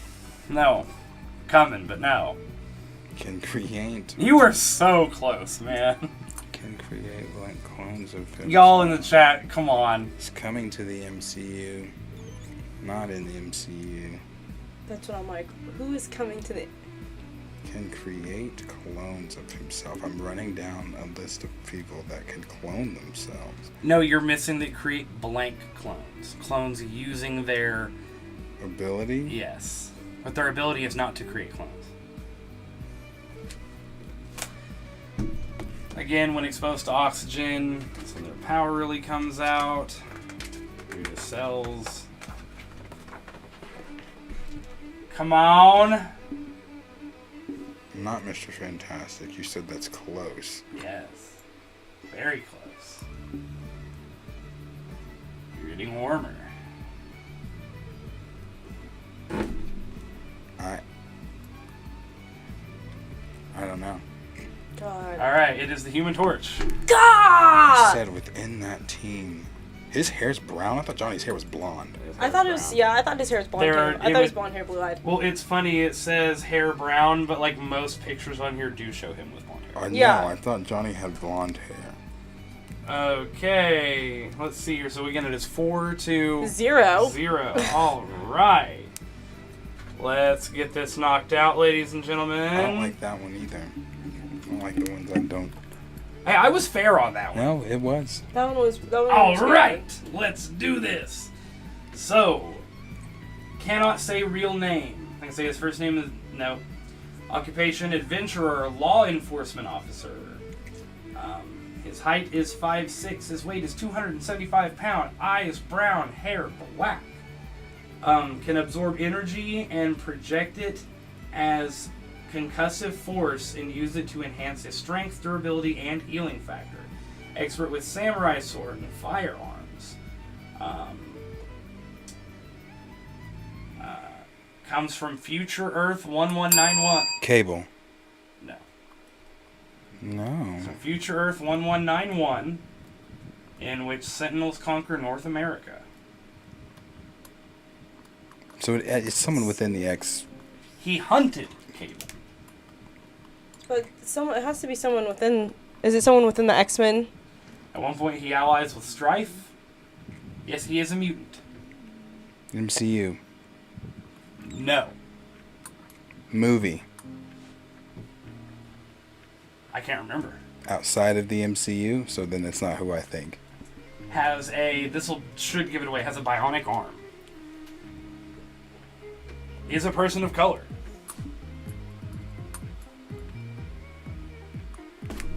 I wish I could see the chat right now. Bionic arm allows them to travel through time. Oh my gosh, why am I Within the blanking? X-Men Mythos. Yes. Wait, Give you one more hint. His name starts with a B. I thought so, but I wasn't sure. It's Bishop. Yes. I was. damn it. We have a winner, ladies and gentlemen. There you go. It's tough when you're sitting there, huh? It's not, yeah. It's not easy, man. And I swear it's like All right, all your swap info me out here. Hold on a just sec. comes out your head. I want to be here for the goodbye, and I want to see what the chat was saying on that one. Had they already figured it out? This bitch knows nothing. Yes. Cornelius said, "Go to the back of the book, where the obscure characters are." Was I was representing Sir Yuri G. Yeah, so Yuri G. Oscar said this comeback about to be crazy. Oscar said what? Said this comeback about to be crazy. I want to get in here real quick. What are people saying? That's funny. He said, you know what's funny? He said the poster. This was.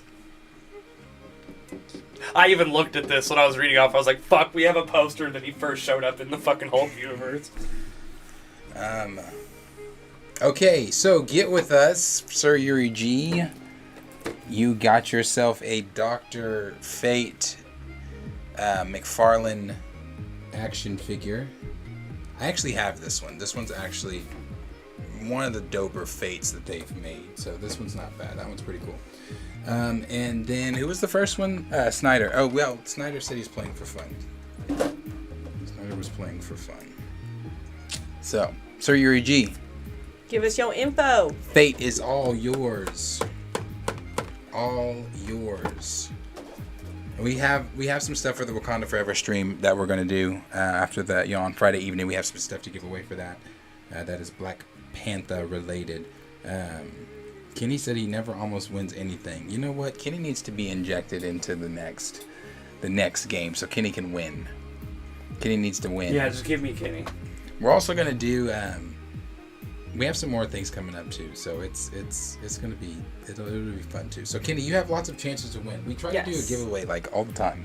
Honestly. We do. The games are, and we're try gonna to have do. another game other than Marvel Encyclopedia. I have some other games that we're gonna do. So yeah, we're gonna have it going for you guys. The Wakanda Forever stream is going to start at 6:30 Central Standard Time on Friday. In the morning? Yes, 6 a.m. Friday. No, 6 Central Standard Time. Central. It goes back to 6:30 being in the dumb as evening. shit. 6:30 in the evening. We are going to meet and talk Wakanda Forever, and we're gonna give you guys our full what we think, spoilers report, and all that stuff. Yeah. Yeah. I'm excited. But Reward is a DC character, but the game was Marvel character. Shut up. Mind your business. Mind your business. That's all. We did Marvel characters last week. We took him out of here. Last week we did the T'Challa, comic accurate T'Challa with White Wolf.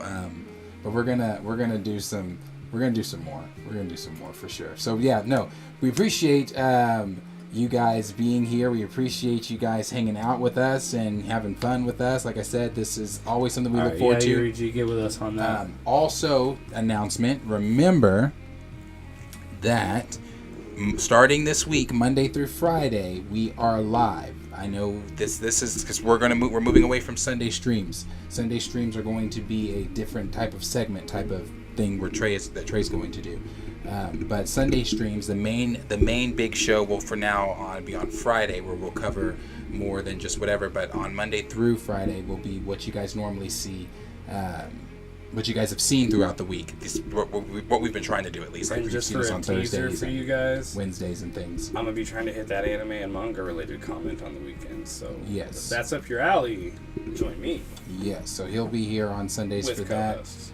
We're also going to be having, the segments where we'll have, open mic like I kind of did on Friday night with you guys. You guys can ask us any kind of questions. We'll talk about anything you guys want to talk about. Just hang out, kick it, whatever. There's even times where we can come in and we can watch some, watch something with you guys live. It doesn't matter. what we do on those. We're going to come in where we have, segments where we're talking about comparing movies and franchises, like trilogies, like which is better to this and this and that. Things where we just talk about things like that. But not you, Sexbot. You're not allowed to watch anything with us. Nope, you're not invited here. We have a lot of different things coming up that we want to try to do. Also, we are about to have the audio from each episode, each show that we do is going to start being on Spotify, to where you guys can go and listen to us in a podcast form. For those, I had a friend that went out of town that said he wanted to listen. He was listening to the show, but while he was walking around town, he wanted to have us in his ear. So he said, it'd be really cool if I could exit out of YouTube and have you guys just in my ear of the podcast. So we're going to have ourselves in a podcast form for you to listen to, if that way, whatever. All those good things. Like I said, so be looking for us and check out Chillmonger's. If you didn't see the live that he did, go check out Chillmonger's live from Saturday. 33 burning questions from the MCU. It was a really fun time with the OB and K-Dot and Spoiler Kings and Black Guru and everyone else that was there. It was a good time. And I'll be live this Saturday. With talking Wakanda Forever, not Wakanda Forever, talking ways that they could possibly bring T'Challa back in. I'll be with a viewer, as a friend also, friend John. He's going to be on here with me, and we're going to be talking about just possible ways that they could bring T'Challa back and different things like that, ways that he could come back in the MCU. So, we appreciate you guys being here. We appreciate all of you guys hanging out with us. Everybody, the stream fluctuated. The stream or the chat was on fire the entire time. So, we appreciate it. Absolutely. Always. Yep. Always appreciate you guys being here with us again. Always. Hop in the Discord if you want to keep these Yes. conversations going with everybody and be able to reach us. Again, I'm on there right now. We're all in there. That's also how you can get hooked up with cool prizes and maybe even jump into when we can start taking live calls. That's going to be super dope. Oh, yeah, that's going to be fun. But yeah, we just appreciate you guys being here. Again, we always accept donations through our Streamlabs and our Super Chats, but either way, we just appreciate what you guys do with us every day. We appreciate that subscriber count growing, this family growing, the community growing. Yeah. And, I look forward to start seeing you guys more, especially as we start diving into the weekly shit and doing our different segments together separately, just growing and providing you guys with more things that you would like to see. Yeah. Right. Yeah. So, like I said, appreciate you guys being here. We'll see you guys. Can you do it tomorrow? I don't know. Probably not. Can you do it? We'll see you guys tomorrow. Can like we I do said, it? tomorrow will be the first live stream throughout the week, starting this week through Friday. So we will talk to you guys then. Appreciate you guys hanging out. Naries21 saw that there. We love you. That he said we love you guys. We love you guys. You guys are the ones we love. We appreciate you guys being here. So, like I said, as always, like, subscribe, share with your friends, and we will see all of you smiling faces in the next video. I still didn't. I don't know where it goes. I don't know why I have to look at that for that shit to work. I don't get it. It's really fucking annoying.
Why are y'all still here? Why is everyone still here? Go home. Go home. You don't have to be here. Unless you just want to listen to this vibe, because this is a vibe. You know who this is? This is D Sharp. If y'all don't know who D Sharp is on YouTube, go check D Sharp out, bro. His violin covers are so dope. Go hang out in the Discord. You can't hang out here no more. Yeah, why are y'all here? Go home. Bye. Thank y'all. Love y'all.